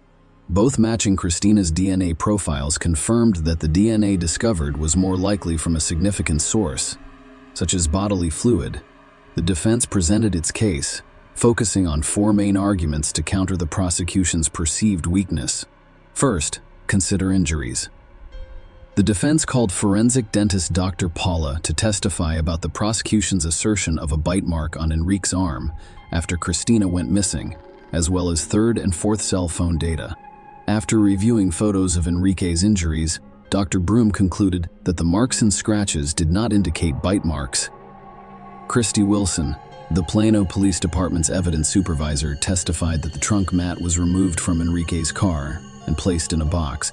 However, the box was too large for the evidence locker, so it was closed as best as possible, but left unsealed for 3 days, which was recognized as a violation of protocol. The defense attempted to cast doubt on the DNA evidence's reliability, claiming that the trunk mat's unsealed condition compromised its integrity. They also suggested that the person who examined Christina's car prior to the MRI may have transferred DNA. To back up their claim that there were alternative lines of inquiry, the defense called Lateral Rinse Dunbar to testify. He was a private security contractor who claimed to have met Christina at a nightclub in Uptown on August 22 or 23rd when she became quiet in front of Hunter Foster. Hunter Foster, who was serving a 33-month sentence for conspiring to distribute Mia, testified during the trial. It was discovered that he sold prohibited substances to an undercover federal officer on the night of August 29, 2014. His cell phone records showed a call from Enrique at 3:50 a.m. on August 30 with a message requesting an ounce of a substance known as that good rock. Detective Robin Busby suspected that the conversation was about illegal substances. However, it is unclear whether Enrique or Christina were using the phone at the time. Witnesses at Pauline's apartment confirmed that Christina's phone had a low battery when she left that night. The defense argued to the jury that, despite the lack of surveillance footage showing Christina leaving the parking garage, it was possible that she left by another means. The police acknowledged that someone could leave on foot without being recorded. Regarding cell phone data, the defense presented a cell phone forensics and cell tower data analyst. He testified that records from both Enrique's and Christina's phones showed that after 4 a.m., they were only making data connections to cell towers. He emphasized that data connections were the least reliable method for determining a cell phone's location and that it was impossible to predict the phone's likely location based on this data.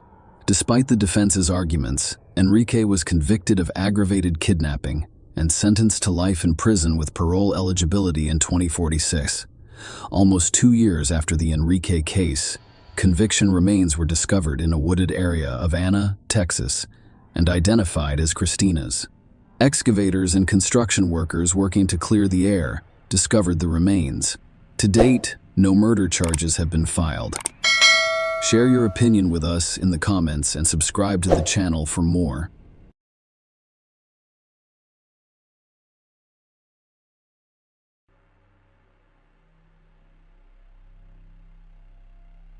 Blessy Gonenko, a 56-year-old woman, finished her workday on Saturday, May 24, 2014, and was on her way home.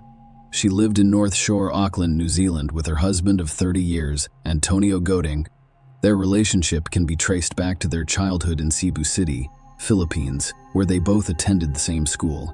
They dated, married, and raised 3 children, B, Vincent, and John. In 2004, the family of 5 moved to New Zealand. Blessy grew to love Auckland because it allowed her to indulge in her favorite activities, such as exploration, walking, and discovering new places. She worked at a job she enjoyed and had formed strong bonds with local friends. The Godinko family embraced life in Auckland, as evidenced by their shared experiences and joys. Just a few days before May 20, Blessy spent her birthday with her children, having lunch at a pub in Green Hive and a family dinner at Urban Turbine in Wynyard Quarter. Unfortunately, Antonio was unable to join them because he was on a work trip abroad. Returning on June 15, Blessy could not wait to see him again. They were a close-knit family who were happiest when they were together. On May 24th, Blessy Godinko completed her work at Tower Insurance at 7 p.m. Despite her regular working hours until 5 p.m., she willingly took on a few extra hours of overtime without prearranged transportation because her coworker, Bahula Shah, who usually gave her a ride, had left earlier. Blessy chose to take the Birkenhead Transport 973 bus from Lower Albert Street to Birkdale Road. The bus stop was about 700 meters from her house, and the short walk should have taken her only 5 minutes.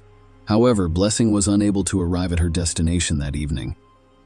Blessy's daughter noticed her absence when she returned home from work at 3:15 a.m. The following day, concerned B contacted her two brothers to inquire about their mother's whereabouts, but both were unaware. At 6 a.m., I used my iPhone app to find Blessy's phone on a grass verge in Salisbury Road, just 100 yards from their house. Blessy's shoes and the Tupperware container she used for her daily lunch at work were also found near the verge. When the police arrived, they initially suspected a hit and run. The scattered nature of Blessing's belongings on the verge raised the possibility that she had been struck by a vehicle and was now disoriented and lost. However, it became clear that something more sinister had occurred. A young girl living on the same street reported hearing the woman's scream at the time. Blessy alighted from the bus closest to her home. Witnesses saw a BMW overtake the bus carrying Blessy, prompting police to investigate 28-year-old Tony Douglas Robertson. When questioned, Robertson claimed ignorance of Blessy and the events surrounding her disappearance. Notably, the police were already familiar with Robertson, who had previously been convicted of sex offenses and abductions. He had been released from prison 5 months prior and was subject to an extended supervision order that included 24-hour GPS tracking. Robertson's movements were tracked using the ankle bracelet GPS tracking device, which revealed his presence on the street where Blessings vanished around the same time. Investigations also revealed that he spent time on May 24th at Eskdale Cemetery before returning the next day. This prompted the police to conduct a search of the cemetery, where Blessy's body was discovered 2 days later with the help of a police dog. Her remains were hidden under pine scrub surrounded by foliage and debris and wrapped in a sheet. Tragically, Blessy had been raped and fatally stabbed. Following the discovery, police arrested Tony Robertson and charged him with rape and murder. Despite the evidence, he pleaded not guilty. The prosecution claimed that Tony, a stranger to Blessy, saw her walking home as he drove down Birkdale Street. According to their case, he intentionally struck her with his vehicle, causing her leg to break into pieces. Tony allegedly picked up Blessy, put her in the back of his car, and drove to his Birkdale apartment shortly before 8 p.m. to avoid setting off any alarms, impose a curfew. The witness testimony is intended to support this narrative. One witness stated that they saw Blessy alight from the bus at Brookdale and walk away quickly. They also saw a white sedan-like vehicle overtake the bus and speed down Salesbar Road. The court heard from an 11-year-old girl who lived on Salisbury Road. She stated that, on the night of May 24, while cooking dumplings with her sister, she heard the sound of a car and a high-pitched scream around 7:30 p.m. Her testimony described how she was driving up the hill from Eskdale when it came to a stop. Then I heard a high-pitched scream from a lady, followed by silence. The girl went on to say that the car then drove off towards Brookdale Road. Inside the courtroom, the prosecution claimed that when Tony returned to his apartment, he parked his car in the garage beneath it and proceeded to commit heinous acts against Blessy.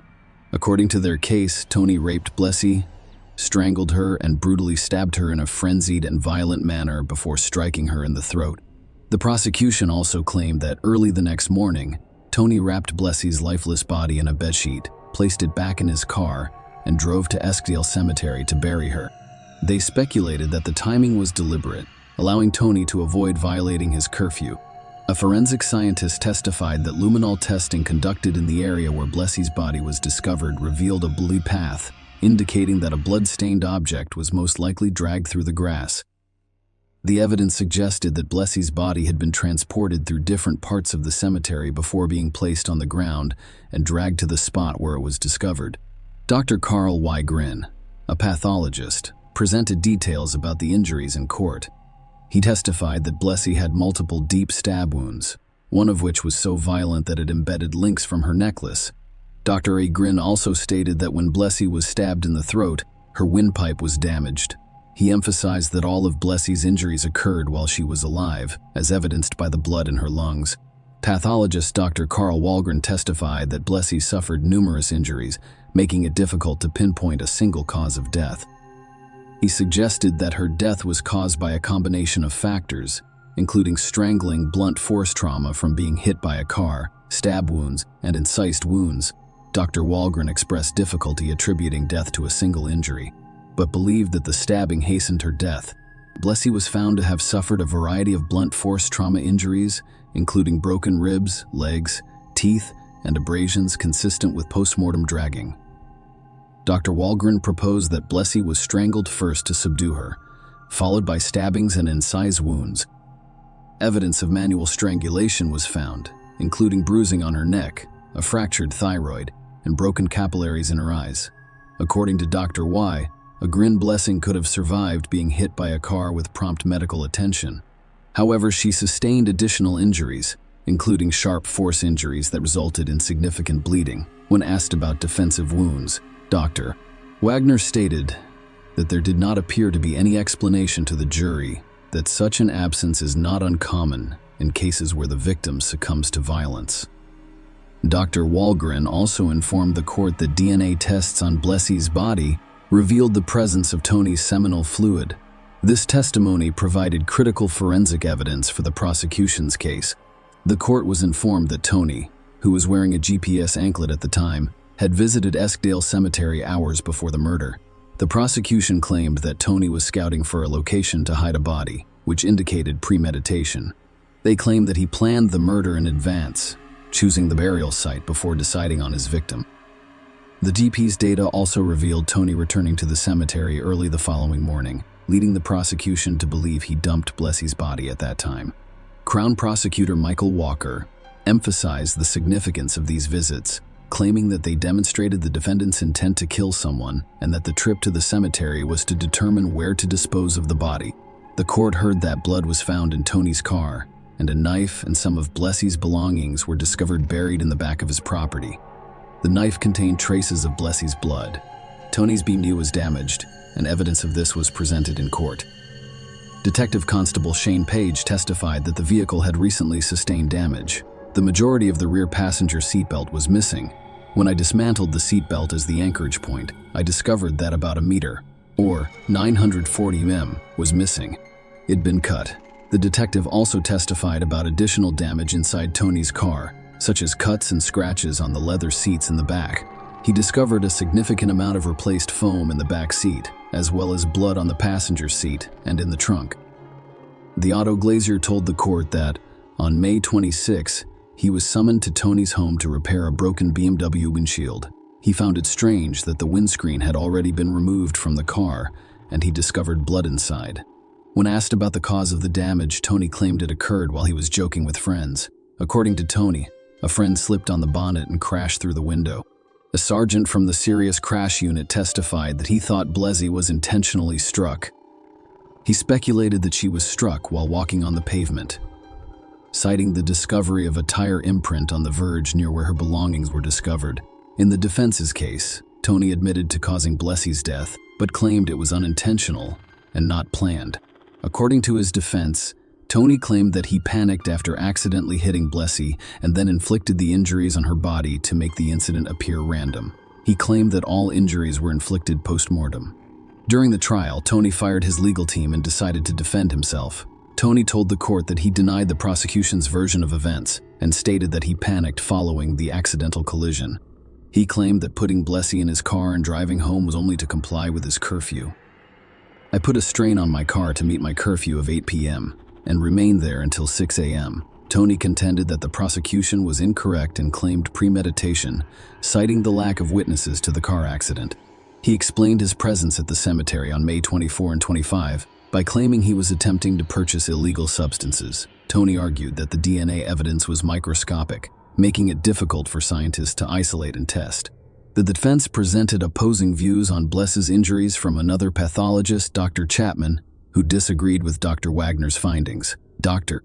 Chapman's report read in court suggested that Blessed's neck injuries, particularly the fractured thyroid, could have been caused by another blow to the area. The report stated that the bruising on Blessie's neck did not appear to be caused by her fingertips. Dr. Chapman's differing views, particularly on the likelihood of Blessing inhaling her own blood, supported Tony's claim that he caused the stab wounds post-mortem to simulate a random attack. During his testimony, Tony stated that when he placed Blessie in his car, he assumed she was already dead. He claimed that he staged the scene to appear like a random attack because he was under the influence of methamphetamine at the time. Tony also denied the rape allegations, claiming that the DNA evidence found on Blessie's body, specifically his seminal fluid, was contaminated and caused by police malpractice. However, the jury rejected Tony's version of events and found him guilty of rape and murder. Tony was sentenced to life in prison, with a 24-year minimum non-parole period and preventive detention for the rape. In New Zealand, preventive detention is an open-ended jail term that can be extended indefinitely or recalled at any time. Tony appealed the verdict, claiming that Blessie's death was an accident and that the jury should have been given the option of convicting him of manslaughter. The appeal was denied, and a subsequent Supreme Court attempt was also unsuccessful, as it was determined that Tony had not presented any evidence during the trial to suggest that a charge of manslaughter could be considered. He was denied further leave to appeal Tony's criminal history, which was revealed after his sentencing, providing a stark context for his actions. Tony was granted name suppression during the trial, which concealed his previous convictions for child sexual offenses. The details of his criminal history were kept from the jury. In 2005, when Tony was only 18, he committed a heinous crime. Tonga kidnapped and molested a 5-year-old girl. Local officers suspected Tony's involvement and tracked him down with the girl, where they discovered the distressing scene with the child's pants down. Tony was convicted of 7 charges, including indecent assault and attempting to abduct 2 other children. He was sentenced to 8 years in prison for these offenses. Tony was released in December 2013, just 5 months before Blessie's tragic murder, and he violated his release conditions twice in a short period. As a result, he was deemed a danger, prompting an extended supervision order that required a decade of monitoring and a 24-hour GPS tracking system. The judge overseeing this case, Cleat Justice Edwin Wiley, expressed serious concerns about Tony's proclivity for violence. "I'm satisfied that Mr. Robertson poses a significant risk. I believe he will commit indecency against a child under the age of 12 and abduct a child for sexual purposes. The evidence leads to the conclusion that he is impulsive and unable to control his anger and aggressions. Mr. Robertson has a preference for, and proclivity for, sexual offenses. He has expressed no remorse. Indeed, he still denies it." The tragic circumstances surrounding Tony's release from the monitoring order, as well as the subsequent violent attack on Blessie Goeding, caused her family great pain and anger. The fact that Tony, despite being monitored with a GPS anklet, was able to commit such a heinous crime exacerbated Blessie's family's grief, as they believed the system had failed them. A government report was conducted to look into how the police and corrections departments handled Tony's case.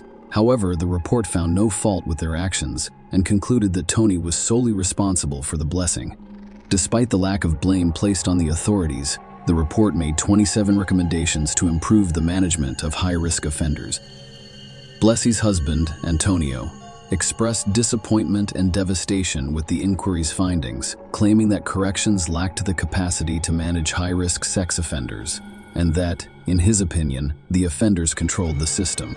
The Minister of Corrections stated that Tony had served his full 8-year prison sentence for the previous offense and had been denied parole several times due to his lack of remorse. Residents of Birkdale, Auckland, were not notified of his release into their community. In a statement released by New Zealand police, Antonio expressed his family's profound loss. "Blessie is the light of our home, and without her, we would be lost in the dark. Right now, we're just trying to pretend everything is fine. But deep down, we are heartbroken. We've been robbed. She has left too soon." Share your opinion with us in the comments, and subscribe to the channel for more.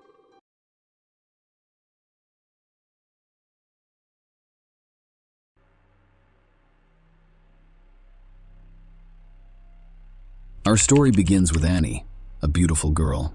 Annie's family and friends described her as a bright, beautiful, and sociable girl. Vinod Hindosha, Annie's father and the son of a successful merchant, left the Indian state of Gujarat as a young man for Europe. The family settled in Mariestad, a small town in Sweden. Vinod started his own business, and the family became wealthy. After graduating from college, Annie moved to Stockholm and worked in the marketing department of Ericsson's, a mobile phone manufacturer. Annie's father gave her a new car and an apartment in a prestigious neighborhood of the city. After 25 years, Annie started looking for a husband. She frequently flew to London and stayed at the homes of wealthy relatives. Her maternal uncles owned the British pharmacy chain, and she spent her weekends communicating with her extended family. She decided that her husband would be Hindu. One of Annie's relatives met Shireen Dewaney at a party in London and admired his background, social standing, upbringing, and manners. She then set up an informal meeting between Sherwin and Annie at a cafe. The young people liked each other, so they went on their first date in September 2009 with Syed Dewaney. His family, like Annie's, were Gujarati and had moved to Europe and England. Syed's father established a pharmacy in Bristol as well as a nursing home. Syed graduated from an elite school in Bristol, studied accounting at Manchester University, and then relocated to London to work for the accounting firm De La Suite. After a year, he left his job to help run the family business. At the age of 33, he was already a millionaire. Following their dating, they decided to move in together and share a home in Bristol, United Kingdom. Sheen elaborated on the instant allure he felt for Annie, emphasizing her ambitions while mirroring his own, fostering eager anticipation for the collaborative construction of their future life together.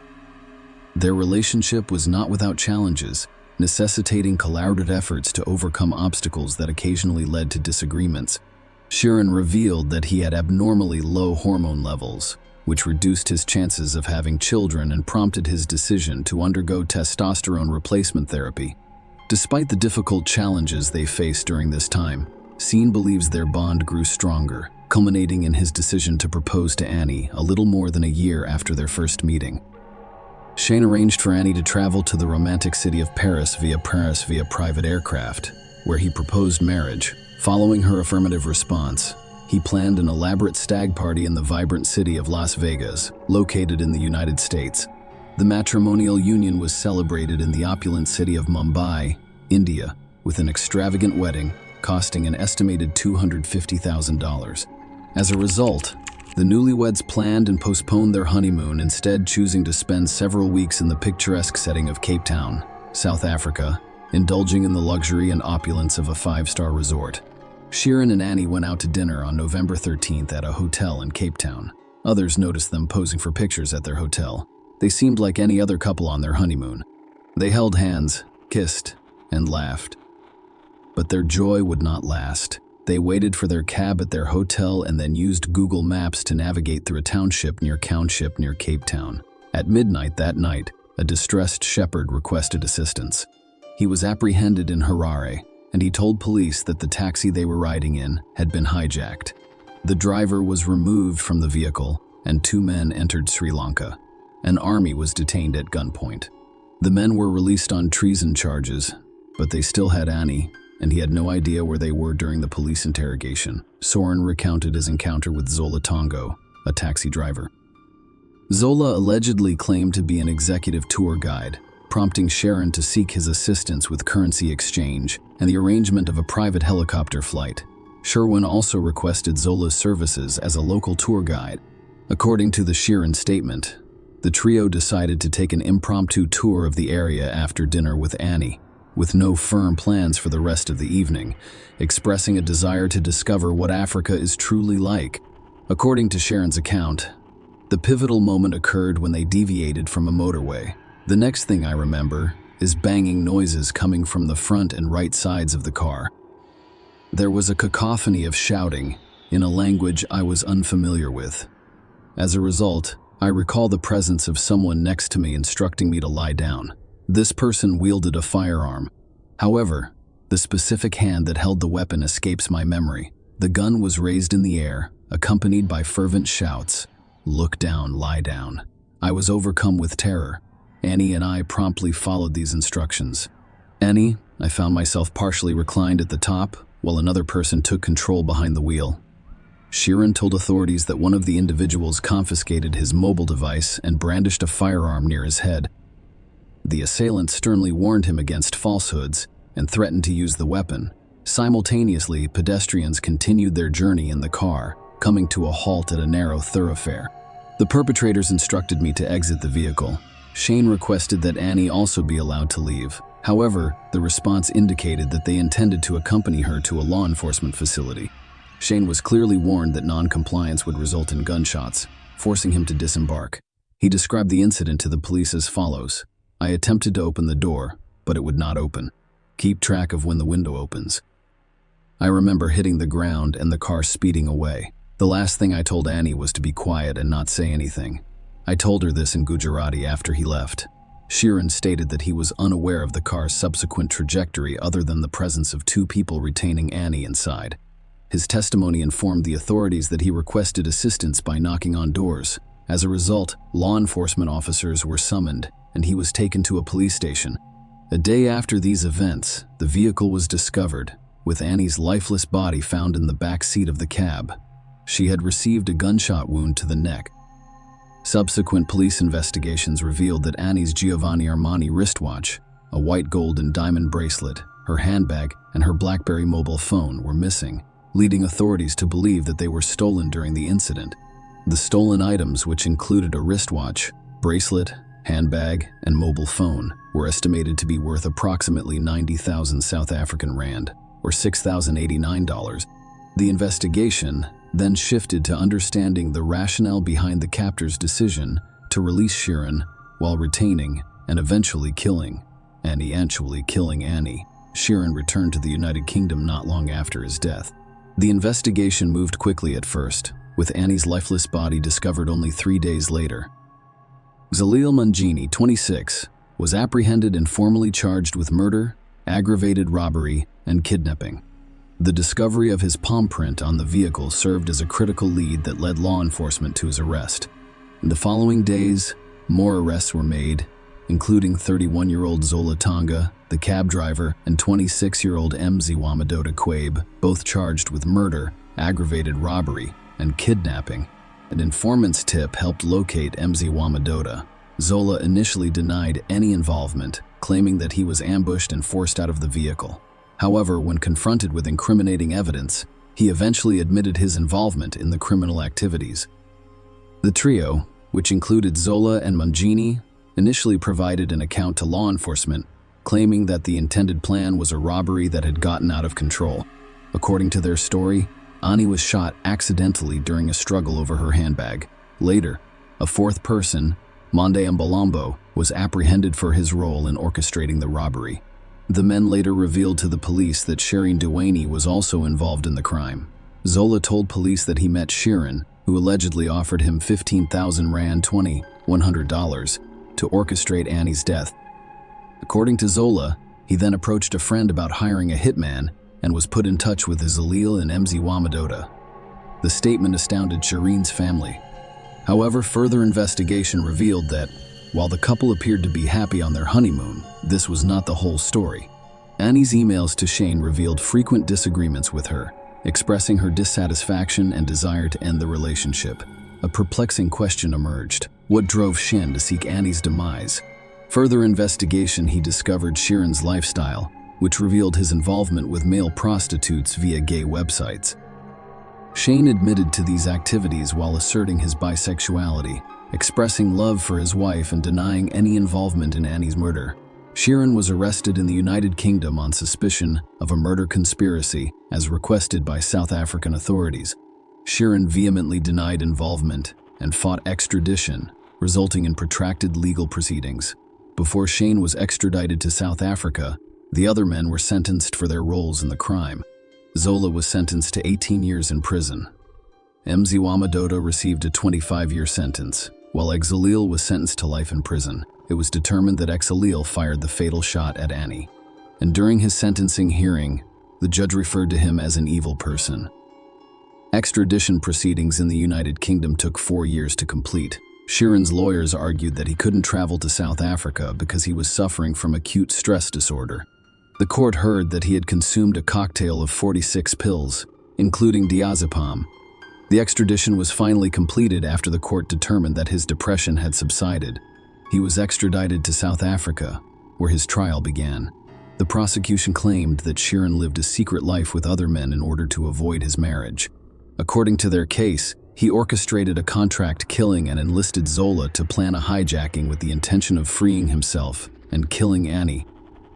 During the trial, the court was shown surveillance footage of Sheeran handing money to Zola. Sheeran looked up at a security camera in a hotel before leaving the frame. Additional footage showed him carrying a bag containing money as he approached a small room with Zola. Later footage showed them conversing at the opulent Cape Grace Hotel, where Sheeran requested privacy from a window cleaner. The prosecution's argument was based primarily on the testimony of two of the three men who were already serving prison sentences. Mziwama Dota claimed that he was instructed to stage the incident as a hijacking. The court learned that these individuals provided evidence as part of plea bargain agreements, which resulted in reduced sentences for them. The pathologist, Dr. Jeanette Verster, testified about Annie's post-mortem examination.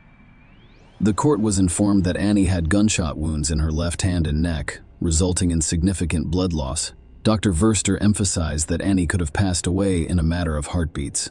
She also stated that the fatal shot was fired at close range, acknowledging that Annie may have been holding on to someone or something when shot. In response, the defense argued for the case's dismissal and formally requested it. Sheeran didn't take the stand. However, a statement was presented in court revealing his admission to being bisexual and engaging with male prostitutes. He expressed his deep love for Annie and spoke about the profound impact his wife's tragic murder had on his life. Sheeran's attorney presented two scenarios that could have resulted in Annie's death. To begin, he suggested that it was a botched robbery, supported by forensic evidence indicating that Annie was accidentally shot during an attempt to snatch her handbag by one of the hijackers, bruising on her inner leg indicating a struggle, and the defense argued that the bullets passed through her left hand into her chest, with the neck wound implying an exit in unintentional shooting. The second scenario proposed was a failed kidnapping and ransom attempt. Bernard Mitchell, a criminal, claimed that Zola later told him about the plan while in prison. According to Mitchell, the intention was to kidnap Annie for ransom, but the plan failed. The court learned about that tree and did give Zola 15,000 rand in cash, but the defense claimed it was for a helicopter ride, not payment for orchestrating his wife's death. The defense requested that the case against Soren be dismissed due to a lack of substantial evidence linking him to the crime. The judge agreed with the defense's arguments. The judge stated that it was the prosecution's responsibility to prove that Sheeran conspired with the three other men to murder Annie, and they fell short of meeting the required level of evidence in such a case. The judge emphasized that Zola, as the sole accomplice witness, had agreed to a plea deal, making his testimony suspect and requiring corroboration. The judge noted Zola's details, such as the locations where he picked up and dropped off Sheeran, but Annie did not provide the necessary corroboration. Furthermore, the judge criticized the three men's testimony, describing it as riddled with inconsistencies and so improbable that distinguishing between lies and truth became difficult.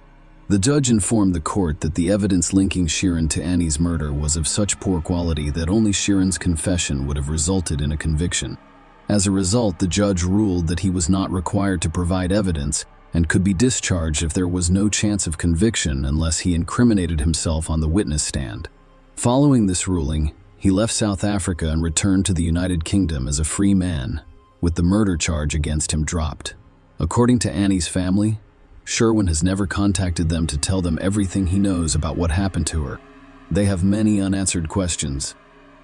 And his father said, "We still don't know the whole story of how it happened. We wanted Soren to tell the court, in his own words, that he was her husband and was present." His lawyers repeated the words, "My client will tell the court during his trial," like a mantra, but the judge dismissed the case without Sheeran testifying. "We never had the opportunity to hear what he had to say. My family would like to talk with him. If he has any respect for us, he should come to see us and speak with us. After all, I'm still his father-in-law, and I gave him my daughter. He needs to help us." According to the information available, Shireen Dewaney is still living in the United Kingdom. Zalil Manjini, one of the individuals involved in the case, died in prison in South Africa in 2014. His cause of death was a rare brain tumor. Share your opinion with us in the comments and subscribe to the channel for more.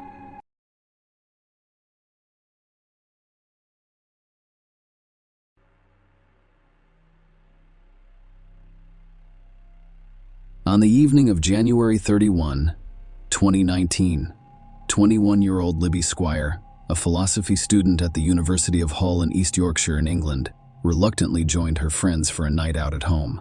She didn't want to disappoint her friends, even though she had an early morning lecture the next day. Libby stayed in shared housing near the university. Libby spoke with her boyfriend James Pye throughout the evening. The last text message he received from her was at 10:30 p.m. The following day, February 1, James Libby's friends and family tried but failed to reach her. They went to her house only to find that she wasn't there. Law enforcement interviewed Libby's friends and discovered that she had not been with them when they left the club that night. According to her friends, Libby was turned away from the Welly nightclub in Hull because security suspected she was intoxicated. To ensure her safety, her friends called a cab to take her back to her Wellesley Avenue home. Following the investigation, police conducted a search of the area, which resulted in the discovery of Libby's house keys in a neighbor's garden. Authorities collected CCTV footage from the area and interviewed numerous witnesses. They determined that Libby had arrived home in the cab, but when she exited, she walked down the street without entering her house. Based on CCTV footage and witness statements, the police were pursuing a specific lead in Libby's disappearance, and they were confident they had identified the person responsible. Despite their knowledge of the individual involved, they had no idea where Libby was. 7 weeks after her disappearance, 26-year-old Powell Relowis discovered her body in the Humber estuary between Spurn Point and Grimsby and was later arrested. He was questioned a few days after Libby was reported missing, but was released. Powell, originally from Poland, lived in North Yorkshire with his wife and 2 young children and worked as a butcher for Caro Foods in Malt. He told police that he saw Libby crying in the street and offered to drive her home. He claimed to have dropped her off near some playing fields because she was ill. This was the last time he saw her. He told the cops, "I had nothing to hide. Just check the cameras." The police examined the surveillance footage and charged him with rape and murder. Powell pleaded not guilty to the charges against him. According to the prosecution, Libby arrived home that fateful night in a very vulnerable state. The weather was bitterly cold, and she found herself alone and intoxicated, having accidentally dropped her house keys in her neighbor's garden. The prosecutor emphasized to the court that Libby was most likely experiencing hypothermia and distress at the time. She was in tears after losing her house keys, and she kept falling to the ground while attempting to walk. Libby was confronted by several witnesses who saw her in distress that night. During the trial, jurors heard from several witnesses who saw or interacted with Libby after the cab dropped her off outside her home. The court was informed that a student named George Thompson saw Libby exit the cab and described how she fell flat on her face, remained on the ground for about 10 seconds, and struggled to walk, stumbling everywhere. Libby's neighboring students had a right, and Emma Hall Shaw encountered her after she exited the cab.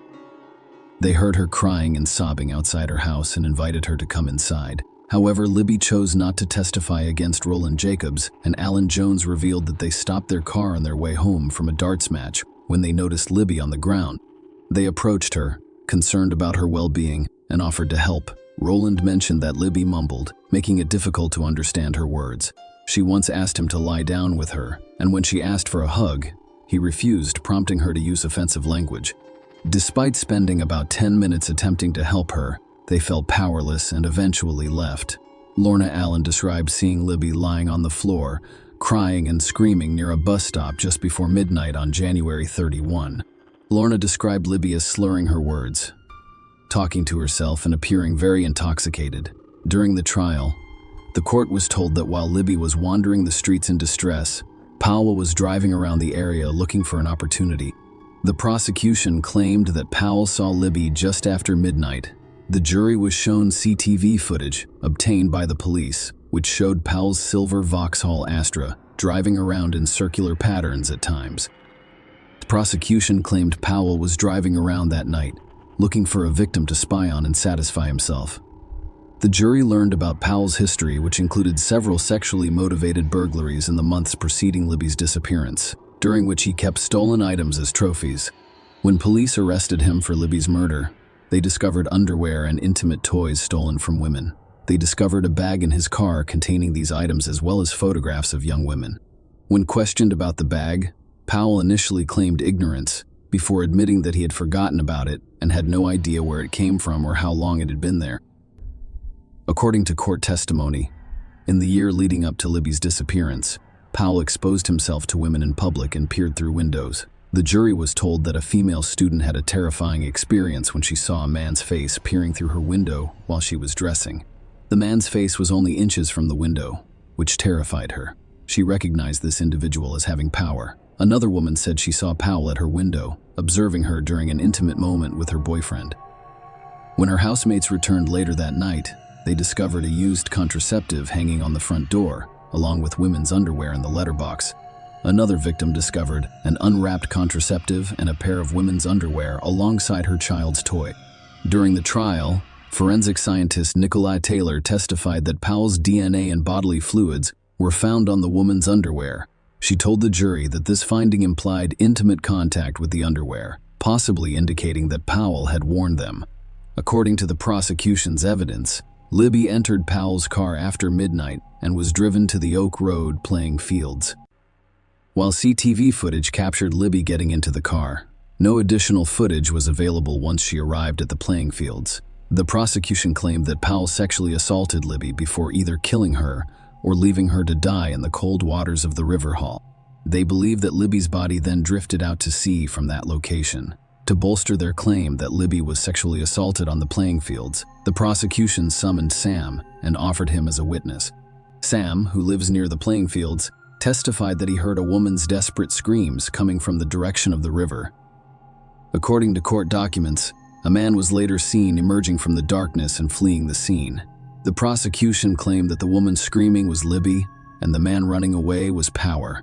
Notably, Libby was not seen on any additional CCTV footage after the playing fields. The prosecution also claimed that Powell had visible scratches on his face, which were inflicted by Libby while she fought for her life. The prosecution summarized their case, telling the jury that the evidence supported the conclusion that Libby was raped by a man whose sole motivation for coming into contact with her that night was to take her away from safety to a remote area well known to him and subject her to his uncontrollable sexual urges. The prosecution faces difficulties in ascertaining the exact cause of Libby's death. As emphasized during the trial, Dr. Matthew Lyle, the medical examiner, testified that the cause of Libby's death could not be determined conclusively. Her body had been submerged in water for nearly 2 months, making it impossible to tell whether she was still alive or dead when she entered the water due to decomposition. Notably, an obvious bruise was found on the inside of her right thigh. Further examination revealed lacerations inside her upper lip, indicating blunt trauma. Small hemorrhages were discovered around her mouth, which the court was told could indicate squeezing or compression of the neck or mouth cover. However, it was also stated that these lacerations could have occurred in the water or in life near the time of death. Dr. Lyle stated that there could have been additional injuries to her body, but we can't see them. The court heard testimony about 3 potential causes of death for Libby: hypothermia, drowning, and asphyxia. In terms of hypothermia, Dr. Lyle explained to the court that in a community setting, death by hypothermia can occur if an individual is inadequately clothed, their clothing becomes wet, or they consume alcohol. Toxicology tests revealed that Libby had 198 drinks per 100 and may have been ill of blood, exceeding the legal driving limit of 80 mugging. Dr. Lyle was unable to definitively attribute Libby's death to hypothermia, but he could not rule it out. Dr. Liesel stated that establishing drowning as a cause of death can be difficult, especially in cases where it is not witnessed firsthand. The classic signs of drowning include froth or foam coming from the mouth, well-expanded lungs that obscure the heart, and a crackly quality to the lungs. Dr. Lyle described Libby's lungs as having a slightly crackly feel, but not being wet or very expanded. Furthermore, no froth appeared from the mouth. As a result, Dr. Lyle could not definitively state that drowning was the cause of Libby's death. Certain findings emerged from an examination of Libby's injuries in light of the possibility of asphyxia as the cause of death. There was no evidence of bleeding in the brain or skull, and the facial bones, including the horseshoe-shaped bone behind the tongue, were still intact. Injury, such as abrasions on Libby's forehead, nose, and eyelids, was determined to be consistent with post-mortem body movement and water. Dr. Liesel testified that there were no tiny pinpricks of bleeding in the eyes or inner surface of the lips, which could indicate physical interruption such as asphyxiation or strangulation. However, their absence did not rule out asphyxiation because such indicators tend to fade quickly, particularly after death. In conclusion, hypothermia, drowning, and asphyxia were all considered possible causes of death, but the true cause remained unknown. Swabs from inside Libby's body also contained seminal fluid cells that matched Powell's DNA profile, according to the court. During the trial, the court heard testimony from individuals close to Powell who provided potentially incriminating information. Powell's friends stated that Powell told him about offering a ride home to a girl at the bus stop who claimed to have made advances on him. Powell's colleague also testified that Powell offered to drive a girl home, but she began acting strangely and undressing in his car. Powell allegedly instructed her to leave. Another piece of evidence came from Paul's neighbor, who spoke on behalf of the prosecution. He claimed to have seen Powell cleaning the mouths of his car on the afternoon of February 1, describing it as unusual for such a cold day. Professor Charles Deacon provided expert testimony that night, stating that Libby's ability to defend herself would have been limited. He explained to the jury that Libby's alcohol consumption would have caused numb hands and impaired coordination, making her unsteady on her feet and prone to fatigue. Furthermore, her judgment, balance, and ability to flee potential threats would have been severely hampered, leaving her vulnerable. During the closing arguments, the prosecutor urged the jury to consider Libby's state that night, intoxicated and cold, visibly distressed, and in need of assistance. Witnesses reported seeing her cry, lie on the ground, and shiver. The prosecutor asked the jury to consider what might have happened after Libby entered Powell's car. Was it plausible that, in her vulnerable state, she would willingly leave the warmth of the car to lie in the cold snow and engage in consensual activity with Powell? The prosecutor emphasized to the jury that we propose a nonsense proposition, which strengthened the case. The prosecutor reminded the jury of Powell's background, emphasizing that he was not a saint, but rather a person seeking to satisfy his own sexual desires. The defense argued that Powell encountered Libby that night, offered her a ride home, and engaged in consensual activity with her. They claimed he stopped at the playing fields because she was feeling ill. As he left, she was still alive. The defense raised the possibility that Libby committed suicide. Powell testified during the trial. According to his account, he offered Libby a ride home after seeing her crying on the street. Out of compassion for her, Powell stated that he found her crying and shouting on Beverly Road's pavement and wanted to help her. He claimed that their sexual encounter was consensual. The jury was shown CCTV footage of Libby and Powell walking along Beverly Road before driving to the Oak Road playing fields. Powell admitted to driving around that night, hoping to find a woman for her. He also confessed to stealing women's underwear and intimate toys, as well as spying on people through windows. Powell explained that he initially withheld this information because he was concerned it would cause problems in his marriage. According to Paul's testimony, Libby's behavior appeared unusual, and he suspected she had ingested something or had something put in her drink. When he offered her a ride home, she extended her hand, and they walked to the car. Powell noticed that she seemed more at ease inside the warm car. However, while driving, he claimed that Libby made gestures indicating her desire to vomit, prompting him to pull over near the Oak Road playing fields. Powell described how, when the car came to a stop, Libby attempted to exit but fell kneeling in the snow and cried. According to his testimony, when he drove away, Libby was walking on the sidewalk, and he never saw her again. Powell returned home, took a bath, and then watched a movie, concerned for Libby's well-being. He returned to the playing fields to ensure she wasn't lying somewhere, but he discovered nothing. The court learned during the trial that Libby had previously struggled with mental illness. Lisa Squire, Libby's mother, read a statement in court detailing her daughter's history of mental health issues, including an eating disorder and depression. Lisa, on the other hand, stated that her daughter has been afraid of water since she was a child, avoiding swimming pools even on vacation, and is generally afraid of darkness. Lisa didn't believe her daughter would commit suicide. The court was shown excerpts from Libby's medical records that confirmed her depression and anxiety issues. It was also revealed that Libby had researched various methods of suicide, and had considered suicide, including the possibility of throwing herself in a river. Even Powell's own legal team described his previous behavior as gross and terrifying. However, the defense claimed there was no evidence of a violent attack on Libby. Powell's attorney claimed that while Powell took advantage of Libby and engaged in deception, he did not commit rape or murder. The defense suggested that Libby could have committed suicide by falling into the river. In his closing statement, the attorney urged the jury to consider whether Powell's lies could have an innocent explanation, stating that even those who are not guilty may lie. He acknowledged that Powell should not have left Libby alone that night given her condition, but speculated that Powell may have lied about meeting her to protect his family. The attorney's closing argument sought to cast doubt on the prosecution's case, emphasizing the lack of conclusive evidence linking Powell to the alleged crimes. The jury was asked to deliberate, but they were unable to reach a unanimous conclusion. So Judge Mrs. Justice Lambert informed the jury of 7 women and 5 men that she would accept a majority verdict of 10-2 or 11-1. They unanimously convicted Powell of rape and later found him guilty of murder by a majority of 11-1. Lisa Squire, Libby's mother, said, "There are no words to describe the agony of living without her. Not only have I lost my firstborn child, with whom I shared a special bond, but I've also lost the opportunity to be a grandmother to her children. Knowing that in Libby's final hour, she needed me, and I wasn't there for her will haunt me for the rest of my life.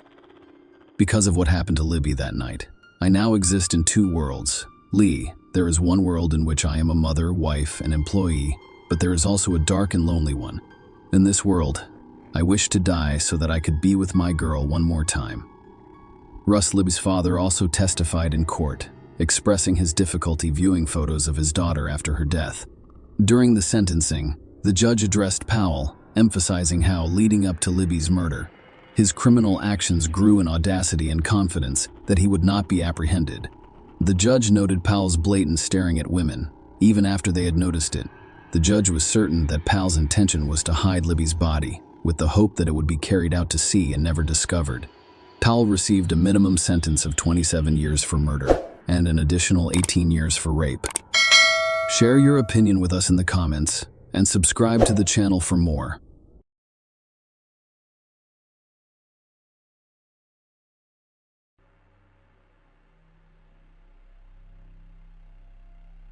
On Wednesday, September 14, 2016, a fire broke out early in the morning at Acorn Woods near Grapevine Lake in Texas, United States. Firefighters successfully extinguished the fire, and during their investigation, they discovered what appeared to be a melted child's paddling pool with a charred body. The individual's gender could not be determined at that point. A subsequent fingerprint analysis identified the deceased as Jackie Vandergriff, a 24-year-old licensed esthetician studying nutrition at Texas Woman's University in Denton. Because she had not been reported missing, law enforcement believes she died shortly after her last known sighting. Jackie was last seen on September 13, one night before her charred body was discovered. That evening, she went to 2 bars in Denton, Fry Street Public House and Shots and Crafts. Jackie had been mutilated as well as burned. She'd been dismembered. The need to apprehend the perpetrators of such brutality was paramount. Following numerous tips about a man seen near the fire, law enforcement obtained footage of Jackie on the night of September 13. The footage showed her interacting with a man. Further investigation revealed that this man had given his business card to one of the women in the bar that night, claiming to be a fitness instructor and offering his services as a personal trainer. His name was given as Charles Bryant. Jackie and Charles had only met on the night of September 13 through a chance encounter. According to police, Jackie had gone to the bar with the intention of looking for work and meeting someone from Tinder that night, but she changed her plans. While at the bar, she conversed with the bartender and Charles, a 31-year-old man. They eventually joined a group of women and spent time together. Jackie's friends described her as sociable, frequently interacting with people she met on a night out. Charles had been at the Fry Street Public House since around 7 p.m. That evening, he had been with friends earlier, but he was alone in the bar when Jackie arrived around 8 p.m. She asked the bartender about job opportunities and lingered for a while, speaking with both him and Charles. The footage obtained by the police from inside the bar suggested that Jackie was having a good time. Surprisingly, just 45 minutes after her arrival, she tweeted, "I'm glad I decided to leave Tinder and walk to a bar." Jackie, the bartender, and Charles left the original bar around 9 p.m. and went to another nearby establishment. At the next bar, they met a group of women who stayed for about 45 minutes. As inclement weather, including heavy rain, set in, the patrons began making their way home. Jackie then left the bar with Charles and went to the store. This was Jackie's final appearance alive. Charles Bryant had a troubled past, which Jackie was unaware of on that fateful night. In the weeks before their meeting, Charles had been arrested 3 times. His only reason for being in the Denton area was Caitlin Mathis, his ex-girlfriend. Despite living 20 miles away in Hazlet, Charles's ex Caitlin had recently moved to Denton to attend the University of North Texas and was living on campus. Caitlin had taken legal action, filing a restraining order against him. Caitlin ended the toxic relationship in August 2016, just a few months before the tragic events unfolded, citing Charles' manipulative behavior and narcissism. Even after Caitlin ended their relationship and relocated to Denton, Charles continued to disrupt her life. Police stopped him on campus, resulting in a ban. After yielding, he kept attempting to communicate with Caitlin. Despite the campus ban, he showed up at the restaurant where she worked on August 31 and at Caitlin's door on September 6. Caitlin refrained from answering, fearing for her safety, and immediately contacted the police. Charles left flowers and a letter on her doorstep, prompting authorities to arrest him for trespassing. Charles posted a bond shortly after being arrested, which secured his release. Almost immediately, he contacted Caitlin via a newly created email address, writing, "Here I am, heartbroken, and with a criminal record for bringing the girl I love flowers." In response to these concerning developments, Caitlin obtained an emergency protective order to protect herself from further harassment and potential harm. Despite previous stalking arrests, Charles continued to attempt to contact Caitlin after another stalking arrest. He was released on bond 2 days later.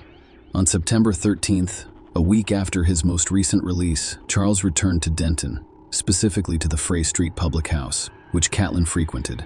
Although law enforcement was aware of Charles and Caitlin's troubled history, there was insufficient evidence linking him to Jackie's murder. While it was determined that he was with Jackie on the night of her death, more evidence was required. The opportunity to question him arose shortly after Jackie's body was discovered, when Charles attempted to contact Caitlin again, violating the restraining order. He was brought in for questioning on September 18, 2016. In the case of Jackie's death, the police had already gathered surveillance footage, interviewed people who were present at the bars, and tracked Charles' movements. Their investigation revealed that on September 14 at 4:41 a.m., Charles went to Walmart and bought a shovel. In addition, a children's paddling pool was discovered missing from his backyard, adding to the concerns surrounding the investigation. When questioned by the police, Charles initially claimed that he had only seen Jackie at the bar. However, as the detective presented a comprehensive and chronological overview of the evidence, it became clear that Charles understood he couldn't deny being with Jackie that night. Eventually, he admitted that Jackie died accidentally while they were together during a consensual but unconventional sexual encounter. Charles told the detective that after they left the bar, Jackie asked him to choke his car with a zip tie. Despite having a zip tie in his vehicle, the police questioned his story, leading to charges of murder and tampering with or fabricating physical evidence against him. The prosecution claimed that Charles and Jackie met that night, went to a second bar, and then returned to his home. During the trial, the medical examiner informed the jury that tests on Jackie's remains found no evidence of sexual assault. The prosecution claimed Jackie's death was not the result of a sexual encounter, but rather of a brutal assault that included strangulation with a zip tie, dismemberment with a knife, and subsequent incineration. According to the prosecution's narrative presented to the jury, the evidence would show that Charles and Jackie met at a bar on September 13th and left together in his car with no one else present. The prosecution emphasized that various pieces of evidence, such as items discovered and DNA testing, would confirm Jackie's presence inside Charles' home. The jury was shown surveillance footage from the bars, and testimonies from bar patrons and employees corroborated the claim that Charles and Jackie were together. The footage showed them leaving the bar at 9:46 p.m., getting into Charles' car and remaining in the parking lot for another 30 minutes before leaving. Subsequent surveillance footage from a dented gas station showed Jackie inside Charles' car at 10:30 p.m., the last confirmed sighting of her alive. Furthermore, Jackie's phone activity indicated a connection to a cell tower in Hazlet, Texas, at approximately 1:30 a.m. on September 14th, as well as the area surrounding Charles' residence. The jury learned that Jackie was carrying a Texas Woman's University bag at the bar, and a matching bag was discovered at Charles' home. A hair-covered zip tie was also discovered in the trash can outside his home. Notably, in Charles' backyard, there was a blue children's paddling pool similar to the one found burned. A circular barren spot near the pool hinted at the presence of another pool. Police discovered a knife inside Charles' home, which they believe was used in Jackie's stabbing and dismemberment, as well as a stun gun in his car. Both items were officially recorded as evidence. During the court proceedings, the medical examiner stated that Jackie died as a result of homicidal violence. It was noted that there was no soot in her airways, indicating that she had died. Ceased before her body was set ablaze. The medical examiner also testified that Jackie's hyoid bone had fractures as a result of upper neck force. A forensic anthropologist explained to the court that the hyoid bone is a U-shaped bone deep in the throat that acts as an anchor for the tongue. The forensic anthropologist testified that Jackie had a broken hyoid bone and fractured ribs. The injuries were found to be more likely to occur near the time of death and were not related to dismemberment. The anthropologist determined that the hyoid bone injury was consistent with strangulation, as it required direct pressure, which is typically caused by manual strangulation or the use of ligatures. However, because Jackie's soft tissue burned during the fire, it was impossible to say definitively whether the fracture was caused manually or by a ligature. The expert agreed that a zip tie could result in such an injury. Furthermore, Jackie sustained a head injury from blunt force trauma that was ruled unlikely to be post-mortem due to significant hemorrhaging stab wounds on her body that appeared unrelated to the dismemberment procedure. And the state's expert claimed that the wounds appeared to have been inflicted while Jackie was still alive, the expert explained. The fact that there was some bleeding around those stab wounds indicates that she was alive when they were received, so they could have bled. The jury discovered that Jackie's body sustained injuries after her death, including the opening of her chest and the removal of her heart, as well as multiple rib fractures. A DNA profile extracted from the zip tie, stun gun, and knife made it nearly impossible that the sample came from anyone other than Jackie. The DNA analyst testified that DNA was found on the stun gun, recovered from his car, and Jackie could not be ruled out as a major contributor. The defense presented its case, arguing that there was no evidence to support the claim that Jackie's death was caused by Charles' violent actions. Instead, they claimed Jackie died during a consensual sexual act. According to the defense, Charles, in a panic, attempted to dispose of Jackie's body. During the trial, defense witnesses discussed the concept of erotica asphyxiation, claiming that those who engage in such activities derive pleasure from depriving their brains of oxygen. The defense argued that a zip tie was used around Jackie's throat as part of a consensual sexual act, which led to her death.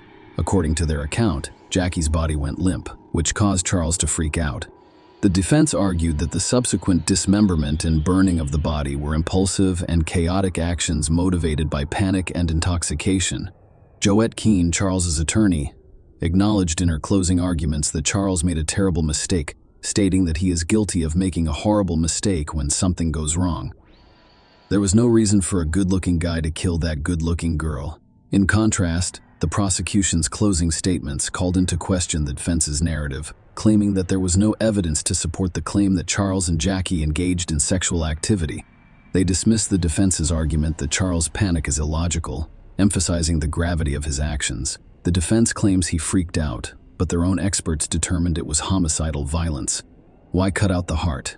What is the significance of body disposal? He slashed her heart out. I want that image to sink in. The jury had to decide whether Jackie was murdered, killed on purpose, or died as a result of a consensual sexual act. They convicted Charles of murder and tampering with evidence. He was sentenced to life in prison for murder and 20 years for tampering. The sentences will be served concurrently. Prior to the trial, there was much speculation as to the possible motive.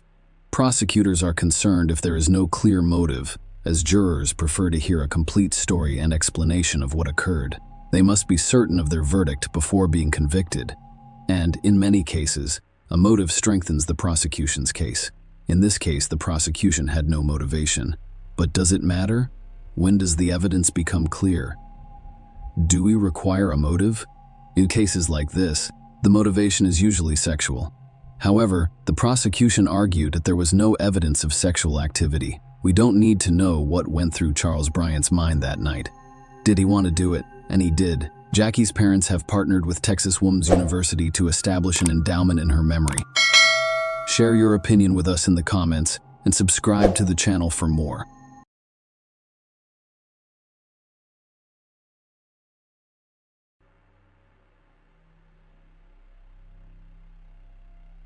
On Saturday, June 28, 2014, Erin Corwin, 19, informed her husband Jonathan John Corwin that she planned to hike some trails in Joshua Tree National Park.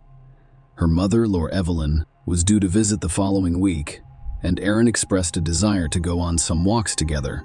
Erin and John had been married for over a year and had known each other since 5th grade when they met in Oak Ridge, Tennessee. When Erin turned 16, John asked her parents and Bill for permission to date her, and they agreed. John appeared to be a good match for their daughter, with gentlemanly characteristics. The couple married in November 2012 and moved to California in September 2013. John lives at the 29 Palms Marine Base, where he served as a Marine. Two other young couples, Connor and Isley Malachi, live next door to John and Erin, sharing a downstairs apartment with their son Brian. While Chris and Nicole Lee lived next door with their daughter Liberty, Erin and John had a difficult start to 2014 as Erin miscarried. Seeking solace, she volunteered at the White Rock Horse Rescue Ranch, where she cared for horses and made friends. Erin discovered she was pregnant again in April 2014, which excited John on the morning of June 28. When Erin left early, John expected her to return later in the day. However, as the day went on without her, he contacted her best friend to inquire about her whereabouts, but she had no idea. Concerned, John reported Erin missing to the police on the morning of June 29, claiming she had left around 6 or 7 a.m. on June 28 to explore some trails.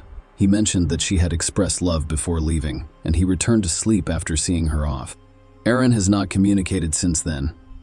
When John informed Erin's parents about her disappearance, their first concern was that she might be lost in the vast desert.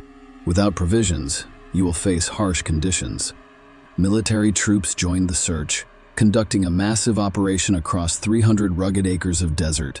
The San Bernardino Sheriff Search and Rescue Team worked with Nancy's agents to navigate the treacherous terrain, which included over 1,000 abandoned mines. Questions arose about John's decision to wait 24 hours before reporting Erin missing. He then underwent a polygraph test, which he passed, allowing the police to rule him out as a suspect. Erin's car was discovered 20 to 30 miles east of the military base, parked quite far from the Joshua Tree National Park entrance. Authorities were perplexed as to why Erin did not park closer if she intended to explore the nearby trails. Notably, shoe prints were discovered leading from the driver's side of Erin's vehicle to a location where investigators suspected another car had been parked. The question arose, had Erin gotten into another vehicle? According to John's information, Erin intended to go alone that day and had not mentioned meeting anyone else. Laura, Erin's mother, contacted one of her best friends, Jessica, who revealed that Erin had planned a special date at Joshua Tree National Park on June 28th. Erin was secretly having an extramarital affair, which shocked her. It seemed at odds with Erin's apparent devotion to John, as she had written him love letters and poems. Jessica informed the authorities that Erin intended to meet Chris Lee, a Marine living next to John, and that Erin lived with his wife Nicole and their 6-year-old daughter. When police approached Chris and asked about Erin's whereabouts, he initially claimed he didn't know her well and that they had only exchanged brief greetings. Chris claims that on the day Erin went missing, he was coyote hunting near Gold Crown Road and had no contact with her. The police then brought Chris to the station for further questioning. Following a series of questions, Chris admitted to having a close relationship with Erin, acknowledging that they were romantically involved.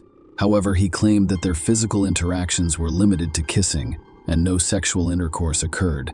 Despite his familiarity with Erin, Chris insisted that he was unaware of her current location. Chris was released from police custody without being charged.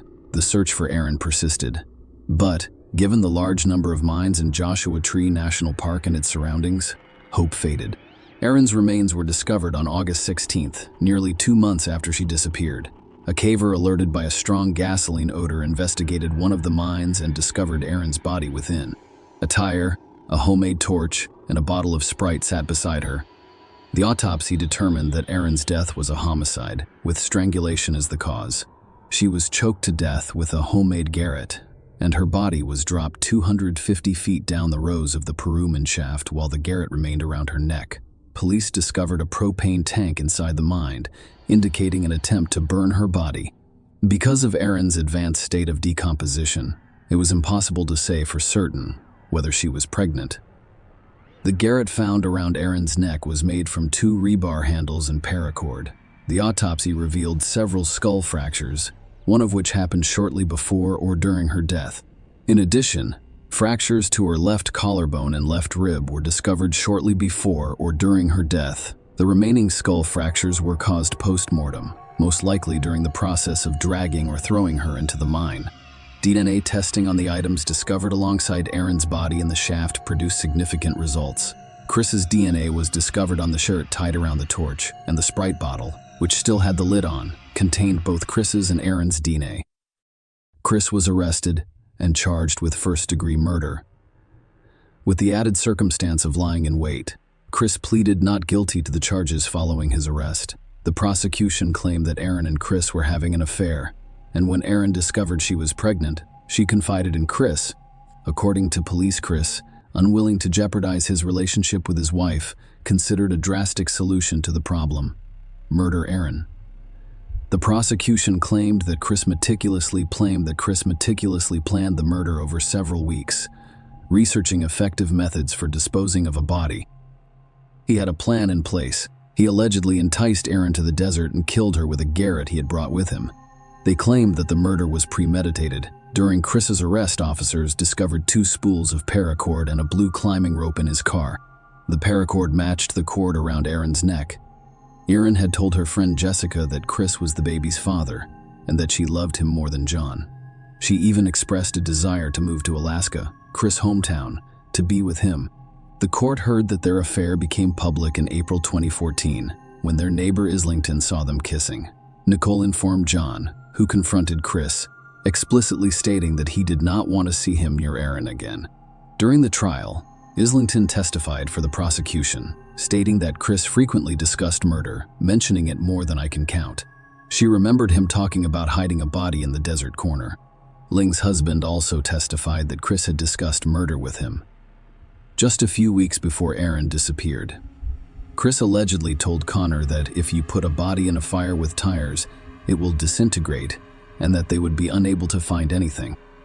Another Marine, Andrew Johnson, testified about his conversation with Chris in June 2014. Chris reportedly inquired about nearby chloride plants, specifically how a body could be destroyed using chemicals found there. Chris also inquired about the presence of security cameras in those locations.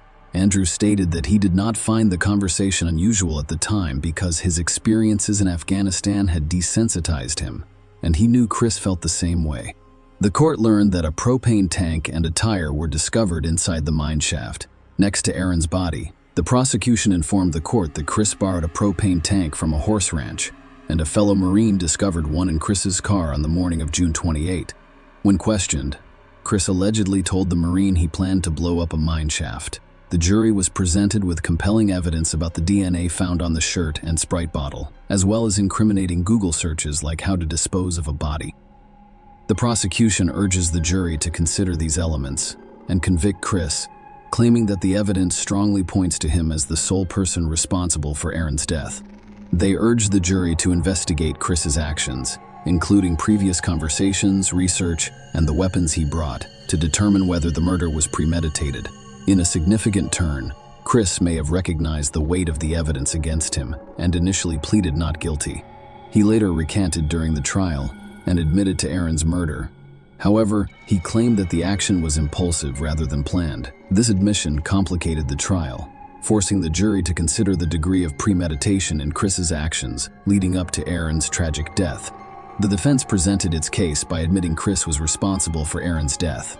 In contrast to his previous denials, Chris now admits to having a sexual relationship with Erin. The defense told the jury that Chris, wanting to save his marriage, but unwilling to let go of Erin, planned to meet her on June 28th to discuss their situation. According to Chris, the original plan was for Erin and others to go hunting, but when the others were unable to attend, the meeting became an opportunity for a private conversation.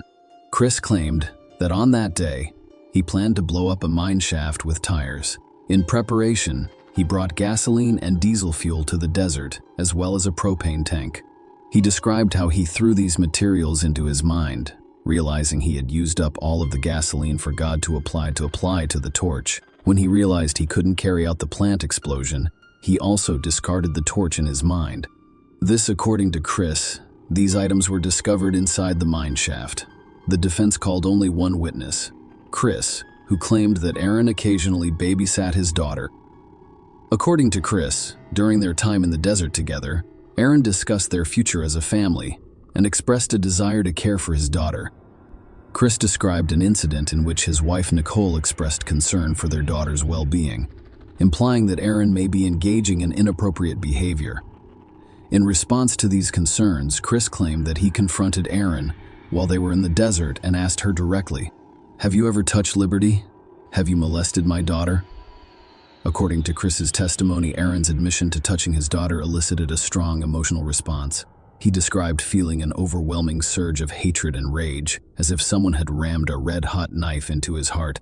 During this intense emotional turmoil, Chris claimed to have picked up a Garrett from his car. "I felt so much hatred and rage. I grabbed it, stood up, and noticed she had turned around at some point. I couldn't think clearly. I just felt a lot of hatred, and I came up behind her, put it around her neck, and my training kicked in. Then I turned around and began pulling, but I couldn't pull hard enough because I was so angry." Chris went on to explain, "I just continued choking her. I'm not sure how long it was. It could have been 5 minutes or 10 minutes. It seemed like forever, and I just kept choking her." After Erin stopped moving, Chris admitted to using the Garrett to drag her body to the mine shaft's edge and push her inside. The defense asks the jury to find him not guilty of first-degree murder based on his claim that he did not intend to kill Erin and only killed her in the heat of the moment.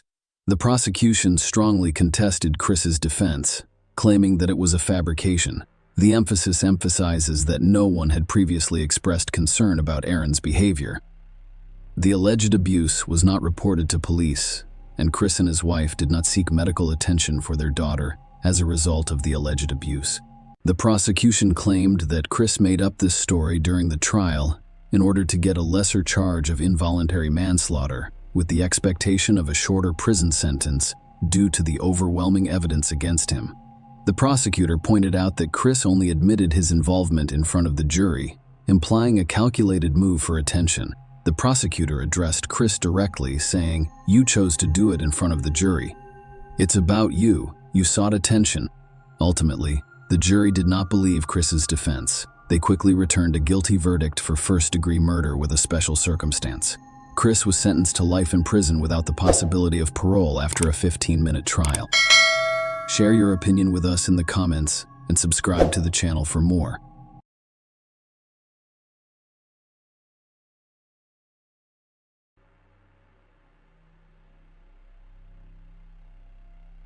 It was the 3rd of November, 2006. Justine Abshir, 27, was in the honeymoon period of her marriage. As a newlywed, she had much to look forward to. Justine wanted to have children.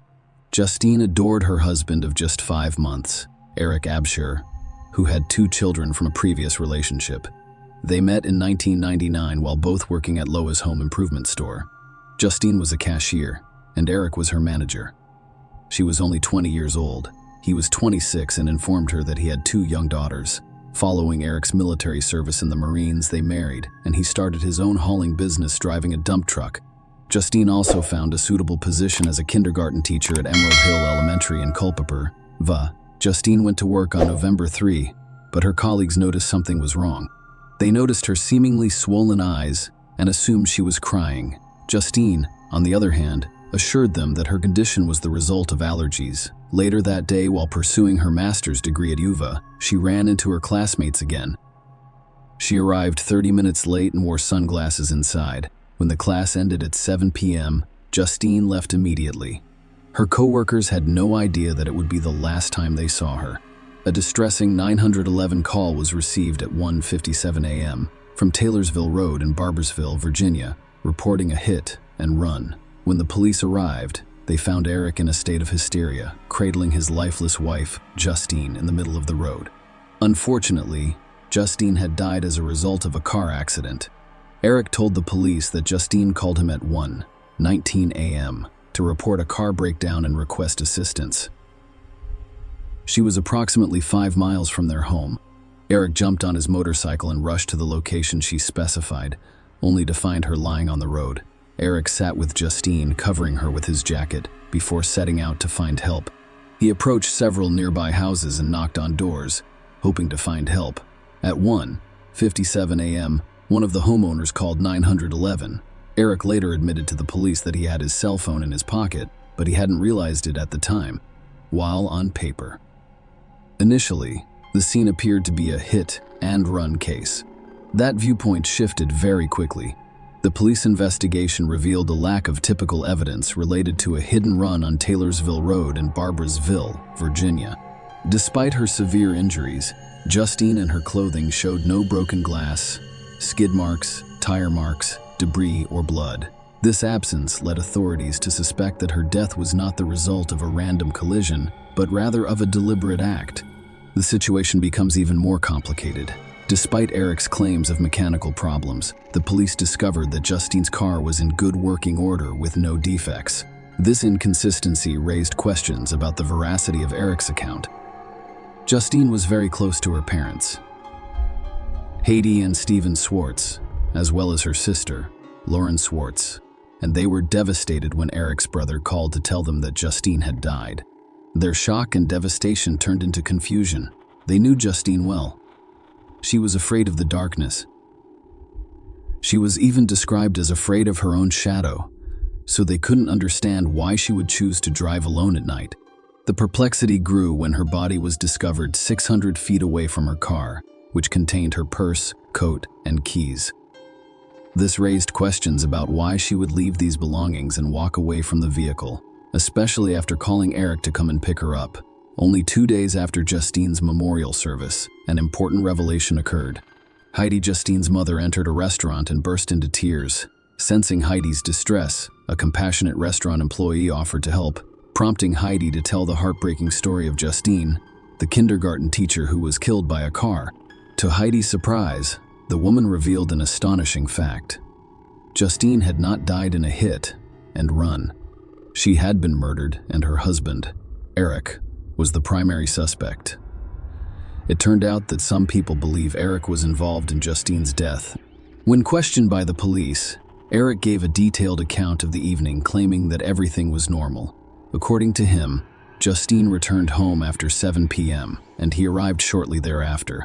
He mentioned being with Justine for a while before getting a call from Martha Jefferson Hospital, where his ailing mother was. The call brought the distressing news of his mother's deteriorating health. Eric told the police that he returned to the hospital and remained there until 11:30 p.m. He did not return home immediately. Instead, he went to their storage unit on Route 33 in Rockfordville and stored his motorcycle. Eric left his car in the storage unit, took out his motorcycle, and went riding. He told the cops he wanted to clear his mind. According to Eric's account, he returned home around 12:30 a.m.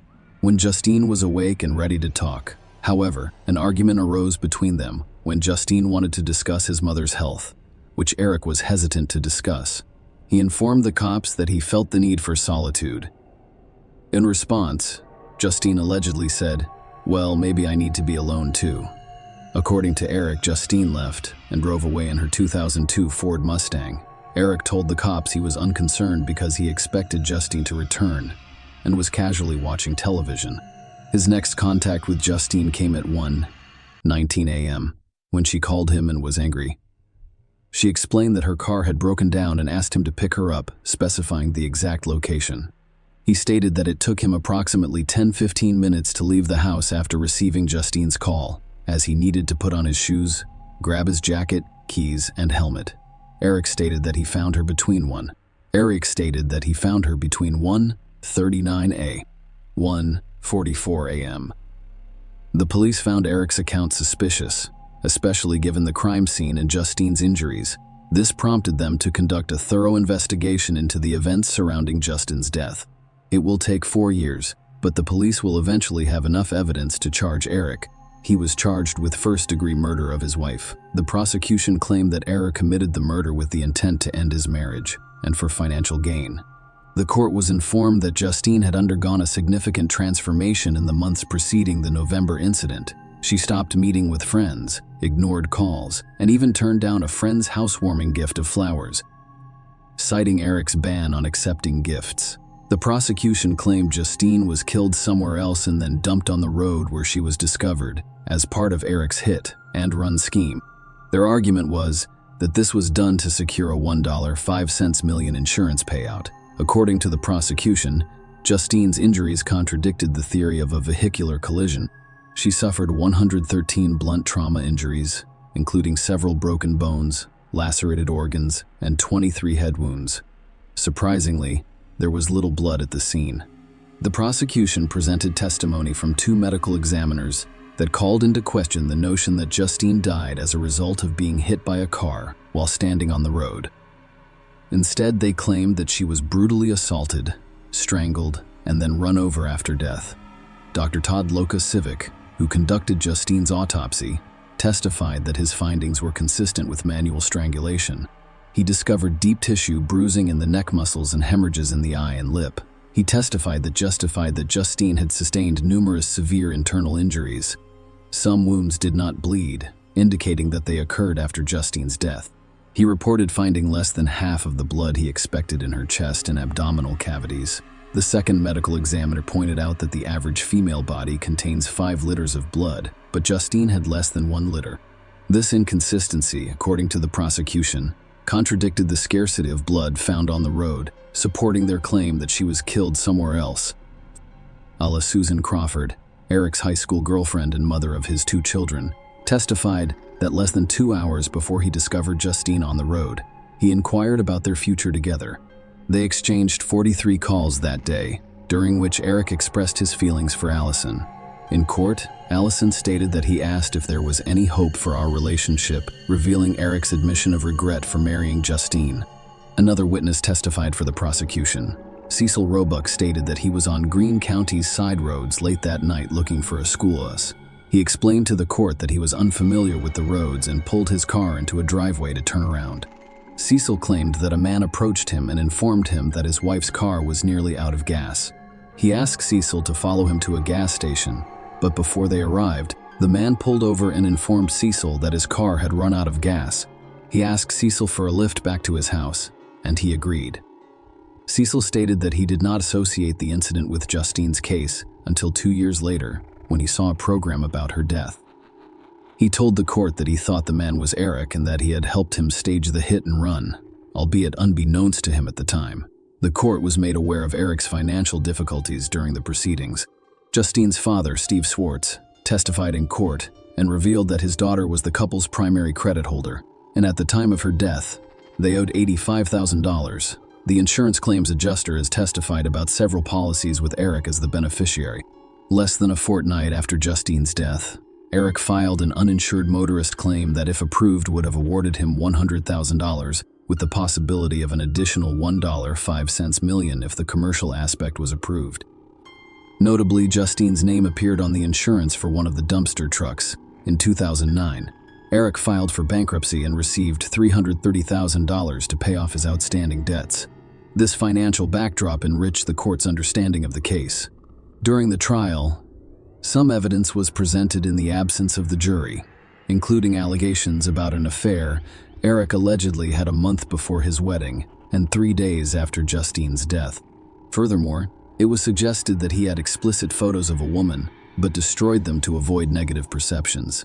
The prosecution claimed that Eric's cell phone records contradicted his claim of being at Martha Jefferson Hospital, claiming that he was actually at home during critical periods. This, according to the prosecution, gave him enough time to commit the crime. They told the jury that 2 periods late in the evening and into the following morning were particularly important, beginning at 10:04 p.m. until 11:20 3 p.m., until 11:23 p.m., and from 12:08 a.m. When a call came in from Justine's phone at 1:19 a.m., the cell phone records showed that he was at home, not in the hospital. The prosecution emphasized to the jury that Eric used his phone 157 times on the day of the incident, making his claim of only realizing it was in his pocket after discovering Justine's body highly implausible. Furthermore, the prosecution highlighted Eric's background as a Marine with key PR and first aid training, claiming that despite this training, he made no attempt to assist Justine. The prosecution revealed a compelling and unsettling detail. Eric had a derogatory nickname for Justine, calling her Thing. The defense maintained that Justine's death was the result of a hit-and-run accident. They maintained that Eric's alibi was credible, claiming that he was at Martha Jefferson Hospital until 11:30 p.m., visiting his mother, and then went to a storage unit to get his motorcycle. The defense argued that the prosecution's timeline did not allow Eric enough time to kill Justine and stage a hit and run in support of their claim of a happy marriage. The defense presented Eric's brother as a witness who had lived with the couple for some time. He testified to the genuine happiness in Eric and Justine's relationship, emphasizing his positive interactions with Justine to refute the prosecution's claim. The defense challenges the credibility of witness Cecil. They suspected he was motivated by a $50,000 reward for information offered by Justine's parents, as well as a desire to receive favorable treatment in relation to 2 felony fraud charges he was facing over a $10,000 debt. The defense sought to undermine Cecil's credibility as a witness, questioning his motives and potential bias. Despite the defense's efforts to challenge the case, including claims about the medical examiner's alleged failure to perform a specific procedure, the jury ultimately found Eric guilty of first-degree murder. The decision was made using the evidence presented at trial, which included the prosecution's arguments about the nature of Justine's injuries, the timeline of events, and Eric's actions. Eric was sentenced to life in prison after being found guilty of the charges. During Eric's sentencing hearing, the court heard moving victim impact statements, including one from Justine's sister, Lauren. Lauren stated that for the 7 years preceding her death by Eric, "I watched my sister's life deteriorate. She became quiet, withdrawn, poor, scared, and a victim of domestic violence, all of which I witnessed firsthand. In retrospect, I feel like I witnessed her death." Lauren's testimony at the sentencing hearing painted a distressing picture of Eric and Justine's relationship. She claimed that she saw Eric physically shove Justine before they married. Justine also confided in her about several other instances of abuse. Justine's family and friends noticed a shift in her personality in the months leading up to November 28th. Justine had always been kind, loving, and friendly, and while she retained those qualities, she stopped meeting with friends and colleagues for social occasions. She was withdrawn and silent, a shell of her former self. The testimony also revealed that Justine, driven by a sense of worthlessness, went to great lengths to please Eric. Even on their wedding day, there were signs of discord. Eric was distant, preferring to go out on his motorcycle alone. Justine missed several wedding-related activities, including lunch, and spent the second night alone in the hotel. Notably, Eric's violent past came to light during the hearing. He had previously been charged with malicious wounding and was under a protective order from the mother of his 2 children. Eric claimed that this was the result of a verbal disagreement that escalated into a physical altercation, in which she attacked him and hit him in the face with a remote control. Through self-defense, he claimed to have grabbed her shirt and throat. Throughout the 4 years that police investigated the case, Justine's family fought tirelessly to ensure that justice was served. Her father, Steve Swartz, stated that in addition to wanting Justine's case resolved, he sincerely hopes that no one else is hurt before that occurs. Share your opinion with us in the comments and subscribe to the channel for more.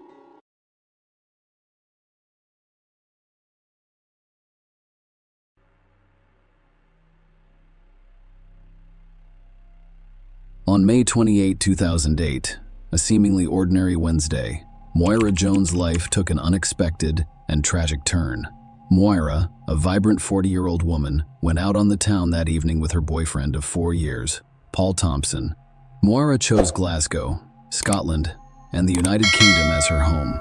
Her flat overlooks a lovely park in Glasgow's south. In 2003, She left her previous life in London to work as an executive at Britvic.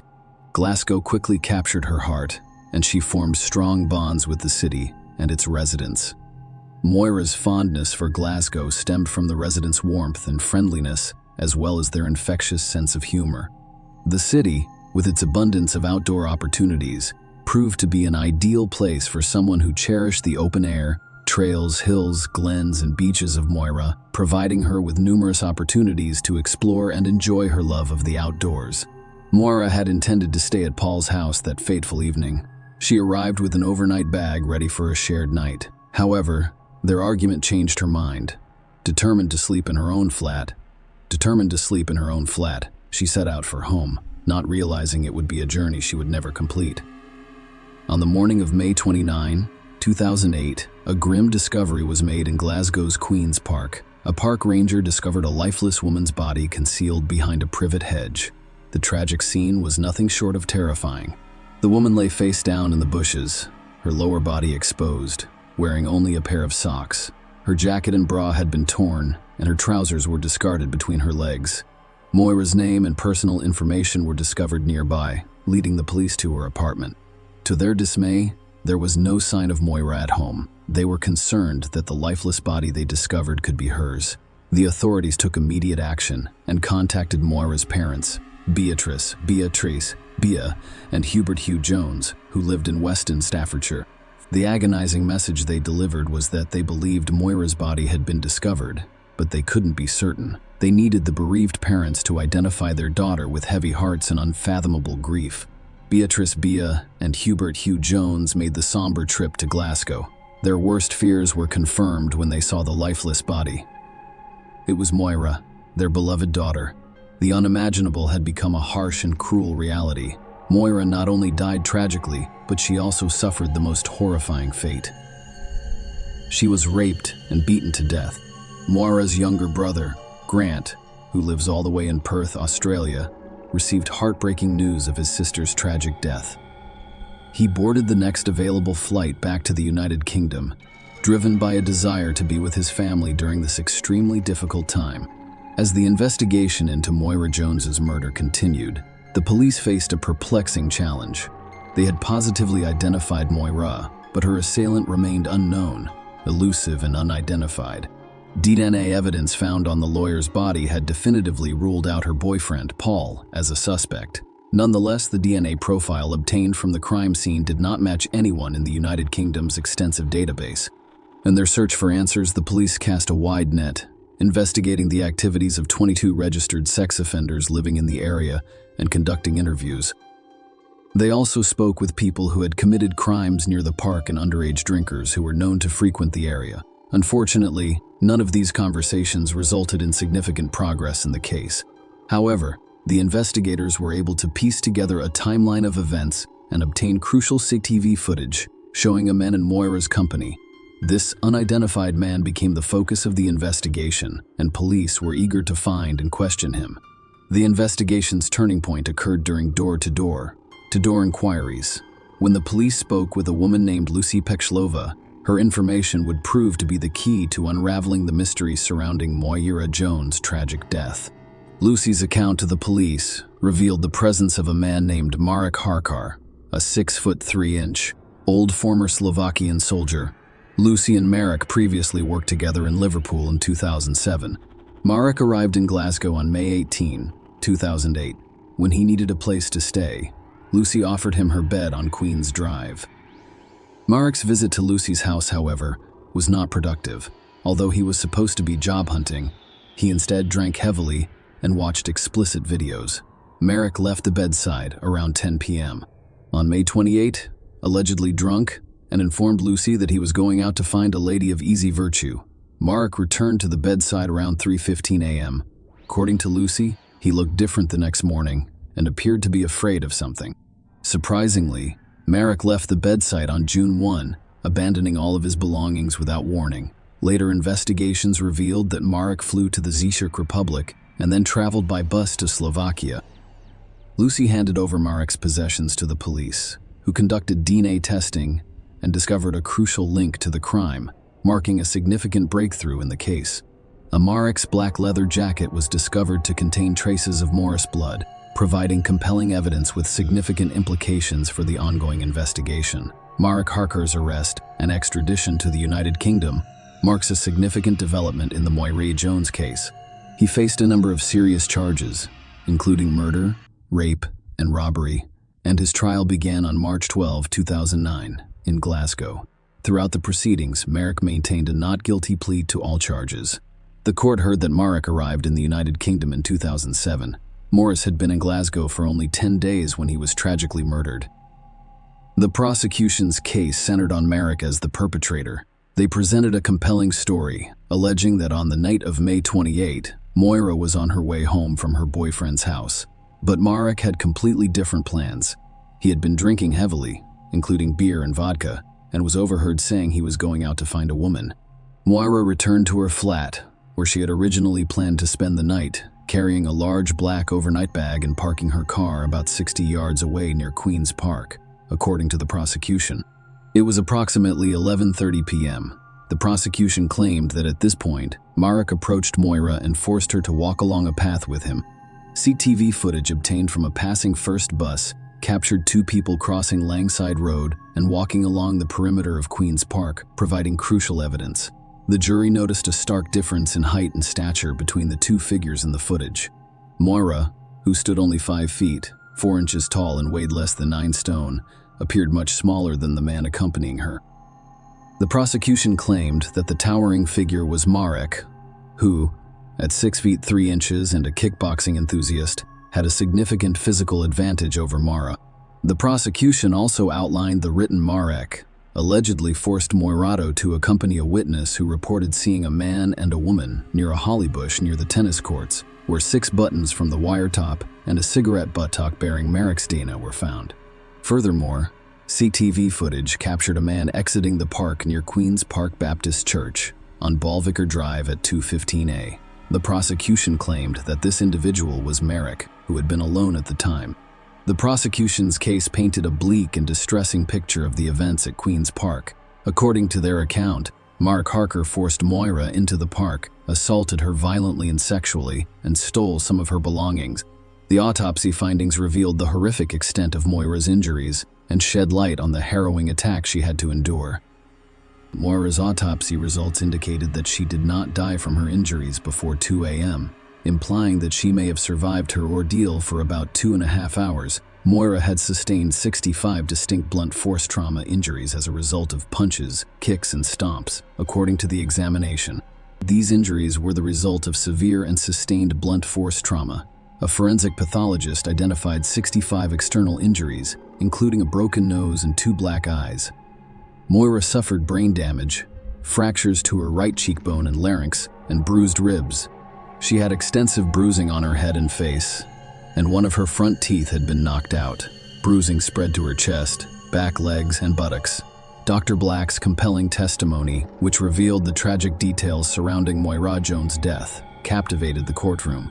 Dr. Black, an expert witness, revealed that Moira's head and neck injuries were the primary factors contributing to her tragic death.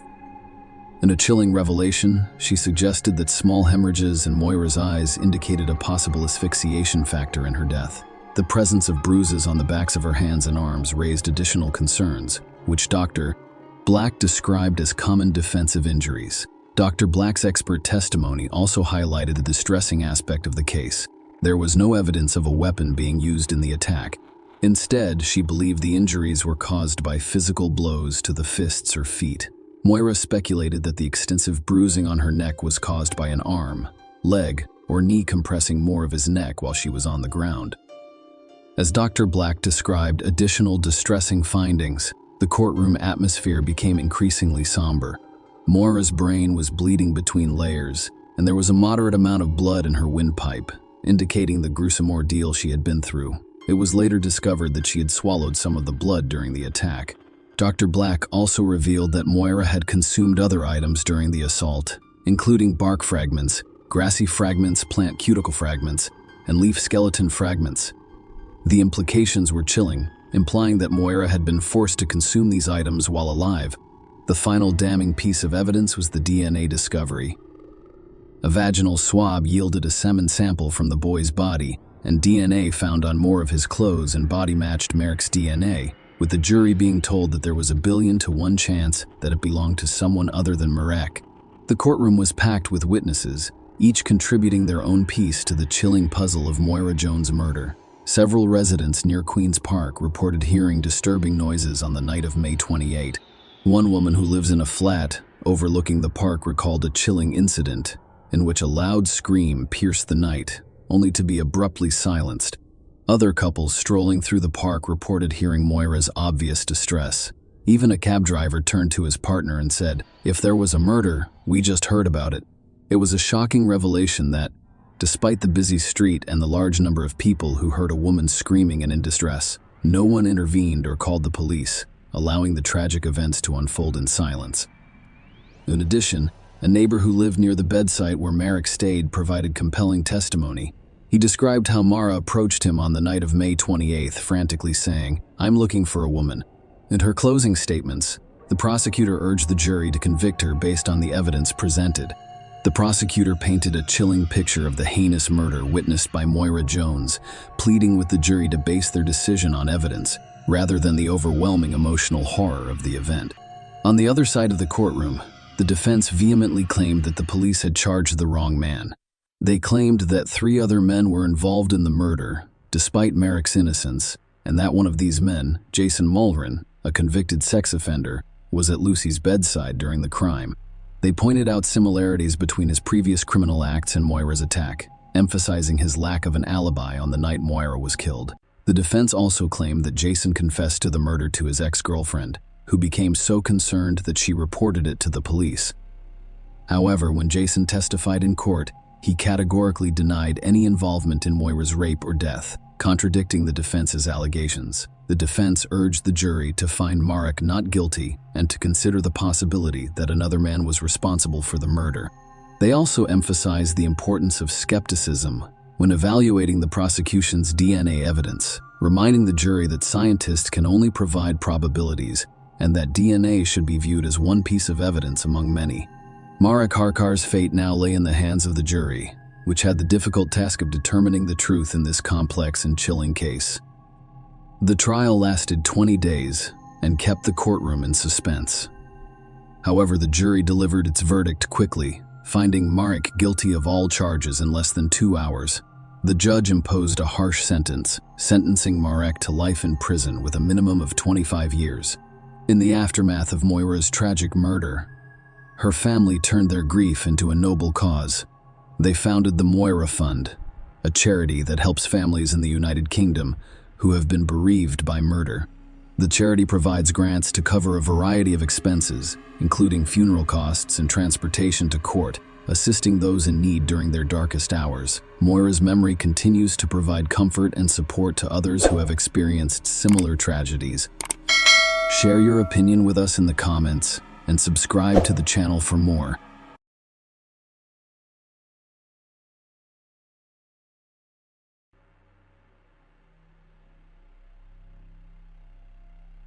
On the fateful day of May 31, 2007, Alan Bailey's heart was filled with unease after seeing his daughter, Kate Beagley, brimming with excitement as she prepared for a night out. Little did he know that this ordinary evening would turn into a terrifying mystery. Their last encounter occurred on May 30. Kate's excitement about her plans became contagious around 6:30 p.m. Alan smiled as he left her, unaware that it would be his last time seeing her. But on May 31, as the day progressed without Kate's presence, concern began to grow. Kate was a dedicated and driven woman who was 32 years old at the time. She had a degree in sports administration and had spent a decade climbing the ranks at British Gas, demonstrating her dedication and ambition. Her strong work ethic and vibrant personality made her a popular figure at her workplace. What set Kate apart was her unwavering bond with her loved ones.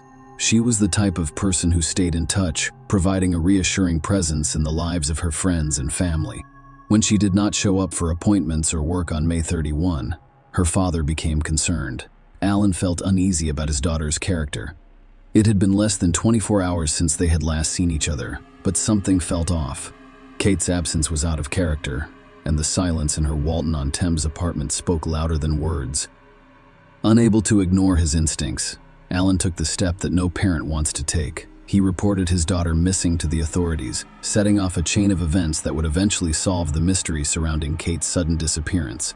The story takes a chilling turn when Kate's friends reveal crucial information to the police. They told the police that on that fateful night of May 30, she agreed to a first date with a man she had met a few weeks before. This man was Carl Taylor, a 27-year-old fitness trainer. Kate Carl's paths crossed in central London on May 18. When they met at a club, Carl approached her with charm and charisma, and Kate gave him her contact information. In the days that followed, they exchanged text messages and eventually agreed on a date of May 30. Kate was open with her friends about her plans, including her upcoming date with Carl. They were going to meet at the Roebuck Bar, which had a beautiful view of the Thames. The night went as planned, and Kate texted several of her friends throughout their date. But, as the evening progressed, those messages would be her last known communication. After that, silence enveloped her, and her whereabouts remained a haunting mystery. The police naturally questioned Carl Taylor about Kate's disappearance. Initially, he claimed ignorance of her whereabouts or what had happened following their date. However, his account quickly began to shift and fluctuate. He claimed that Kate had dropped him off at Twickenham after their date. However, his story kept changing, and he remained uncooperative, refusing to answer some questions, leading to his arrest on suspicion of kidnapping. As the investigation progressed, Carl Taylor eventually dashed any remaining hope that Kate was still alive. He admitted to a heinous crime, stabbing Kate to death while they were sitting on a bench on Richmond Hill. He then revealed that he had taken her lifeless body to a nature reserve in Hertfordshire, where it was partially concealed near a car park. Following his confession, Carl led the police to the grim location where he had disposed of Kate's and their bodies among the nettles. They discovered a tragic truth. Despite his confessions to police, Carl Taylor shockingly entered a not guilty plea when charged with murder, setting the stage for a tumultuous legal battle and a search for justice in a case. In court, the prosecution presented a compelling case against Carl Taylor, alleging that he went on a date with Kate Beagley with the sinister intent to murder her and steal her car. The narrative presented to the court unfolded as follows. On the night of May 30, their date began as scheduled. They drove to a picture-perfect spot on Richmond Hill with stunning views of the Thames and entered the Roebuck Bar. They went there to buy drinks and spend some time. They then moved outside to a bench, as is customary in the scenic area, where people often gather to admire the breathtaking views. The court heard this while they were inside Roebuck Bar. Kate didn't seem to be interested in Carl. The court heard critical testimony from a woman named Maureen Rong Khan, who was present at the bar that evening. Maureen stated that as soon as they sat down, the girl had her head down, texting on her mobile phone. There was no conversation, only he spoke to her. She continued texting. She was still texting as they left. The prosecution claimed that once they were outside and away from potential witnesses, Carol launched a vicious, frenzied attack on Kate, which resulted in her tragic death. Carl, according to the court, came prepared for this heinous act, having stolen scissors and a carving knife from a friend's house prior to the date. Surprisingly, he had kept the knife hidden up his sleeve while in Kate's company at the bar, an unsettling detail that would later become a critical component of the case. The prosecutor informed the court that Carl gave the police varying accounts of what happened that night. In one of these accounts, Carl admitted to stabbing Kate during an argument and saying the chilling words, "All I want is your car." He then revealed that she pushed me away. She grabbed me, so I stabbed her in the throat. I constantly hurt her neck because she was aiming for my face. The gruesome reality of the situation became clear when the court learned that Kate had 31 stab wounds on her face and neck. Further disturbing revelations gripped the courtroom, as it was revealed that Carl Taylor brutally stabbed Kate to death before placing her lifeless body in the trunk of her own car and driving through London streets. As he drove, he had a phone conversation with his girlfriend Lauren. Sean Luck. Lauren had no idea where he had been or what had happened. The jury was presented with compelling evidence, including CCTV footage that captured Carl's calculated actions at 12:20 on May 31. The footage showed Carl driving Kate's car into a garage and then refueling the vehicle. Surprisingly, He interacted with other drivers on the forecourt, appearing relaxed and unconcerned. Despite the grisly secret hidden in the car's trunk, Carl removed Kate's clothing and attempted to meticulously wash away any potential DNA traces from her body using bottles of mineral water found in her car. In a chilling display of detachment, he disposed of Kate's lifeless body among the nettles in the woods. Carl returned home and shockingly displayed Kate's stolen car to friends and family, flaunting it. He also sold Kate's phone to an acquaintance and generously distributed Marks and Spencer gift cards found in Kate's car's glove box to friends. During the subsequent investigation, police were able to locate Kate's car and recover the knife used as the murder weapon. They also recovered Kate's clothing and personal belongings, which added to the evidence of a cold-blooded crime. The courtroom drama surrounding Kate Beagley's tragic death took an unexpected turn when the defense presented a vastly different view of the case. Despite Carl Taylor's conflicting statements to the police, the defense claimed he was not responsible for Kate's death. Instead, they claimed Kate killed herself because of her alleged dark and cold side. In an unexpected twist, Carl testified at the trial that Kate committed suicide by intentionally moving her head onto his knife. He claimed that just before this tragic incident, Kate confided in him about her problems. Carl admitted to bringing the knife that night because he was feeling suicidal. According to his account, when the knife fell from his sleeve, Kate grabbed it and started prodding herself in the neck. Under cross-examination by the prosecutor, Carl was asked to describe and demonstrate how Kate could have inflicted 31 injuries on herself. He hesitated and declined to give a detailed account, citing emotional distress. However, the judge in the case reminded him of his responsibility as a witness to answer the questions posed. The judge insisted Carl show the jury how Kate met her tragic death, saying, "You are not going to boss us around. You are not there to dictate terms. You are there to show how she lost her life." To demonstrate the events, the prosecutor created a makeshift paper knife about 6 inches long and asked Carl to reenact the scene. Carl cautiously prided himself in the neck with the paper knife, recounting how he had discovered Kate had died. He described breaking down in tears and lying on the grass, staring at the sky. The prosecution argued that Carl's claim that Kate remained standing while inflicting these wounds was implausible. Among the 31 injuries she'd sustained, some had severed her carotid artery and jugular vein, making it extremely unlikely that she would have remained on her feet. The prosecutor also questioned Carl about his background as a fitness instructor with martial arts training, asking why he didn't intervene to assist Kate. Carl's response was simple: it was an awkward situation. The jury deliberated for only 2 hours before reaching a guilty verdict. They found Carl Taylor's latest account of events that night unconvincing, and he was sentenced to life in prison with a minimum of 30 years behind bars. Alan Beagley's moving words following Carl's life sentence revealed the deep pain and sorrow that his family has experienced. On Wednesday, May 30, 2007, I left my only daughter, Kate, looking forward to an evening out. She was brutally murdered by the man she had gone to meet, and we never saw her again. Since then, our lives have been turned upside down. Kate was a loving, thoughtful daughter, sister, and friend who cared about us all just as much as we did her. She was a lot of fun to be around, and everyone who knew her will miss her greatly. She had a gung-ho attitude toward life and lived it to the full. We cherish and are grateful. We cherish and are grateful for all of the memories of our wonderful time together.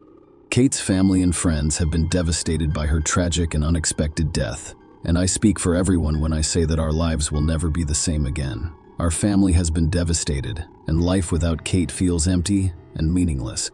The worst episode of our lives has now been resolved through the judicial system. However, we must now rebuild our lives around the void left by Kate's tragic death, recalling the positive impact she had on all of us.